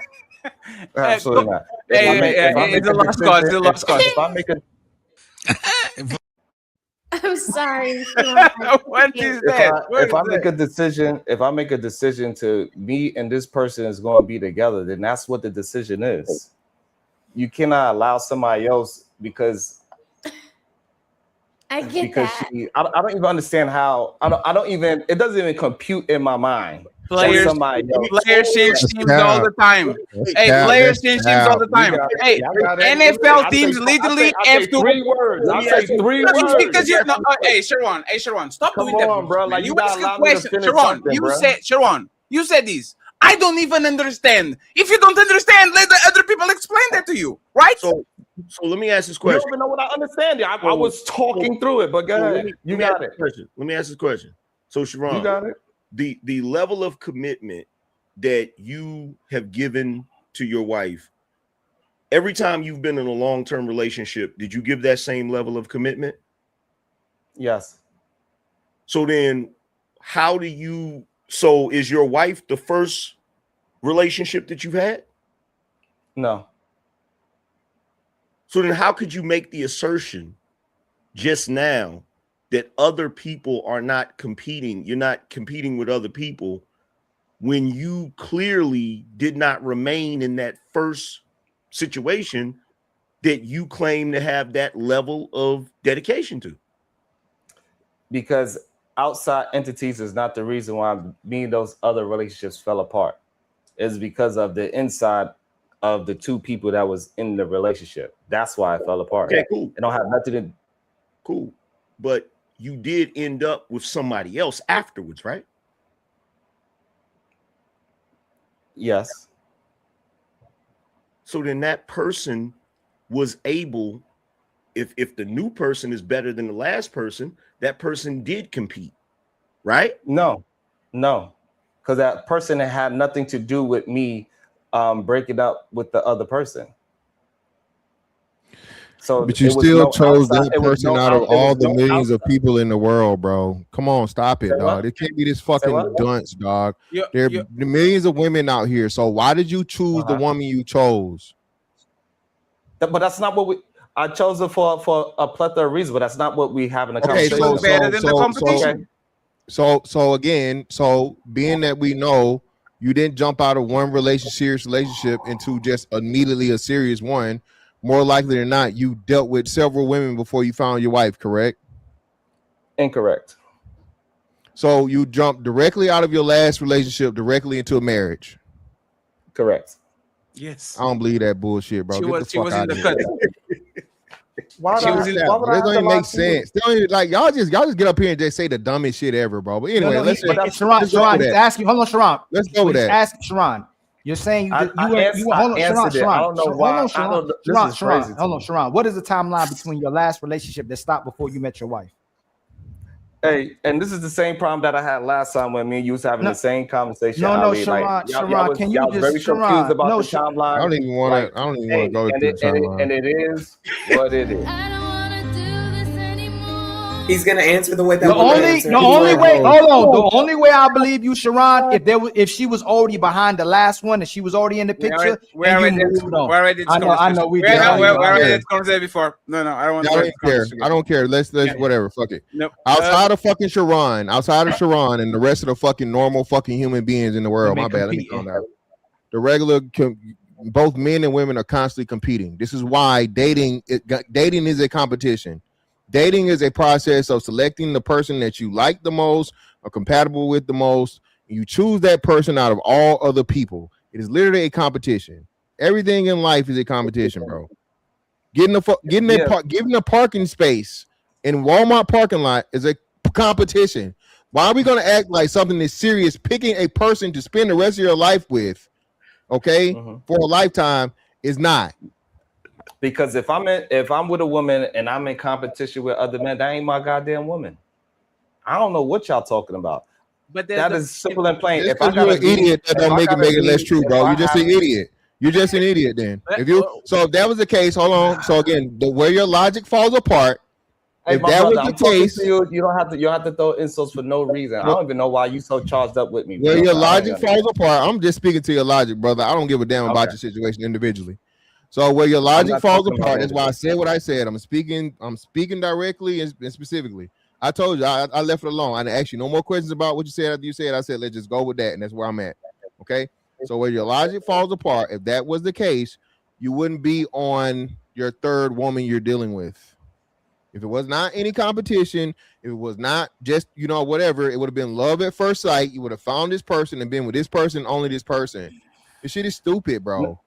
But that doesn't have anything to do with what I'm communicating at all. Me and the persons that I was with is because it wasn't about Let him finish.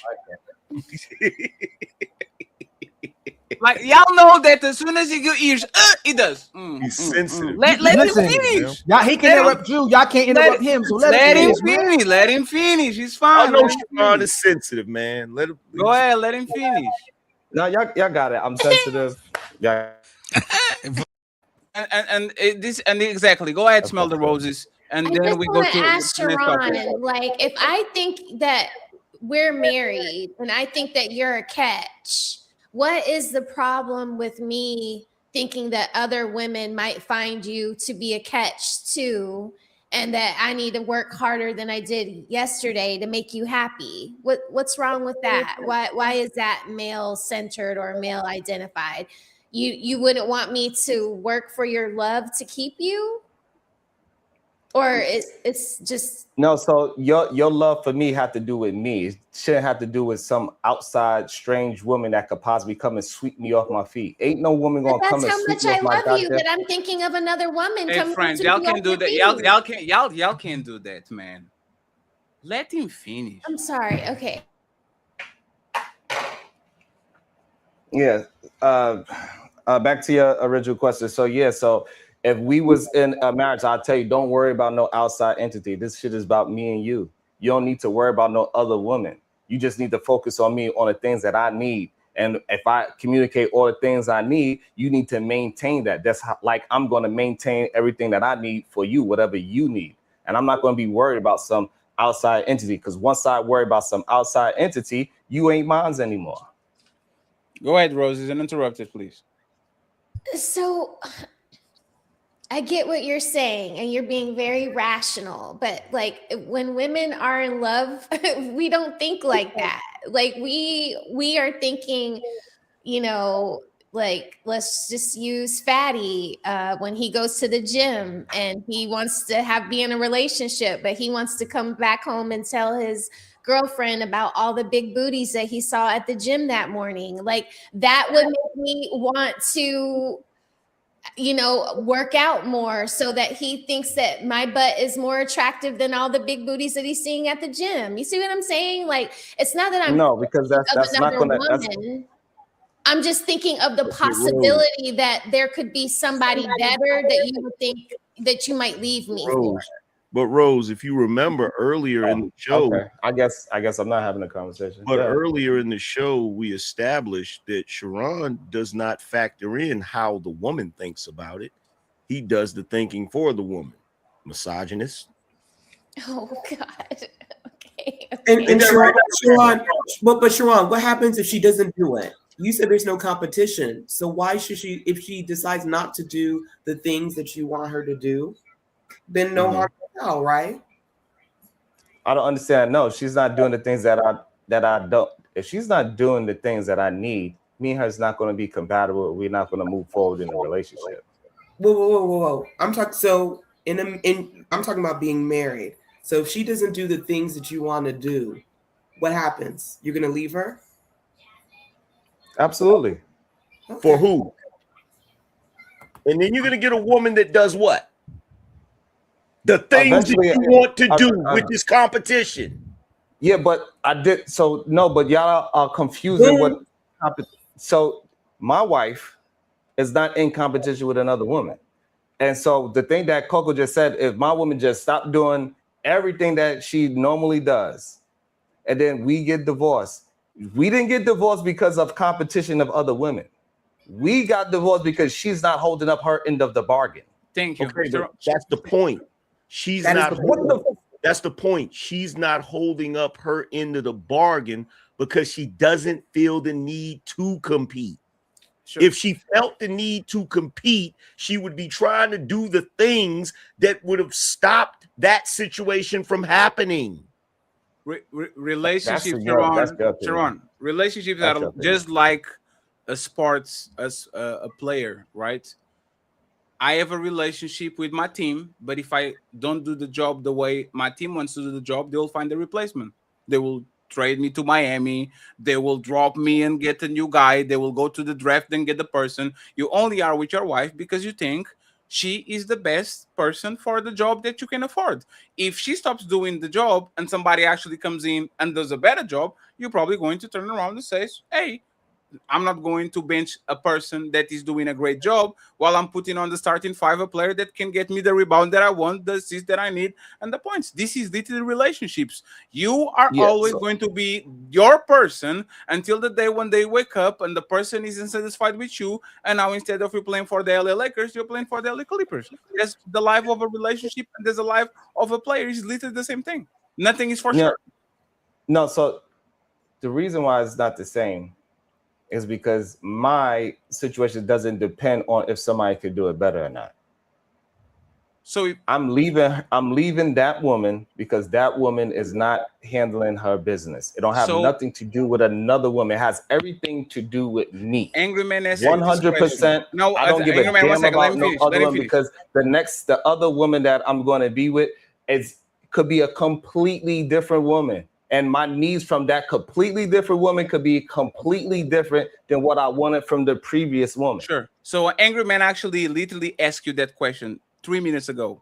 You are going to leave your woman because she's not doing the job to find the woman that is doing what? The job. A better job that is actually filling the needs. You need a rebounder. Your woman stopped rebounding for whatever reason. You go to the market and you get Dennis Rodman because you need rebounds, right? That's what it is, right? Here's the better thing. If you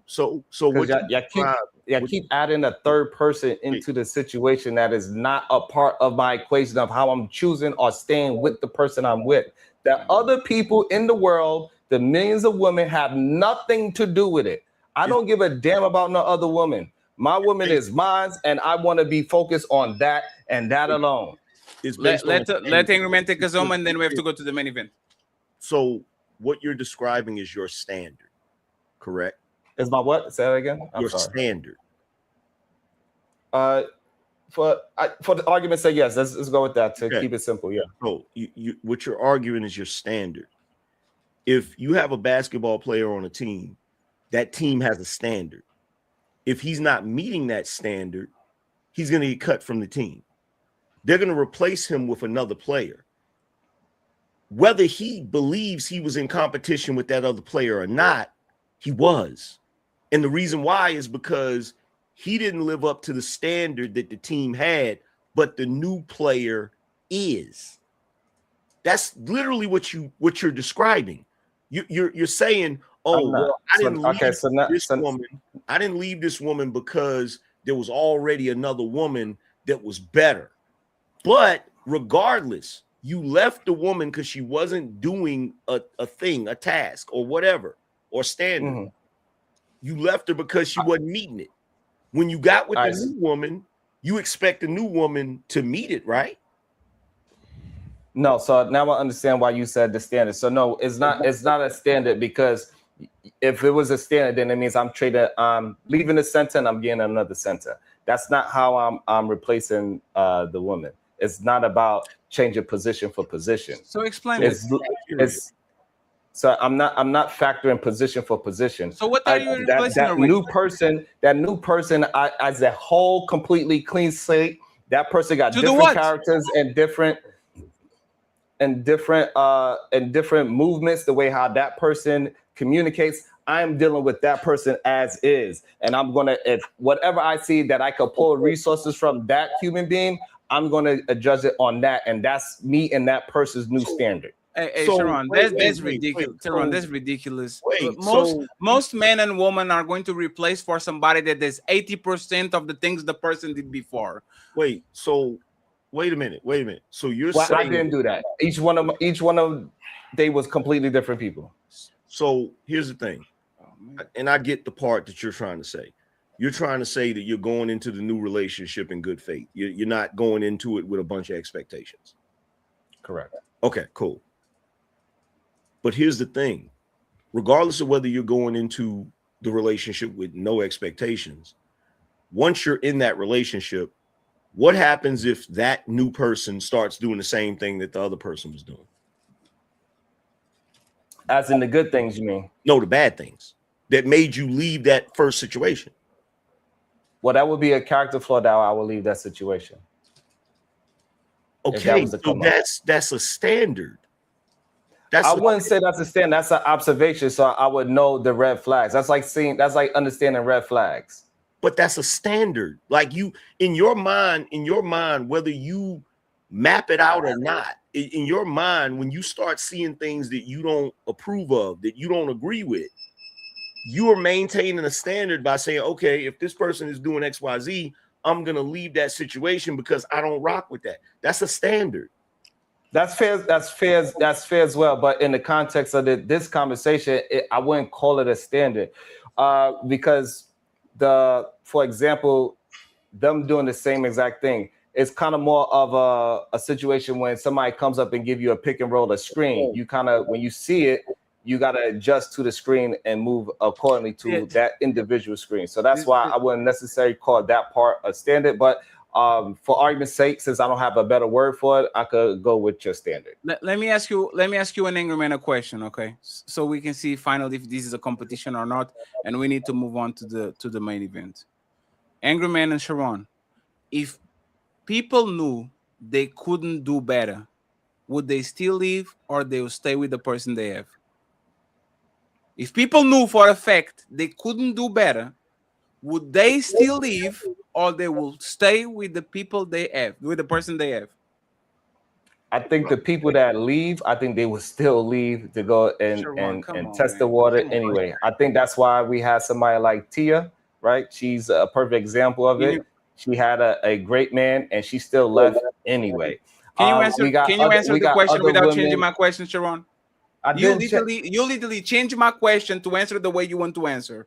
It's not for the people that stay. It's not for the people that leave. Overall, of the people that stay and the people that leave, if people in general knew this person is the best person I can ever be in my life, I cannot find somebody better, would the people consider leaving, or they will or will they stay? If they knew I'm not going to get a person better than the person I have right now, would they leave or would they stay with the person they have? What would happen? If you want me to add the people that stay with each other as well, then no, I would say no, nobody's leaving. But if we talking about the people that leave, I think they still have this character flaw in them. They would still leave, even though they know they ain't gonna get better. Yeah, you don't know human nature. Go ahead, man. My issue with this, and we can move on. My issue with this is, if you truly believe that your woman wasn't competing, then you would have never left the first one. You would have never had a problem with what it was she was doing.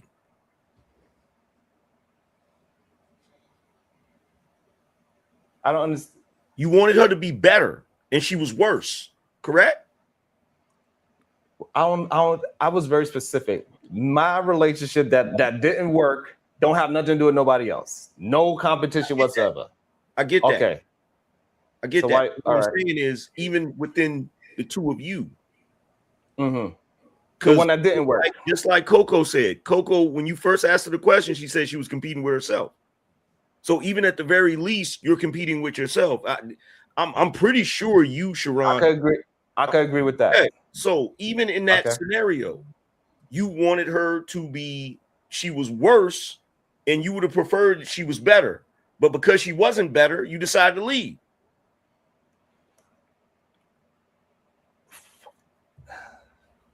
Just because we don't need to go deep into the relationship. Sure. For argument's sake, sure. Because it's much more complicated than that, but sure. I mean, I'm pretty sure it is. I'm just I mean, it's like so, but can we go to the main event? Yeah. Psych. Who's calling that shit? Who's calling that shit? Who's calling that shit? Who's calling that shit? Who? Yeah. OVO Sound 2025.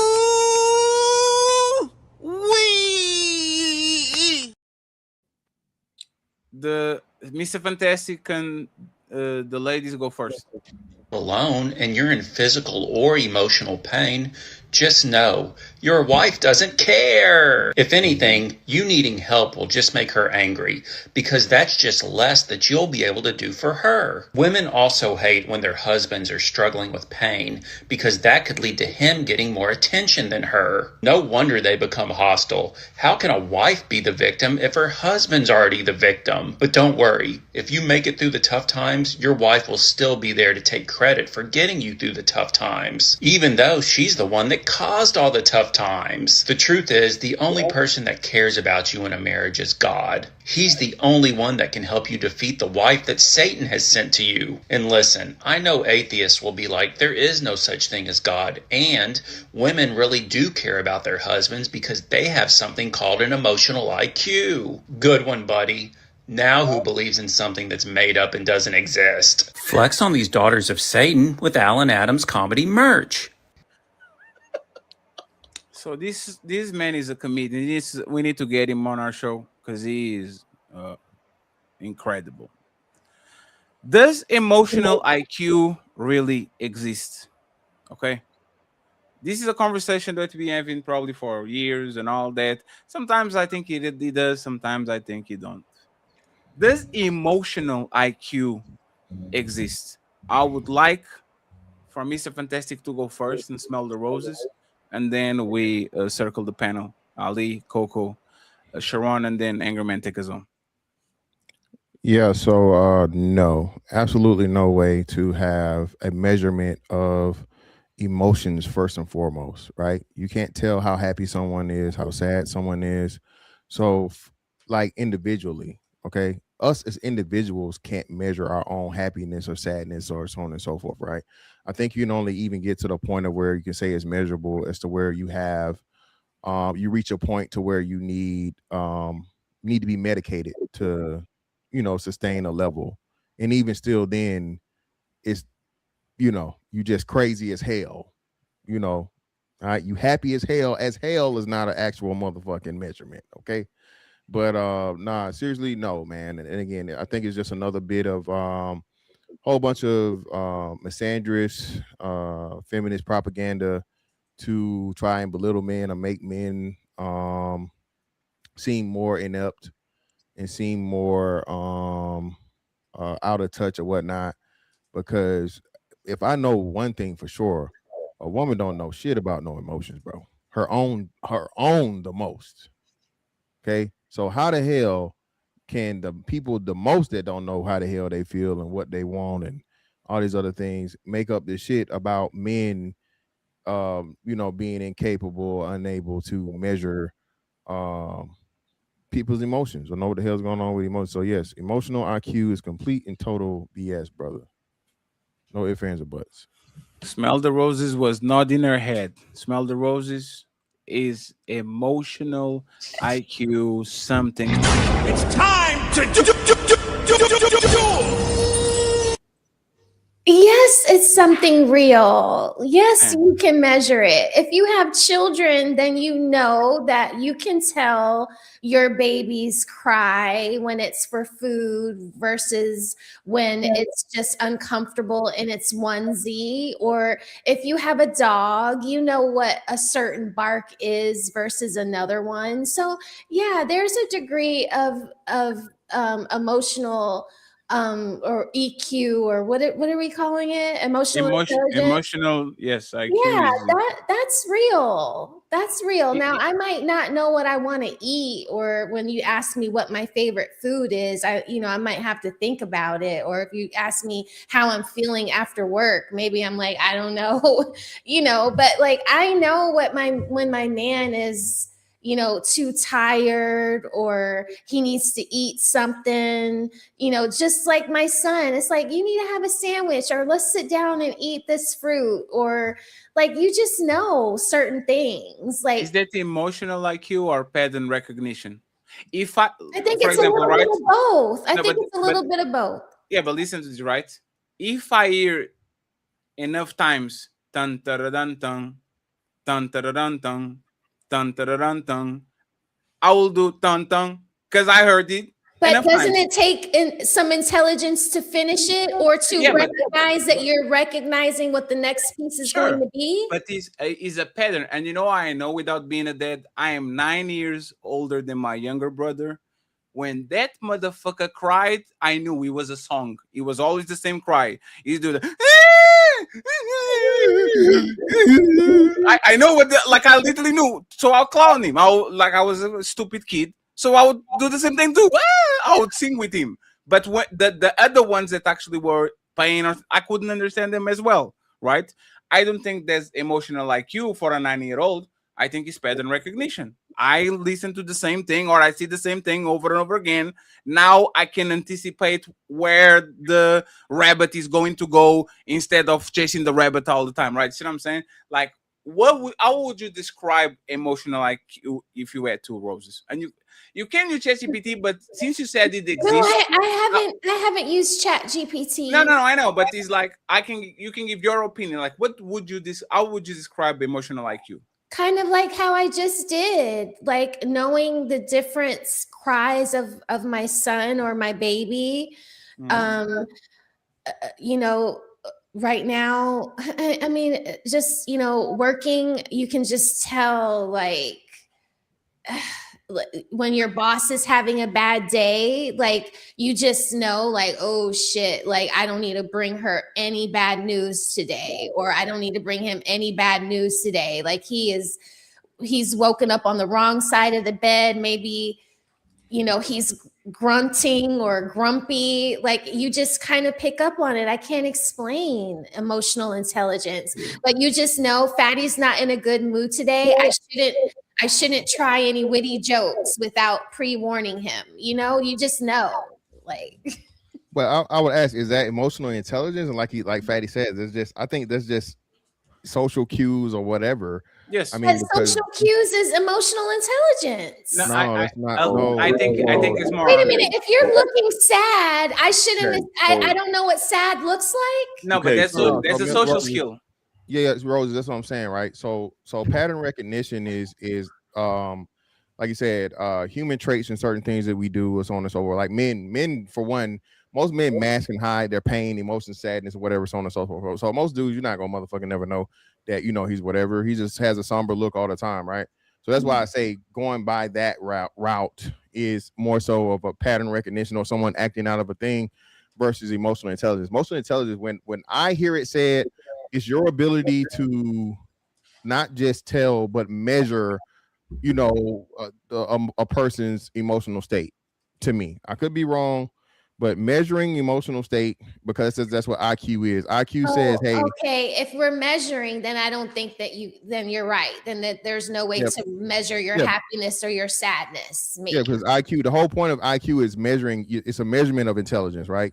Your the quotient part, right? So you're measuring how smart someone is, right? That's why I say it's impossible to have emotional IQ, because you can never tell how someone is until it's like, worst case scenario or whatnot, for the most part. Go ahead, Angrymman, and then Aldi. I already said what I was going to say. Aldi, does emotional IQ, damn, what's going on with this? Does EQ exist like an emotional IQ? Does it exist?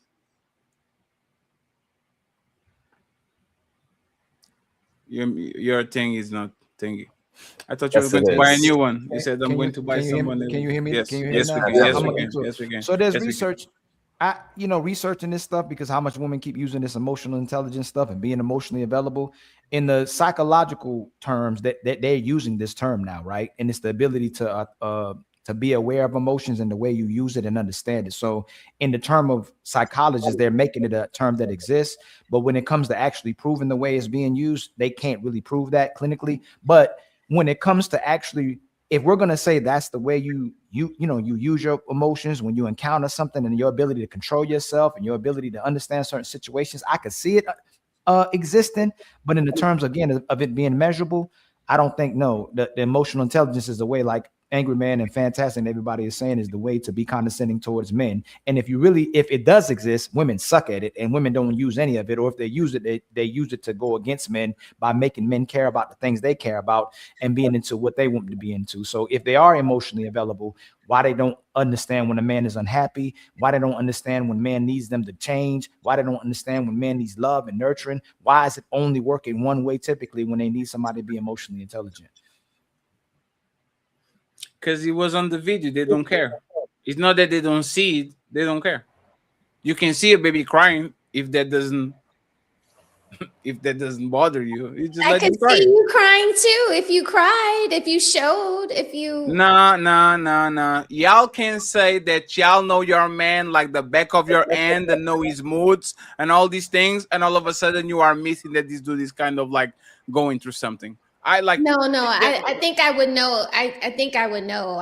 So, but that's the point, right, Roses? If you are waiting for me to be a clairvoyant and kind of read your mood, and if you we're expecting a little bit of that, just a little bit. You don't have to figure out every single quirk and every single thing, but respectfully, women are socially aware. They just don't care. Because you notice every motherfucking dog that is a stray dog. Oh, Angry man, there's a dog there. Can we take it home? Right? Y'all, but when it's a homeless man, ugh. Fatty, to your point, I think women do use the phrase emotional intelligence, but most women are not emotionally intelligent. Because looking at the descriptors of what EQ is, self-awareness, self-management, social awareness, and relationship management.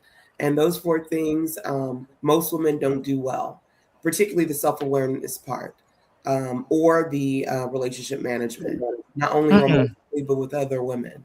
So go ahead. They're just evil. No, they are emotionally intelligent. Women don't care. Like Fatty and all of us are saying, they don't care. You know what I thought about before I came on this show today.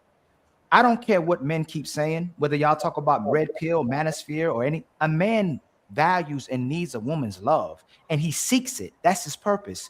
And y'all weaponize it against men, knowing how much men are suckers, knowing how much man will pander, knowing how much man will simp, knowing how much men need it from you. The fact that they'll never receive love again outside of their mother, and if they had a mother, women know soon as no, they are. They know what they. So Coco, I'm gonna keep Coco. Yes, Coco. Yes, you know how you know they're self-aware? Because women will do to you what they tell you not to do to them. They don't want you to cheat, but they can cheat when they feel like it. They don't want to be replaced, but they'll find your replacement. They know exactly what they're doing emotionally. They already logically you know what?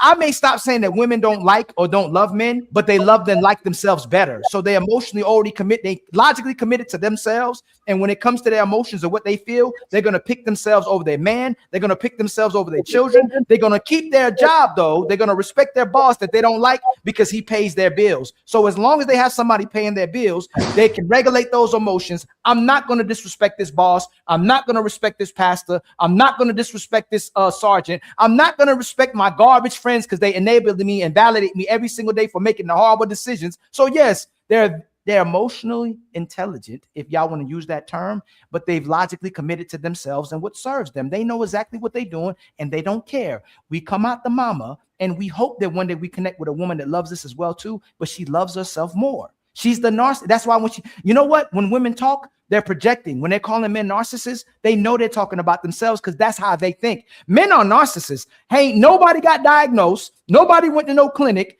but they're calling men narcissists because it's how they actually think and project. When they're talking about us, they're talking about themselves. Coco. So we have to stop downplaying a woman's intelligence and just admit the fact when they say they don't care, they love themselves and they like themselves more than they do men. I'm not saying that women are manipulative, but I'm again to speak about emotional intelligence, and if they're looking over these key components. Coco, can you be quiet? Can you be quiet? Thank you. You're emotionally intelligent. You chose to be quiet for Ali, even if Ali probably upset you by talking to you just like that. I respect you. I love you, Coco. I just wanted to prove what I want. You know how to be quiet when you need to. I don't think that's fair. Let me say Fatty. Fatty. Coco values me and you. if I would have said that to other people, I won't name drop because there's people that's too afraid to name drop. They would respond in a different manner. Coco values me and respects me. Coco Smell the Roses does it all the time. Roses will shoot an AK-47 at other men that may say similar things. What? Let's go. Make thumbnails, turn it up on certain people, but they'll never do that to us. They are regulating, and they know who they're committing to and who they don't, and they choose who they will value and respect and who they don't. Because they're not mad at us. When Smell the Roses is in on her feelings, nothing goes through her. Ooh, hey, Fatty. Roses has been mad at us before. Hold on, Fatty. You know, not as mad for. Yes, she has. And Coco has too. Hey, they've both been mad at us. You seen it on their body language. Yes, they have. Yes, they have, Fatty. Yes, they have, Fatty. Nobody on this panel knows what each other's husband and wife is mad at. I'm not disagreeing. They actually see it. Nobody's going to know how much Ali woman gets mad. That's Ali. Nobody's going. Coco probably laughing because of that. She knows for a fact. She got one version of her husband that nobody ever saw when he got mad, and everybody on the panel can say the same. Our version of mad might get Smell the Roses to a 3 or a 4. A version of that her husband, because he's somebody that she loves and she adores, but he's going to go to 8, 9, and 10. This is why people go crazy to jump off a bridge. The people that you love the most are the people that are going to put you on a rage, and this is where you have to see, does this person have emotional intelligence or not? Can they figure out what is going on, refrain themselves, choose their words, be quiet, said not now. In my opinion, if emotional intelligence exists, is exactly that. Who are you when you are mad? Question. Sure. Take it away from the females. Recently, in the last week, have there been men who could demonstrate emotional intelligence but didn't demonstrate it? It's very vague because I thought. No, it's not. No. Okay, hold on. Okay, Fatty. 1 second, Ali. It's because your question is too open-ended, right? No, it's okay. I'm sorry, Fatty. 1 second, please. I can say that people acted a certain type of way, but I might think that was not because of emotions. It's because they were calculated about what they were doing. Fatty, have men literally this is emotional intelligence right there? Have men been demonstrating that they'll regulate their emotions just like women? Regulating your emotions. No. When you're picking and choosing the things we've been going through in the last 3 years, right? People will go like you show up. Hey, Fatty, Ali, I need you to do this. Yes, sir. Ali, I need you to do this. Yes, sir. Ali, I need you to do this. Man, yes, sir. Have there been other people that did the same thing until they didn't? Sure. And number 2, have there been men who have said one thing to women and men and then changed right back around and said something different when it was convenient or when they feel like they were looking wrong or they were losing an argument? They were demonstrating they can regulate the emotion till they feel like it no longer benefits them, or they feel like they're better than you, or they may be embarrassed, and all of a sudden, go ahead. But there's not a choice. You can get me to a level like me and Angrymman. Time out. No, I'm not. Hey, Fatty. You literally best me the microphone. I'm gonna tell y'all this. In the back, me and Fatty have went to damn mad on each other before. Let me finish, Fatty. And there's times that we could have cut this friendship out. We could have cut the empire out, and we regulated our emotions. There's always a time that we can pick and choose and say, this is done. And we go, hey, Fatty, you made me mad as hell. I'm still going to work with you. Versus other people that we had encounters with, versus other men and women we have encounters with. They don't make them same choices. And we'll have this conversation. And I'll say, hey, Fatty, it's become cultural. People can be logical until they feel like they're better than the situation, or it no longer benefits them. But they're intelligent. They make a commitment. But I think you are simplifying that, right? Let me give you an example. Me and Angrymman been through wars before. If this motherfucker puts a shut up fatty shirt, right, and I get mad at it, it will never compare to the level of mad that I get when you fuck up. Can't even touch it. And we fought. Me and Angrymman fought. That's two different. You will get me into a level of rage that these men will never will, Because I have more expectations of you. I have a brotherhood with you. Like when you do something, it might not be as bad as it was when we were fighting, but the people that actually are closer the most to you are going to make you react in a completely different way than a person that is a little bit separated because you don't have this expectation. I'm not disagreeing. Well, let me just finish, right? So it's very regular that the person will literally lose their motherfucking mind with person A, but the person B does exactly the same thing and they don't, because that emotional connection is completely different from point A to point B. This person B can say, you are fat, you are fat, you are fat. But if my wife say I'm fat, now we have a messy problem because I actually like her more than I like this random person. Me and you, there's people we treat differently than on these panels than we do on different panels. Angrymman treats people differently. Sharon, respectfully, and like sometimes I get him some kudos. I'll be like, dang,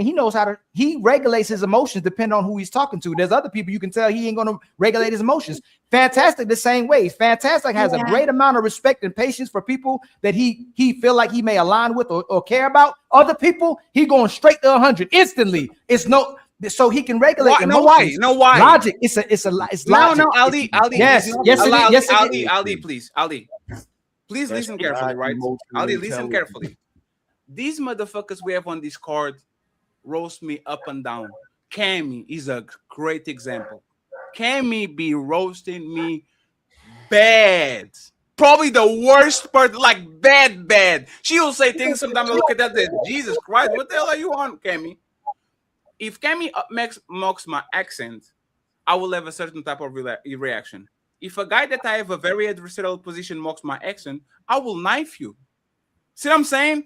Because, again, the people are doing the same thing, but because you have different emotional connections with certain people, you are going to get more trigger with one situation than it's going to get with others. The Angrymman is called Angrymman. I guarantee you, some people get him very angry, and other people is like, they don't even exist. It's like a fly.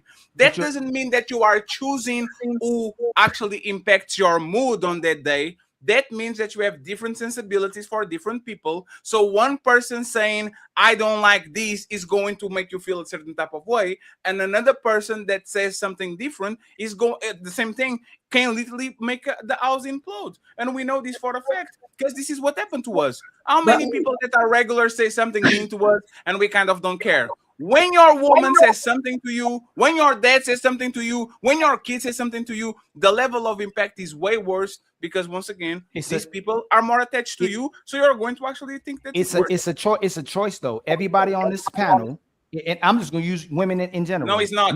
I'm giving. I'm about to give you. I didn't say that. Ali, you are missing it. I didn't say nothing. No, you are missing it. You keep doing this, right? First thing is what you feel. And second thing is how you regulate it. You can choose how you feel. Your brain subconsciously is going to process information no matter what. It's going to feel like if I feel enraged, I can stop it. What you choose is, what is my reaction to this?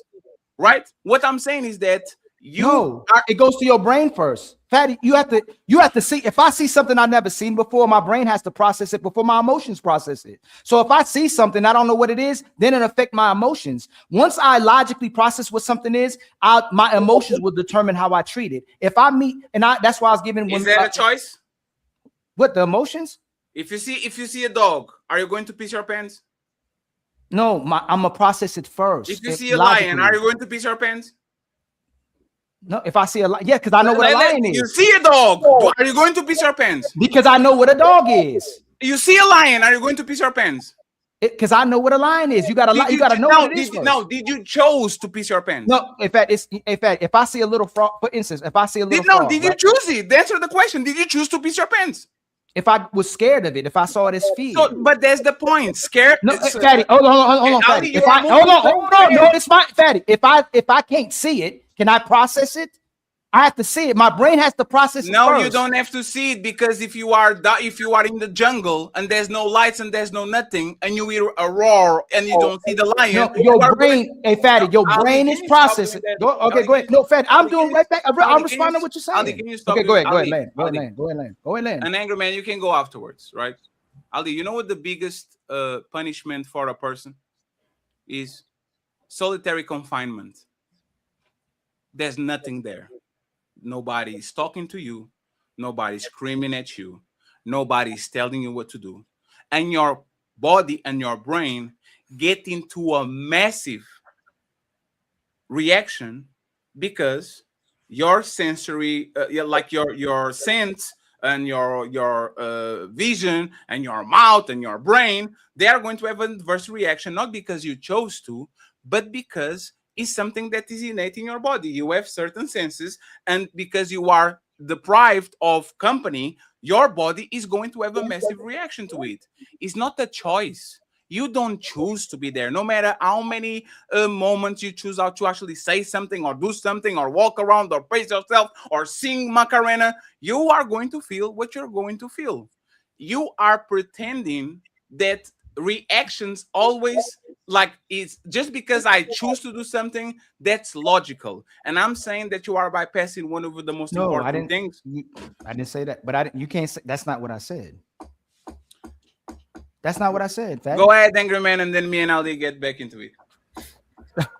So right now, I'm pissed off. I'm furious. Because every fucking time I open my mouth to talk, to interject, people keep talking like they don't hear me. You were muted. People do. Angrymman, you're muted. Numerous times. I've seen people numerous times. Angrymman, you were muted. Now, 1 second. You were muted. When you were talking, somebody said in the chat that you were muted. We couldn't listen. I didn't mute myself. Angrymman, we didn't hear Angrymman. Why would Angrymman, you were not talking. We couldn't hear. I only told you to talk because I was seeing you.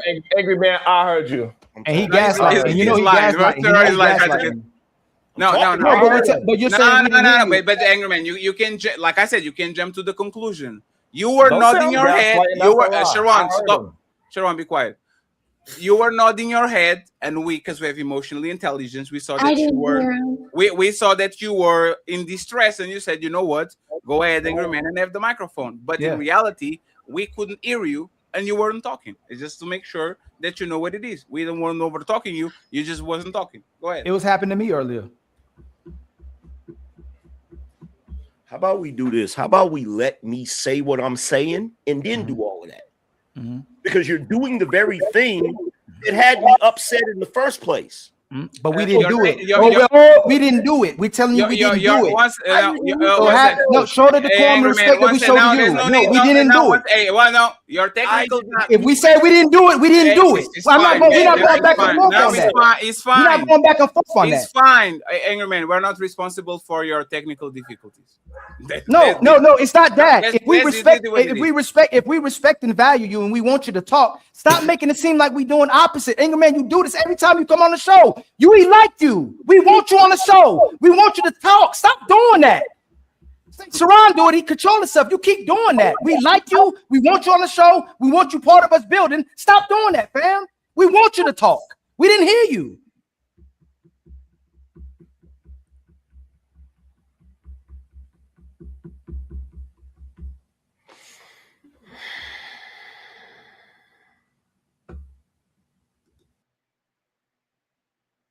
And this is a display. Same thing Anton does. Same damn thing they do is playing damn divas. You ain't gotta explain yourself, Fat. You ain't gotta explain yourself. I'm not explaining myself. No, make no sense, yo. I'm not try to invite people, build with them. They always looking for something. I'm not showing. This is called not showing emotional. No, it is emotional regulation. It's being patient. Earlier he was doing that. Sharon was cutting him off. I'm telling Sharon to be quiet so he can talk. And now he's saying we weren't trying to let him talk when we want him to talk. Stop doing that to us, yo. Sharon, did you really hear him? Because I didn't hear him. Now Sharon is trolling. Sharon just he's gaslighting to make him mad. No, he's not. No, he's not. Let me. No, wait. Everybody stop, right? Okay. Sharon. I have a spaceship in front of me, right? And I have every chat open. And when Angrymman was moving his mouth, I didn't see him moving his mouth. But somebody on the chat saying, brother, you muted. Brother, you muted. Brother, you muted. And only when he started to do the uffing and puffing with the body thing that I understood that he was mad. But I couldn't understand why he's mad, because sometimes you mute yourself to talk with the person. And this is why you shouldn't. And this is why you shouldn't lie and say that you actually was hearing him. If anybody hold on. If anybody reviews this, I purposely didn't talk in the beginning of the show for a minute so that Angry Man can keep talking. fine. Angry Man did most of the talking. No, it's So friends. nobody's trying to keep Angry Man from talking. Why is it that we don't get in our film? Hey, damn, hey, Fatty, Angry Man talking too much, yo. He just keep talking. No, Hey, we want Ali, him to talk. Hey, Ali, let me just say this And no, to you guys. Sharon, Right? you Ali, kept one interrupting second, me in the one second, beginning. one You second. kept Ali, I did not keep interrupting I nobody. got you, Sharon. Sharon, just a second. Damn, man. So Ali, do you see? I'm going to actually make a point using this, right? Do you notice the difference between my reaction and your reaction? You know why my reaction is this? Because I had so many wars with Angry Man, and my expectations with Angry Man are so low that Angry Man doing Angry Man doesn't bother me whatsoever. You see what I'm saying? This is not a choice. It just doesn't bother me because Angry Man does this over and over and over and over and over again. So my expectations are low. But if Smells the Roses is that shit to me, I will take my flip flop. He cut in the beginning of the show. Anybody reviews this? We put timestamps. Hey, no, Ali not stopping in the very beginning. In the very beginning, he cut off everybody else that was in the back that had to talk. We let because he's the guest. We value him. We like him. We would have stopped everybody else. We let him start having the conversation, but other people were supposed to go. But we said, hey, let Angry Man talk. No, Fatty, this is my emotion. This is venting. No, but let me ask you something. I ain't mad. I'm just mad. I'm just getting Ali, off. Ali, I know, but Ali, 1 second. Remember the conversation we had with each other. This is no. actually I'm gonna remember when he come back. Hold on. When he come back, he need to say, hey, my bad, y'all. I know y'all respect me. I know y'all like me. I know y'all value me. I ain't gonna do the same thing Anton did and block people off Discord and not have to talk to somebody and play victim. I'm gonna come back. I'm gonna go, hey, I was wrong for that. Let's keep building. I mean, everybody keeps looking for a way to ruin a relationship, man. No, excuse me. Let me talk. Extreme. I was being extreme, right? I correct myself. There's a minority of people, and I don't know why it's the damn content creators, people we try to build with, and they keep doing this. So no, example has to be made. If you coming over here, we obviously sent you invites. We want to rock. Sharon come over here and play his role. No, we gonna go back and forth. He at least respect and value the pound enough, do his little thing, and then he stops. And he demonstrates some type of emotional regulation. He still comes. He don't go full blown victim. He go full blown victim, man. So Ali, this is the thing, right? And this is the I appreciate that, Ali, by the way. I'm not going to convince nobody that is Angry Man fan that something they know who he is, right? I am. No, Fatty, you don't have to say nothing for the rest of the show. I am the show. No, I am. We done went through it so many. I go, hey man. No, because it was the other way. Y'all fussing. No, Ali, there's a point. No, Fatty, no, it's my turn. Hold on, it's my turn. I said, hey, Fatty. Hey, Ali, you know I love you, right? I said, hey, Angry Man fans, y'all. When we all agree, everything cool, okay? When him and Fatty go through it, I go, hey man, give some grace to Angry Man. Everybody be going off on him or treating him or disrespecting him like Israel Mills. Let's just give him some grace. Let's rock out with it a little bit, and it's gonna be okay. We not gonna do him like that. When he comes in the house, let him know that we really rock with him, no matter what happened in Fight Club. Same thing with Anton. All these dudes, just watch the chain of events. It's always them getting their feelings and being upset over me and Fatty argue and fight all the time. Even on we just did right now. He just got mad with me. He gonna be all right because he emotionally regulated himself. I'm gonna be all right. I'm gonna be all right because I do it too. Smell the roses. Coco does it. Sharon does it. He does a little thing and he'll do his little. What's the little thing? Why gotta be little? He be like this. Then he. Hey, you did call me a hoe, Sharon. You did call me a hoe. I'm landing. I'm done. Hey, friends, send $100 to Ali to the Cash App. He's going on the rent. Most of this is listen, when we do this, y'all, it's not hate or beef. I still got love for Angry Man, and I got love for Anton. When we address it, they're acting like divas in that moment. I'm not gonna be extremist. He acting like a diva. Anton acting like a diva. They being divas in the moment, not in general. Right now, we gave you the floor. We invite y'all. We invite a countless people. Why Ugly Nietzsche ain't do this? Why that shit cheap ain't do this? Why ain't even Andrew Wilson, he'll come here and argue back and forth, but he still, never mind, let me take that back, except for the last show, he co-signed, but he still didn't, Andrew Wilson didn't disrespect it, but he co-signed. Pearl did this, and we were supposed to build with them. They find some way to stronghold us and go, hey, kiss my black ass. That's all it is, man. So again, we not kissing nobody's ass. Fatty not kissing Ali ass. I'm not kissing Fatty ass. Nobody Coco, all of us ain't nobody ass kissing. Come rock with us, build with us. Let's have a disagreement. Let's be family. And that's it. Let's build. Why the hell can we not just all build? All the content creators toxic as hell, man. So I'm Well, not. I know it's somebody outside kiss as long as I can smell the roses.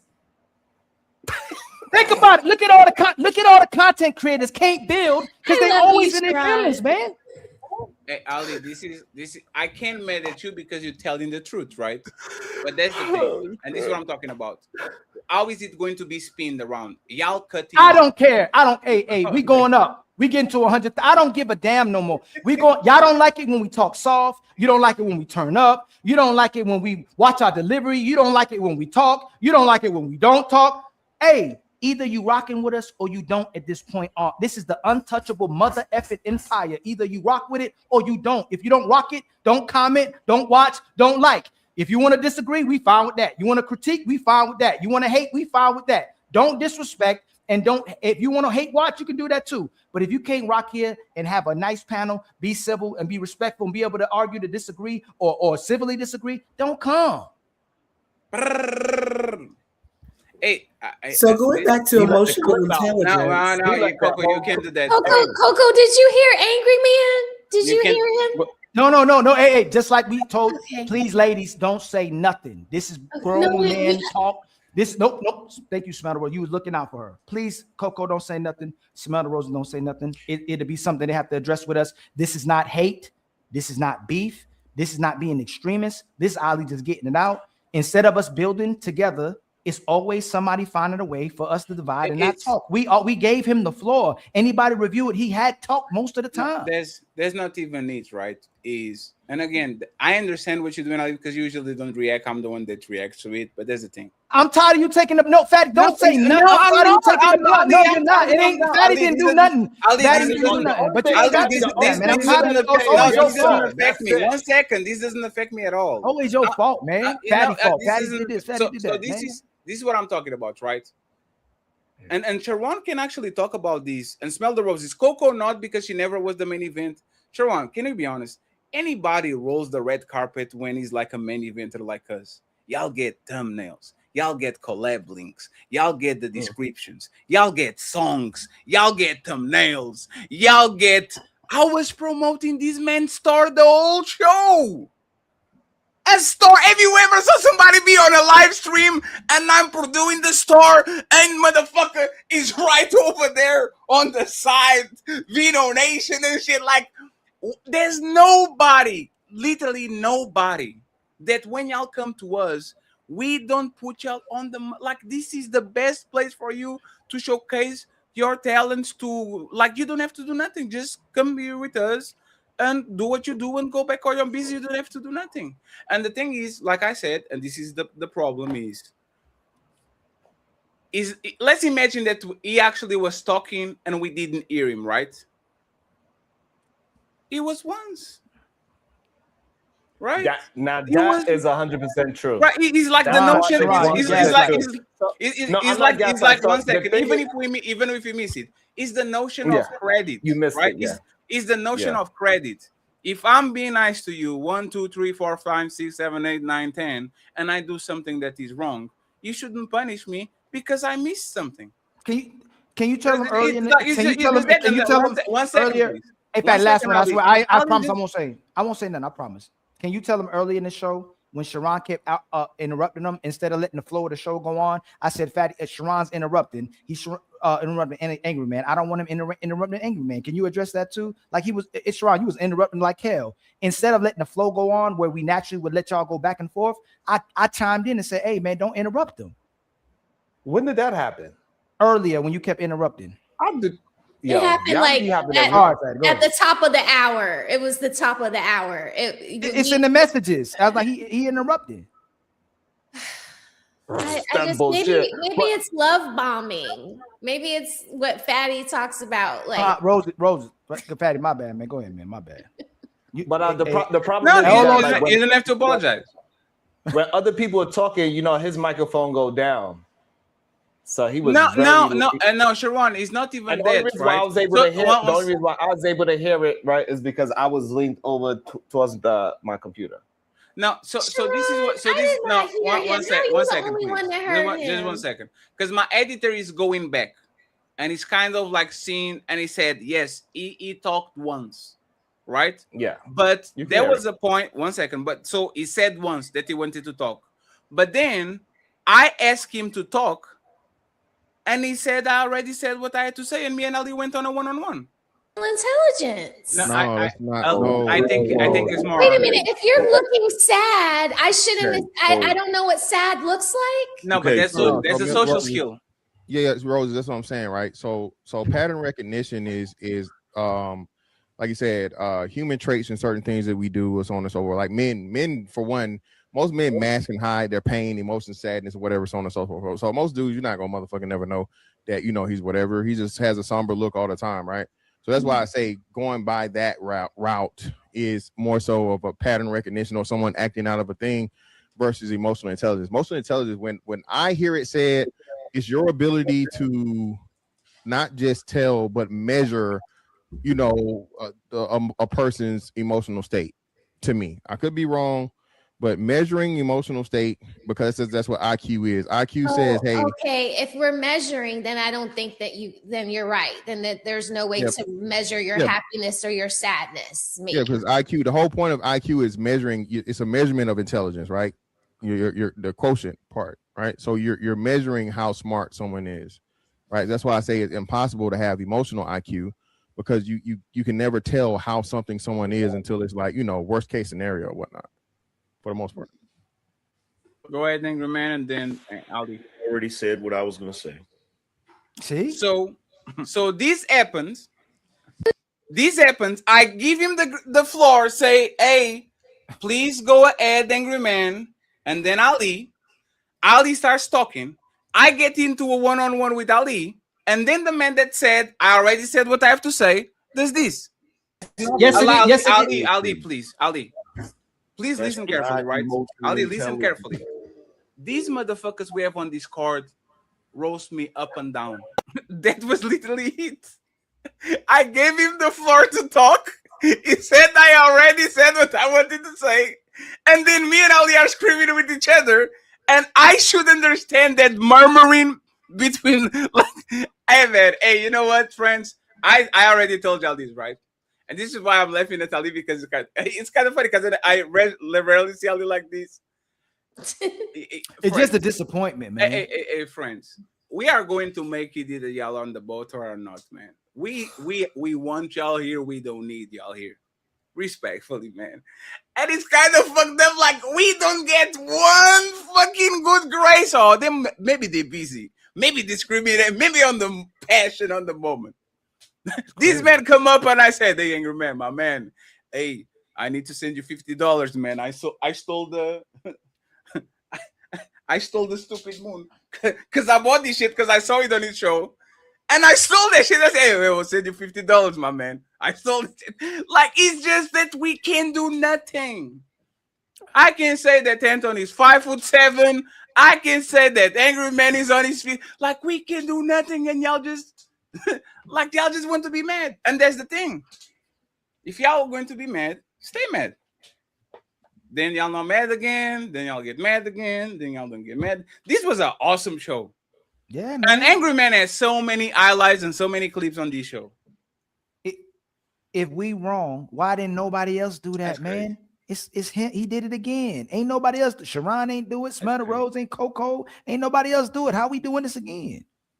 Yep. It's like I said, man. Look, they be like, man. Yep, man. Hey, if, you know when they say if a woman likes you, she will allow anything and everything, and if she doesn't, you fart once and you out. This is how the untouchables be feeling sometimes. It's like, we do 7,000 nice things, we do one bad thing. Damn, y'all really don't fuck with us anymore. We didn't even do nothing. Hey, friends, it's like I said, I like it when we're together. We've had some of the strongest panels with Angrymman. Like, it's fine. Hey, like friends. Hey, we still love you, Angrymman. We still love you. We still care. No. I was trying to fix it. Did y'all see? Did y'all see me trying to fix it in the back? Y'all gonna act like y'all don't hear me now. Y'all gonna act like y'all don't. Hey, stop pulling up. So that's a Sharon you pulled, and you try to make it like it was an angry man. You do it worse than he doing to Sharon. Don't even do it. He just goes all the way with it because we didn't hear him. So what I want But we hear you because you be talking people off. Like you cut people off for real. You do it, and then you play victim later on. Why y'all cut me off? Hey, Sharon, you be cutting nicer people on off. your show, Sharon. You're nicer on your show in the morning than you are here. This is actually fine, right? So we are going to turn lemons into lemonade. Player one. Hold on, Sharon. That's the only way I could talk. The only way I could talk if I. Hey, player one, do thumbnail. Angrymman rage quit. Started when he rage quit, and then with this conversation, we're going to monetize this. Okay, we're going to turn lemons into lemonade. Put it on the thumbnail. Angrymman crying, and when it was his turn. Yeah, Angrymman crying, and then do your little thing, and then we're going to go over there and we're going to monetize. I'm just saying, man. Ali can be starting the show saying, and the legendary. Like, I'm sorry, man. Hey, I'm tired of being nice to people that are nice to me. So this is what we're going to do. You are with y'all. Welcome. You're not with y'all. Fuck yourself. That's all. We don't need to be, this is not new. It is what it is. Shout out to the Beto Nation. I hope that you got the hoodie and the cap and the t-shirt and all this shit. Yes, go support Angrymman. Please, we are support him. Hey, Ali, yesterday I sent him a redirect with 500 people. Just yesterday. Oh, you did? Yesterday I closed my show with 500 people and sent him a redirect. Poor And you know he watching. All he had to do is come back. Hey, yo, you know what? You know what? I'm gonna do something I rarely do. I'm my bad, y'all. Y'all show respect. Y'all show respect to me. Y'all value me. Y'all never treated me like Israel Mills. Thank you so much for always giving me the red carpet.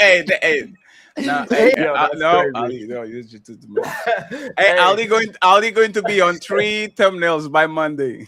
Hey, Israel, I'm joking. Hey, Israel, it ain't that serious. I gotta joke about it. But you to be, hey man, if you got friends like you, why you need enemies? But hey, listen, all I do know is this: I gotta have one of the toughest skins on this goddamn thing because I get antagonized on purpose, especially with my brothers here. Like I don't even mind it when it comes from y'all. Like I know a lot of people from the outside, they look at it as something more than what it actually is, right?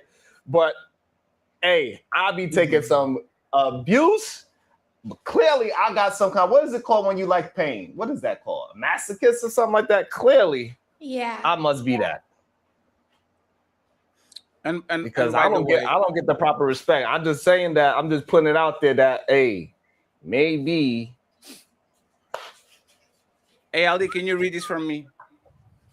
Last 3 comments. The last three. Oh, Angrymman getting punked by Ali. Let him. I love it. Oh wow. Hey Ali, this is crazy. He loves everything, Ali. He loves everything, Ali. Can we play the prank? Can we play the prank when you put Ali? Roses. Just let it be between the guys. See, we protect y'all. I'm Just sorry. let it be between the guys. Funny. That was funny. Your little face. I don't know, man. You look like 12 years old too. Listen, all I know, they be calling me all types of. Hey, what was that? Was that masculine or was that feminine? It was very feminine because Sharon did it. That's either masculine or non-masculine. No, one second. Being emotionally, being emotionally. Ali keeps fighting. His fighting is a good fight, actually, like the feminine or masculine. But if we go to manosphere talking points, this was a feminine thing. If anybody that is not feminine or that is very feminine wants to talk with me tomorrow, I have a smoke show. I'm going to be for 2 hours from 5 p.m. to 7 p.m. on my show. There's a lot of back chasers that try to get me. Probably now we get the Beano Nation and the Ismailites because I'll be gangbanging and shit. So if you have any problem with Fatty, gangbang. Nope. Ali might do a special appearance. Hey, no. And since we reviewed, hey man, we not like that over here. Since we reviewed the review right now, Ali didn't punk Angrymman. We just told him the truth. And he know that. That's why he left. I respect. I showed respect. Ali. No, that's not called punking. That's called he don't want to hold himself accountable and left. So nobody punked him. Right. We told him the truth. We explained to him how we value him, and he still left. That's And what happened. Sharon being a troll because he wants the back and forth so we can go to his channel on Monday and say, see, the angry man, he's going to be the first one. Y'all gotta stop that. Y'all gotta stop. So you're not going to do a show about this, Sharon? Y'all gotta stop acting as if I be trying to I'm getting like some They don't want to catch him. They don't want to catch him in a contradiction. They're gonna be like Ali punked Angry Man, but Ali said he didn't punk Angry Man. I be out here grinding. Don't make me put the black gloves on, bro. Oh, Sharon. Oh my. Hey, Sharon. Somebody send me that clip, Sharon. How are you with black gloves and a t-shirt? And then you wear Sharon look like don't play like and you don't even know how to put the do-rag. You look not what's the movie? What's the movie? Gangster. Hey, that was supposed to be the most masculine Sharon we ever had, and Sharon looked. That's how you put a do-rag on, bro. You don't know. You ain't from where I'm from. You don't know just put on a wife beater. That was terrible, man. You know who he looked like? He looked like Tay Diggs off of Malibu's Most Wanted. That's who he was. Tay Diggs. Sharon looked like Tay Diggs off of Malibu's Most Wanted. The same. He was trying to play an actor. Hey, listen, they always close by, Ali. Don't be the next victim. You was KC from KC and JoJo. One of them. Tell me. No, that's the wrong song. That's Drew Hill. Listen, it's been a while since you've been gone. Hey, Sharon, and that's too long. So come back home. That's what you Sharon, look let like. me tell you how you look, right? Sharon, do you know those high school villains? Like, you know, when there's like a teenage series, like the Power Rangers, and there's like Butch and Scully, right? And they're like, you look like one of those, like a villain on a high school movie. They're like, with the gloves like, but you were an actor though. It didn't look real. You look like you was the actor, Sharon. You look like you was trying to act the part. We're gonna get the black gloves next. I see. No, hey, Fatty. You know how he lying, Fatty? He literally did it again. He was calling us out. If Fatty wanted, if Ali wanted. Like he acting like he wasn't calling us out on the show. And I'm like, look at this man. That scared me because you were like, smell the roses here. Yes. Don't get me in trouble. I'm glad that I was asleep, so I don't have to fight we pull up the show. Hey, thank you and Ali for pulling up to the show. You ain't gonna give him no smoke. Nah, I just want to come on the show. Sharon, I'm glad actually I was asleep, so I don't have to fight the High School Musical villain and shit. I'm very happy for it. I had a very rough week this week. I had to. Actually, this is the like in the span of 10 days, I fought Tommy, Anton, and now for what it is, Angrymman, right?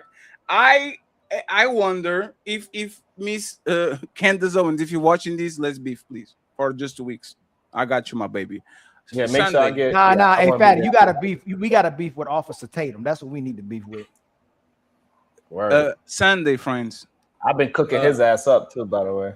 Pause. Sunday, massive show. We are going on vacation in 2 weeks. Okay.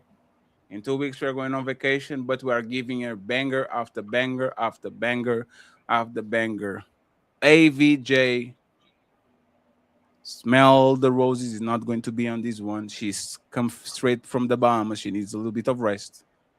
Roxy, Melanin Legacy, Jazz Noel, Miss Rebecca, and Athena are going to be here. I think that the ladies might, Smell the Roses might have to do a little bit of, I don't know, but we're going to have a incredible panel on Sunday. So 5 p.m. I see you over there, okay? And shout out to my boy Sharon, the one and only. drinking some sprinkling water. This man drinking some sprinkled water. Hey, shout out to Sharon, man. Hey, Sharon, you know what actually fuck up your shit? Is the black gloves with the t-shirt. Yeah, it's too hot. It's 105 degrees out here, bro. If it doesn't fit, you must quit. I can't put the hoodie on. It's too hot. Friends, let's go ahead and read all the super chats and cash apps and get you out of here. I appreciate y'all being nice to us. Everybody that was watching the show. Great week. We've been killing it. Like I said, friends, we haven't even started. Watch what we're going to do starting August and up. 100% in September, but August you're probably going to see already. Hey, I'm trying to figure out, Fatty. Last show, I only got 1 membership. This show, I only got 2 memberships. And you had they don't rock with me like that. Hey friends, y'all kind of fucked up, I only right? had 2 members. Ali had at some point. They don't mess with me like that, man. Ali had at some point 500 people watching just on his side, and y'all only gave. I mean, I had up to what I had up to. You had 100, like 10. Stop! I have more than that. Y'all stop watching people. Hey, you want me and Fatty? You want me and Fatty come over there and make a 300? Like hey, Fatty, look, hey, Sherrod, you want me and Fatty come over there and make a 300? Yo, that shit is crazy. Y'all be damn. Why don't you ask your people then? If you were lying, it was 100 and something. You good? Isn't that great? We'll see when it shows how many views I got. That's all. Sharon, that's good. You complaining about 100 people watching? That's an awesome number. Yeah, that is awesome, Sharon. Sharon, what is a good number, Sharon, for you?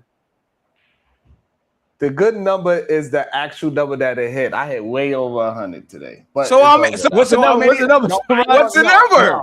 No, absolutely not. I'm a hey, don't put no names on it. Put some numbers on it, Sharon. Put some numbers on that. Put some numbers on that, Sharon. Come on, man.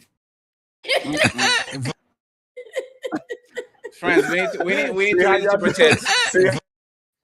Hey, look, y'all better also clip that when Angrymman was starting to. When Angrymman was talking like a girl and I pulled up album, y'all better clip that too. No, we're not going to allow you. That. When I pull smell the roses. Nah, you scared. He told you to put a name on it. You won't put no name on it. Nah, he told you to put a name. He told you to put a name on it. You ain't put no name on it. You got. I would have put a name on it if you know what you did. Sent me that. I would have put a name on it, but they never asked me. But they asked you, and you didn't rise to the occasion. You be absolutely not crazy. They what they was doing. This is Sparta!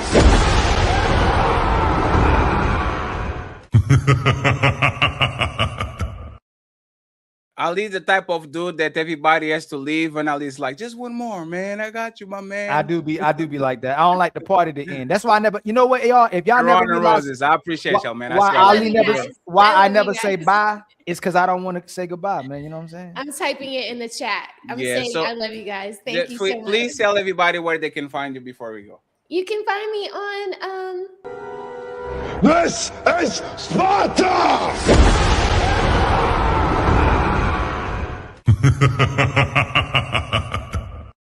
Add to it.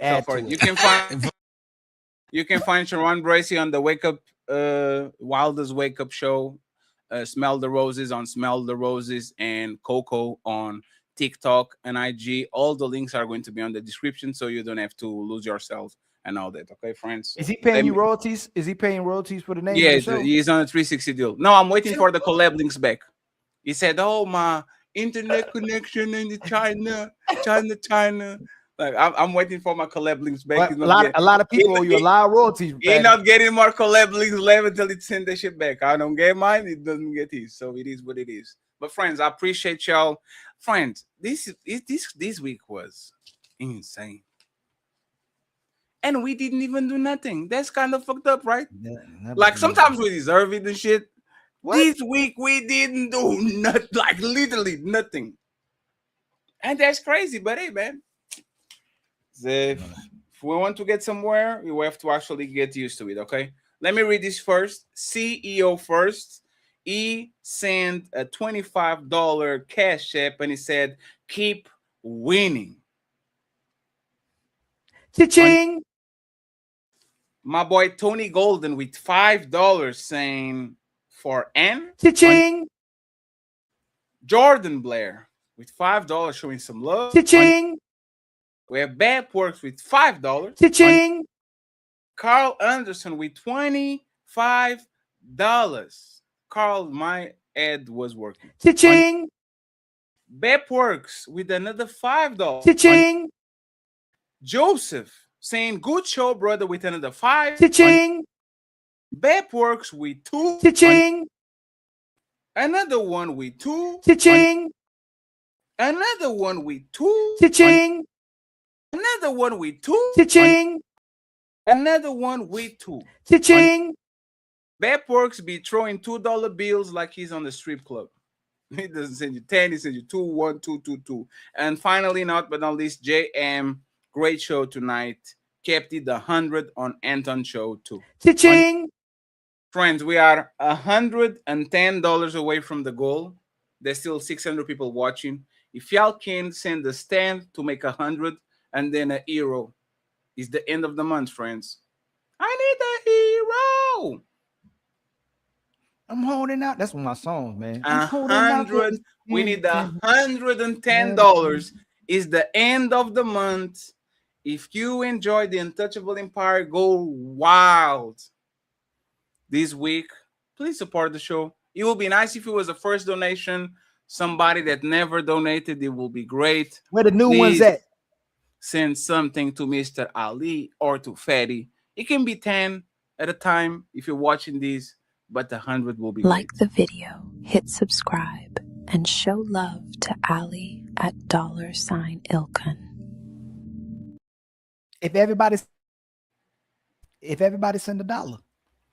Damn, you didn't even let me play mine.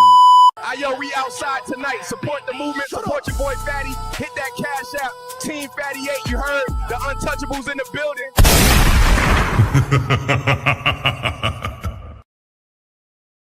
You're supposed to be Kobe and Shaq. It go from that to that. That didn't rhyme, but didn't sound cool. I'm happy you played yours. No, you should have played. No, you played yours. You should I play don't yours have last. another one.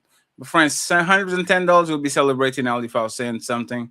And 18 memberships. We need 110 in the Cash App and 18 memberships, y'all. And we're going to need donation. I'm going to get rid of the jewels, friends. Thank you very much, Gnail, for the jewels. I appreciate it, sir.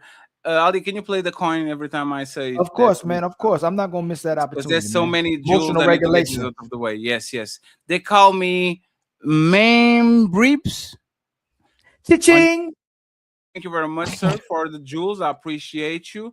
We have She's Down C Sheen with the jewels. Thank you very much, sir. Appreciate you. Fatty, you wrong for that. I think that says Shadow something.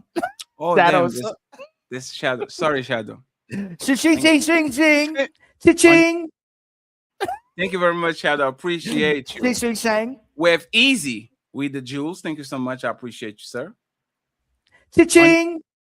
No, do the coin. Don't do the cha-ching. Do the coin. Oh, okay. My Yeah, bad, man. yeah. Lincoln with the jewels. Thank you very much, Lincoln. We have Stacks Dollars with the jewels. Thank you so much, my man. We have Mr. Anthony Anderson with the jewels. Salute to you. We have a Big Dono, Big Julies with the yellow one, Vulcan. Bright with a $10 Julie. Appreciate you, sir. Thank you so much. Let me see if I can find more jewels in the Bull Diesel. Okay, because the jewels, like this jewels thing is not easy to have on the StreamYard. 1972 Dog with the 20 jewels. Big Saint with the jewels. Dominic Cortez with the 10 jewels. Savannah Toot with 1,000 jewels, a $10 jewels. Thank you so much, Savannah. We appreciate you. We have Big Saint with the jewels too. Thank you very much, sir. We have Big Saint with more jewels. We have Messi Michon with more jewels. Thank you, Messi. And then Messi again with more jewels. She sent the Appy Poop. That's crazy. They have a jewel called Appy Poop. We have Mr. 1972 Dog with jewels too. Big Saint with more jewels.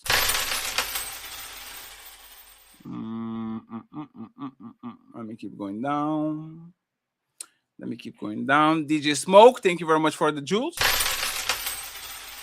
Immortal Sigma, thank you for the jewels. Zane, thank you for the jewels. And more jewels from Zane. And more jewels from Zane. And more jewels from Zane. And more jewels from Zane. And more jewels from Zane. That's what I'm talking about. And more jewels from Zane. That's what I'm talking about. I think we get in there on the jewels. And then we can go to the super chats. I'm just taking the jewels out of the way. Jewels, for always and forever grateful. And then that guy 70 with more jewels. I appreciate you, sir.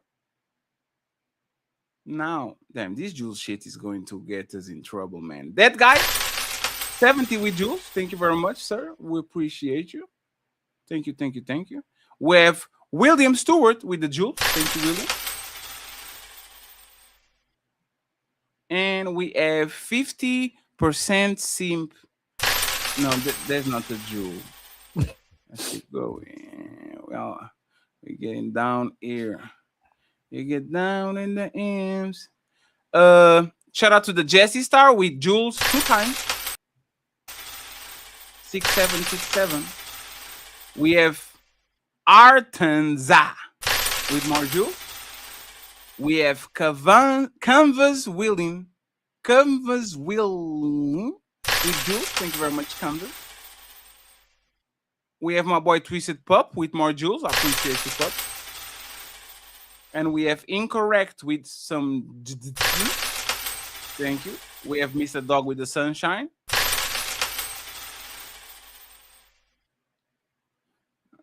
Ali, I think next time we only do the yellow jewels and up. Not because it's just it's a little bit. This is bad.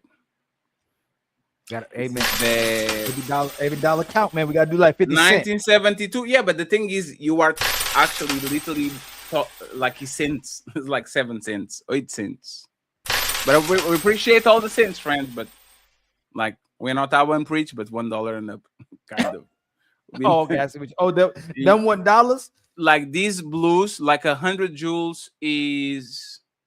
Let me actually see again. No, $5. 300. No, 100 jewels is like cents. Oh, but 300 jewels is $5. No, 1,000 jewels. Let me actually send it. How do I send jewels? First one. I don't know. Where do you find? I wonder where the I don't know. It's like TikTok. You see what I'm saying? Like you see like the animation and shit, the flower, the rose. It's TikTok. Yeah. Yeah, but then you actually go see how much he's like. It's not that we don't appreciate the support, friends. It's just that he's kind of like he kind of fucks up the flow of the show. Okay, Mr. John with 2 jewels. Thank you very much, John. Oh, Mr. Talented Mr. Eat with more jewels. Thank you so much. We appreciate it. We have Construction Icon with 10 jewels. We have Talented Mr. Eat with more jewels. We have Derek Hardy with more jewels. We have Jay Watch with more jewels. And then we have Derek Hardy again with more jewels. Mel Stay Feeded with more jewels. Thank you. Now we have 107 super chats to read, and I'm going to read this shit real quick. Abba's Child, blessings AM and the Beano Nation. Happy Friday. Started well. Hey, Drew Spellman, thank you so much for the $10 Cash App. I appreciate you. We are $100 away from the goal. And if you send us $100, you are the sponsor of the show, friend. I'm talking to you. $100 in the Cash App, and you are the sponsor of the show. There's still hundreds of people in the chat. 483 in concurrent. So please, cha-ching. Thank you, Alim, very much. If you have $100, this is your chance to show off and to say, fuck them, we're going to get all the goals today. And the memberships for all day, of course. Abba's Child, blessing AM and the Beano Nation. Happy Friday. Thank you very much. I appreciate it. Albert sent $20 too on the Beano Nation side too. Thank you very much. Shell Dragon TV gifted 1 untouchable. Got untouchable empire, baby. Appreciate it. We have Eugene Steele with the $10. He says the man did not tell her he wanted to get laid. He thought he could manipulate her. Evidently, He got into his feelings and kicked her out. I am sorry, but I got to go with the woman on this. Dr. Eugene, we see you on the Nika Marie, Six the Goddess, Lucky Marie, all these. We know that you go with the woman. We know already, Dr. Eugene. We're watching you, sir. Leave it to sense. Mont versus Angrymman, round 2, finally. LOL belts. Damn, you saw Mont glasses? You look like the. You don't watch The Boys, right? You say what? You don't watch the series, The Boys. No, I gotta catch up on it. I watched the first 4. I gotta catch up. I know I'm so behind, man. I love the show, but I'm just behind. It was looking like the running the jet with the running guy, the one that's the speeds. I don't remember the name. Leave it to sense. You get to roast Mont and Sharon at once. Good stuff. Thank you very much. A Train. That's what it is. The algorithm. Manosphere algorithm says, "Are you trying to turn a tiger vegetarian?" It's crazy. The untouchable empire, baby. Isn't that crazy that Jessica couldn't even tell you? I don't think women should have to convince men to. It's like, wow, pretty. That's pretty privileged, I guess. I don't know. Who got pretty privilege? Like Jessica was like, I don't have to. I don't think women should have to convince men to. Hey, what do you bring to the table? Problems. Other women. They you. The other women. Whatever a man wants. Oh man, it's over. Hey, fatty, it's over. No, it's over. No, it's over. It's over. That's why when Anton was like, "Oh, on my 5 years, my view of the problems changed." How it's worth. We gotta get the shirt. You gotta make the shirt. Untouchable Empire. Cry it's now over. or cry later. No, cry now. I got you. Huh? You know I was gonna say it's over. But cry now or cry later. That's what it is, man. Unfortunately, thank you very much. Untouchable Empire, baby. I appreciate you. We have B1, Big Saint saying you act like Netflix was 50 years ago. Fact. Thank you very much, and we have 100 to go. Do business saying you can go to the movies and watch a movie. Throwing a woman out because she doesn't want to have sex with you is insane. Just deal with the woman who loves sex. Problem solved. I don't know about this one. I don't know about this one. When I saw, huh? He said that just if a woman, if no, he said just go get a woman that likes sex. If you want to have sex with her, man, that's the problem. They don't just like sex. They and the woman don't like sex. All the women, have y'all not watched the woman who had 1,000 bodies? The women who sell themselves want to get baptized and get married again. Like they eventually want to get married. All the hoes, all the porn stars eventually are like, man, I got to get married. And then they're ashamed of themselves. They have interviews and regret ever being a porn star or ever putting their bodies all over the place. But we told y'all to get with the first guy, but it is what it is, man. Eugene Steele, question to the ladies in the panel and in the chat. If a man invites you to his place and at one point he tries to make his move, what would you do? If they want you, they will suck your dick. If not, they're leaving or staying and playing along. Zero Fallout in the building. Thank you very much for being here. Says he knew what he wanted. She thought she could use him as an emotional tampon. She knew what the deal was. She thought he would be okay with it. It's the ego. And there's Brings Gia on the Angrymman side. I'm a woman paying, but I do not want.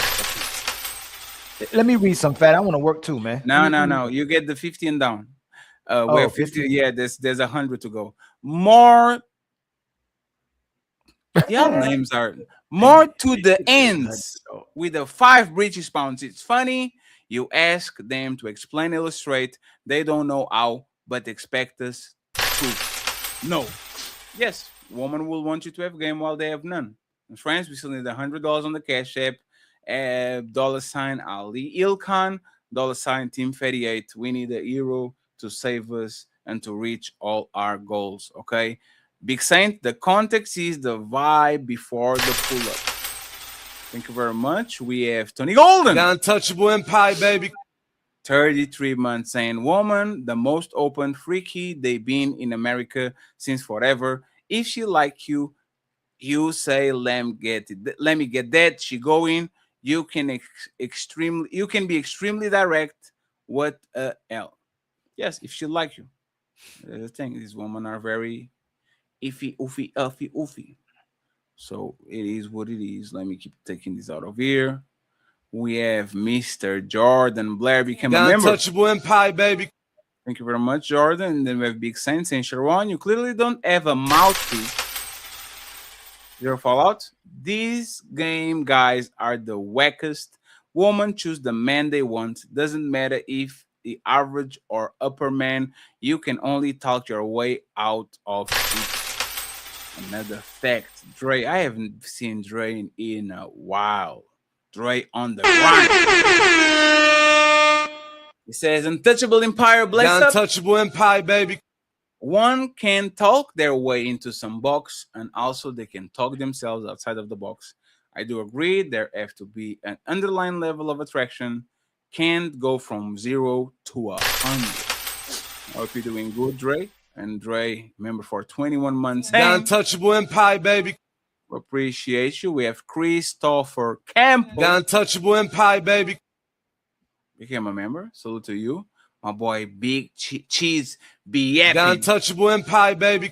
Smell the roses and Team Fatty. The untouchable empire, baby. God bless me. Bless you, man. Thank you very much, sir. We have Christopher Campbell. Good job, Cheese. Good job, my man. Saying Christopher Campbell, man, I knew Sharon got sugar in his. I need to stitch those together. So it doesn't be too clear. You like that? You like that? You like that? That's actually pretty good. Who is this person? Cameron? That's Jade. Fatty, you know people be mad at you. Jada Kiss. Jada Kiss, man. Jada, that's a legend. I'm a hustler. I'm a hustler. Isn't that the song? No, that's not him either, Fatty. Yeah, that's Jay-Z and Jada Kiss. No. I'm a hustler. I'm a hustler. Omi. No, that's Cassidy. That's Cassidy. Oh, no. Yeah. No. They did do a remix. Hold on, you confusing me. Yeah, that's Cassidy. Yeah, that's Cassidy. I'm a hustler. No, Jada Kiss was never mind, you won't even know about that's not even a song. It is, man. We gon' make it. We gon' make it. We gon' make it. We go. That song was so crazy, man. Oh, I know. You're talking about the beat. I know. Yes, I know what man. they beat. That's one of the best songs ever, man. And shout out to Joseph Warlock. I see one in the chat. Thank you very much for being here. And the lovely Crystal. Thank you so much. Zero Fallout. Thank you very much for the untouchable empire, baby. You gifted Angrymman a membership. Cheese be happy. You brung up Star Wars. You were nerd too. LOL. I don't like Star Wars. I like the 3 first Star Wars, and then I never watch it. Like I tried to watch the Revenge of the Sith. You gotta watch it. So if you're gonna watch any of them, I saw the old Revenge ones. Of the Sith. I saw the old ones. They're pretty good. The 3 original Revenge ones. of the Sith, when Anakin becomes Darth Vader, he ain't the best actor, but the movie. Yeah, but there's the old ones, right? That count. Oh, you mean no, Fatty? I know that he's orderly on the opposite, right? Revenge of the Sith is kind of newer. I watched the one in the 70s and 80s, whatever. Those are pretty good. No, I didn't. They were kind of. They were like but the Revenge of the Sith is the one you gotta watch. Revenge of the Sith, man. No. The other ones is zero. No, Zero Fallout. The untouchable empire, they baby. Did us dirty because we thought the black dude was gonna be with the girl, but she ended up being with her brother. Brothers deserve love too. Just like Game of Thrones. Did they say stop? Stop, step, bro. Don't do that. Mama going to find out. Tony Golden, thanks for being here. Let's put some color in the chat. Try to be funny. Leave it to the sense, Mont. What if she tosses her drink and breaks your stuff? That's an extreme, sir. And we have 80 to go. Mark Chatman, member for 33 months, saying up, down, left, right, BA star. That's Street That's Fighter. the Sonic. No, that's Sonic. Up, down, left, down, right. up, down, left, right, A, B, Yeah, star. That's Sonic. That's Contra.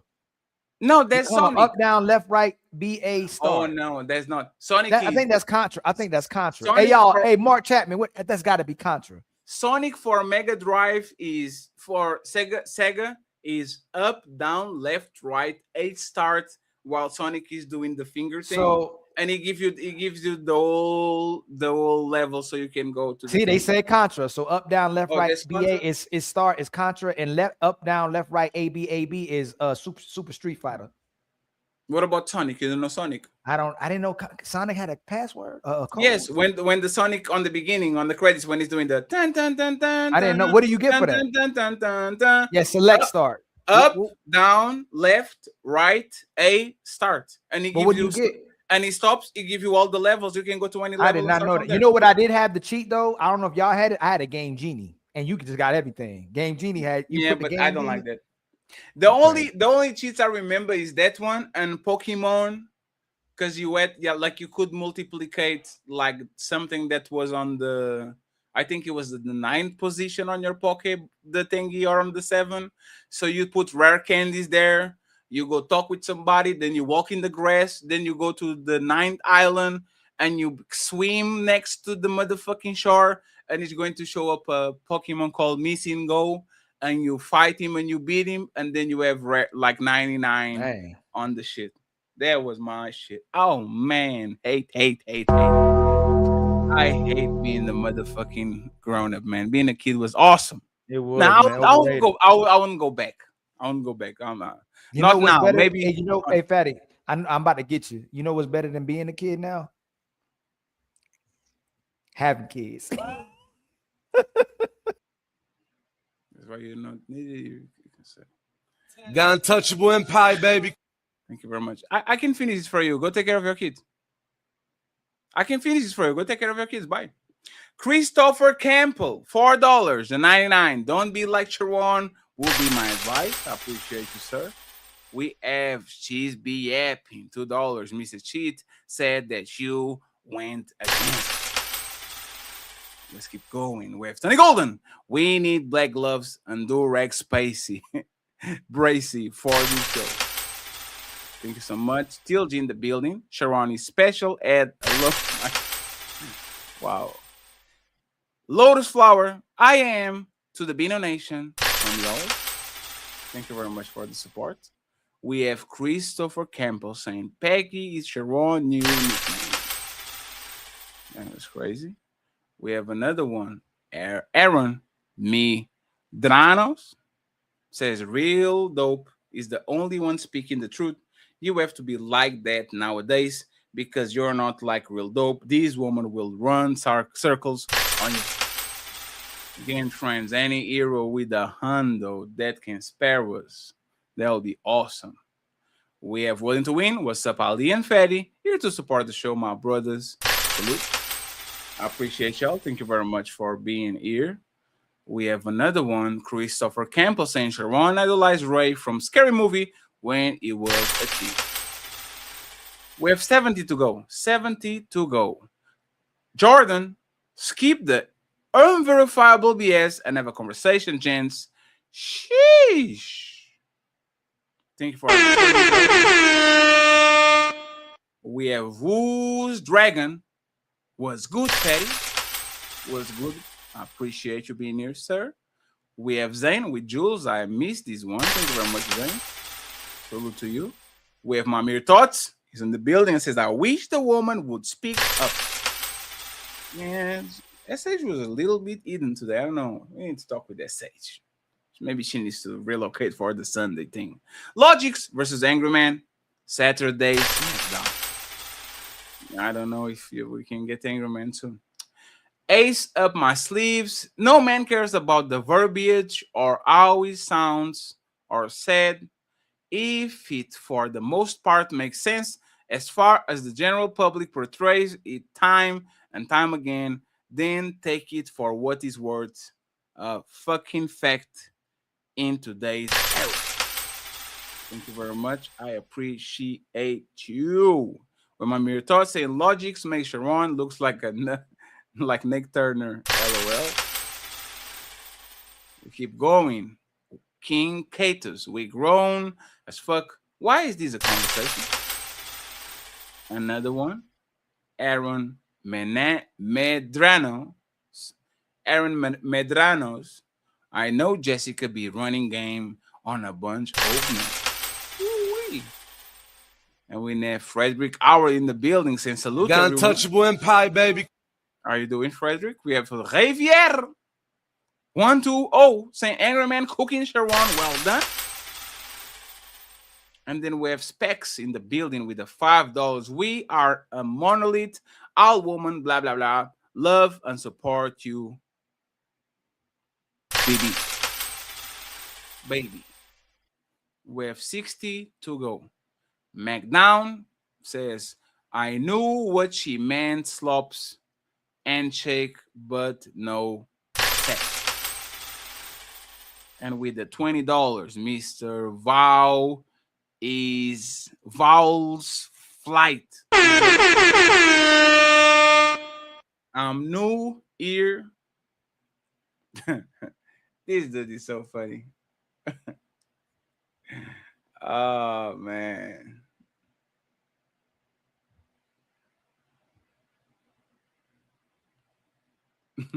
This dude is... Oh, shit. Thank you very much, sir. I appreciate you. We have Easy. Let me change the font of this shit because I'm tired. Let's see. Let me give you another font. Because this shit is fucking up my... No, this is terrible.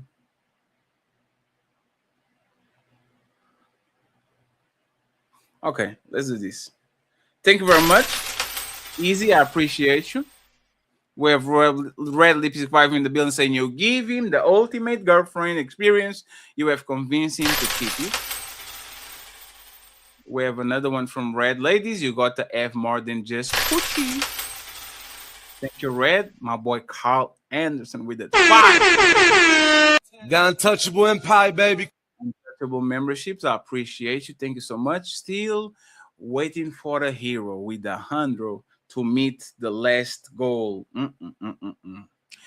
Burn King, $20. When the excitement queers off, you're going to show love. I seen a couple.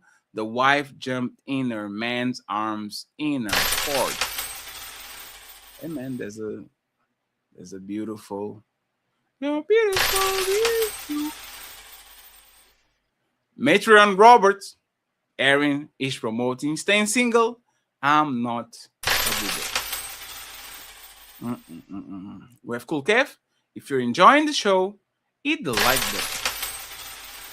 50 to go, friends. 0 fallout. Freudian sleep. We have another one. Rich Ruler Life saying looking and acting like Juana man is nasty work. I heard about this Juana man. I need to understand who this person is. We have D-Nice with $5. Bro, she dancing around the topic her husband may see this. Hey, man, we give the opportunity to say pineapple. If they don't say pineapple, there's no pineapple to be had. It is what it is. And I see you, Marine. Thank you so much for the generosity, sir. Appreciate it. I appreciate it. I truly appreciate it. I'll save the best for last and be like Marine Mustang. If you have a Cash App and you have $100 and it's the end of the month, bless the untouchable empire so it can reach all the goals. Got Untouchable Empire, baby. DJ Dondoro. It was year 2 yesterday. Shout out to you. Now this is a panel. Ali, Fetty, and Angrymman. There's a 3-edit Hydra lock-in. Even Sharon is tolerable, even though EB doesn't. It was a great show, man. I hate that the show had to go. I hate the show had to go like that in the end. It is what it is. King Kratos, $5. If Chris Brown was broke, would they still be excited? Probably not. But they will say, yeah, K for the gold. I appreciate you, K. Thank you very much. Striking the reach, my brother from the United Kingdom. Her husband is the booger. Damn, that's crazy work. Kind of is crazy work, and we have leave it to cents, $2. Bring Mr. Fantastic up. Let's go. TGEF today. Yes. Thank you for the bribe. Beans and greens with $20. Appreciate you. Thank you very much, Miss. We have Marine Mustang, the sponsor of the show. It says partnership when it's about control, leadership when it's about blame. That's a partnership when it's about control, leadership when it's about to blame. Bezos with $10 saying, this is a real super panel. Angrymman, Sharon, Mr. Fantastic. Thank you very much. We have Donnell Hawkins, $5. If I add 3 wishes from a genie, and my first wish is for a bigger and oh man, for a bigger and longer pickle, my second wish will be for a longer leg.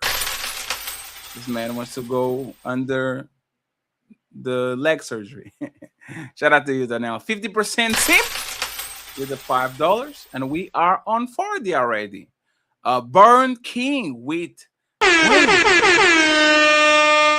appreciate you, Burn King, for supporting the Beano Nation. We have my boy Sophisticated Jerk in the building saying women don't want to bring nothing to the table or answer questions because they think they are superior to men. That's a fact. There's a fact. There's a fact. There's a motherfucking fact. We have Mr. Northumberland. No, Mr. Northumberland. He says, if he needs you to shut the fuck up, will you shut the fuck up? They never do.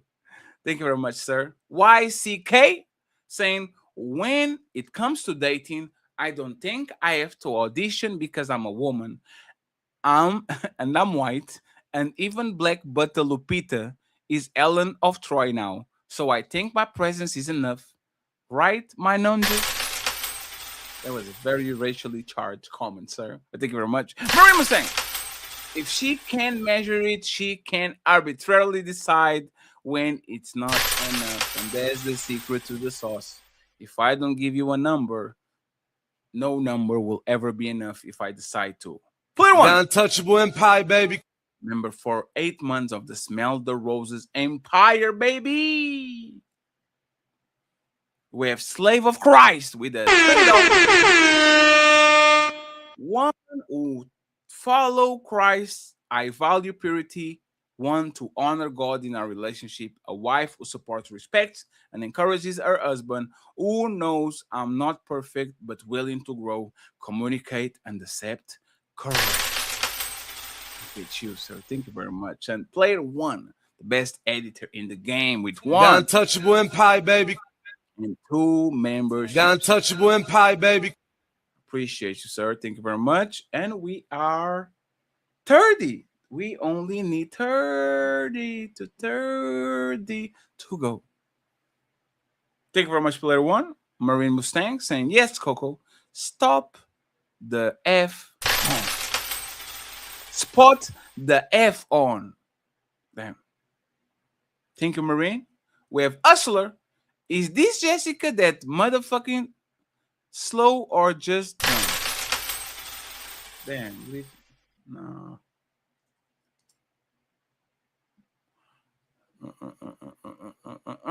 Thank you very much, Hustler. Marine Mustang come through and says, keep cover. Smell the roses. You're witnessing a massacre right now. I don't want you to get hurt. Listen to this. Smell the roses. Sometimes she just gets a little bit involved. Ethan Williamson, Coco, what do you bring to the table? Look at Ethan Man asking for a friend. Marine was saying $2. Why is Sharon beard always?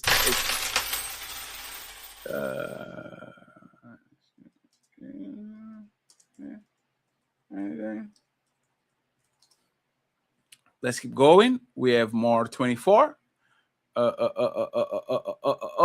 We have Hustler. No way.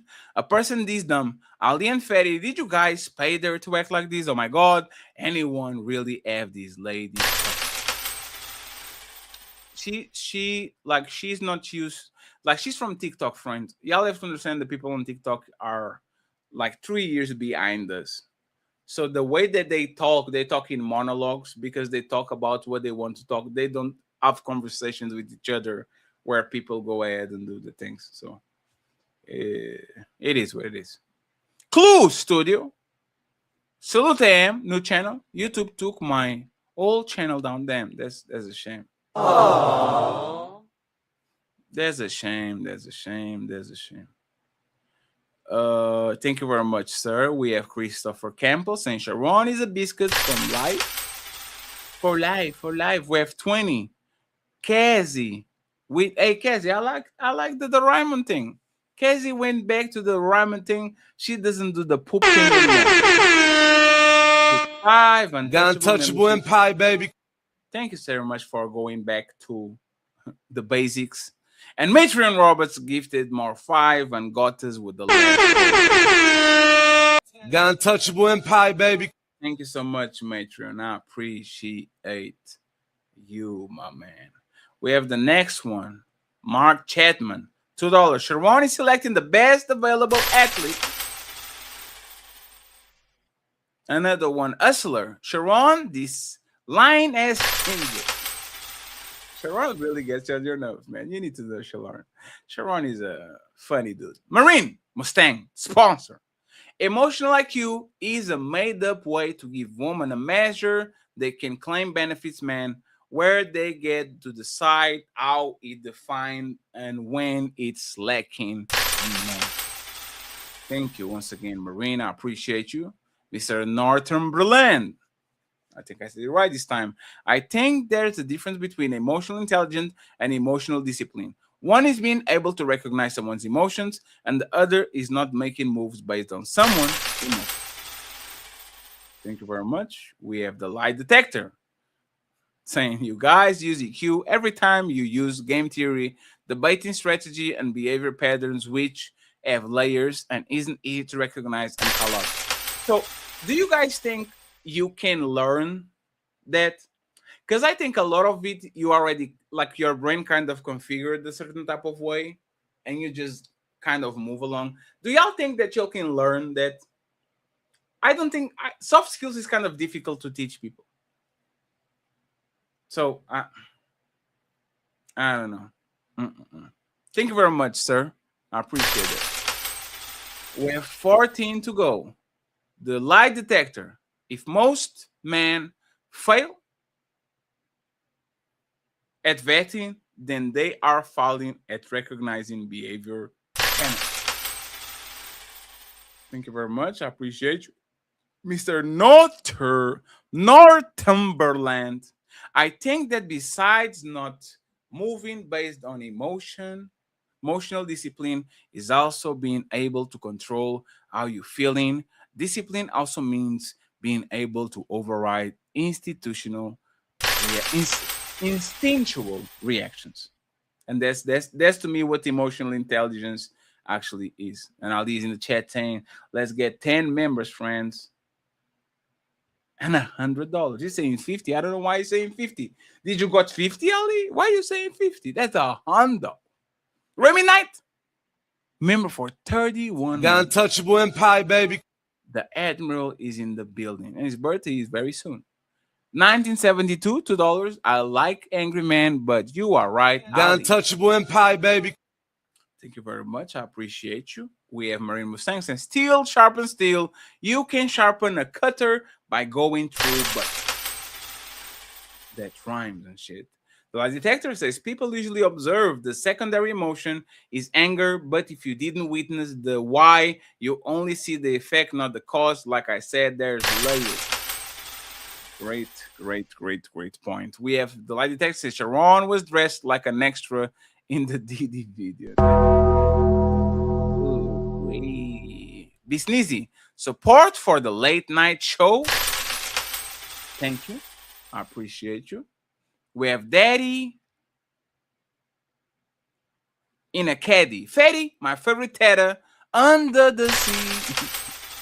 I'm not a Teta. I'm a foreigner. God damn it. I appreciate you, sir. Construct Icon.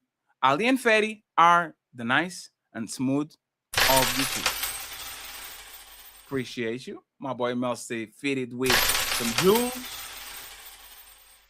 Bronx, Water God, great show. Sharon, a super zesty simp, and a liar. And finally, with $100, $100 baller.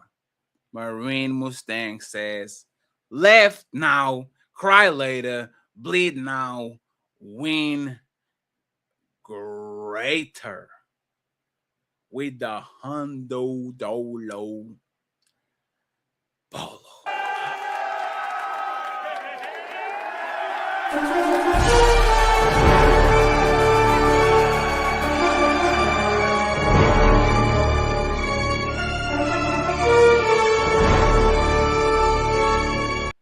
So friends, tomorrow, 5 p.m., we have a smoke show.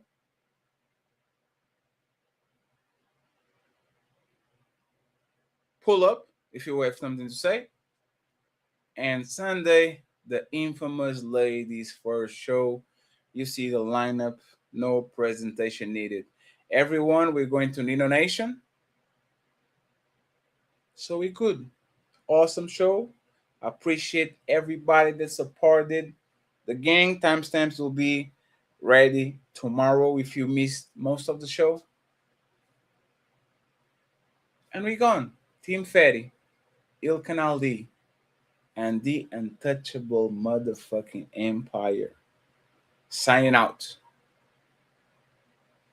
Peace.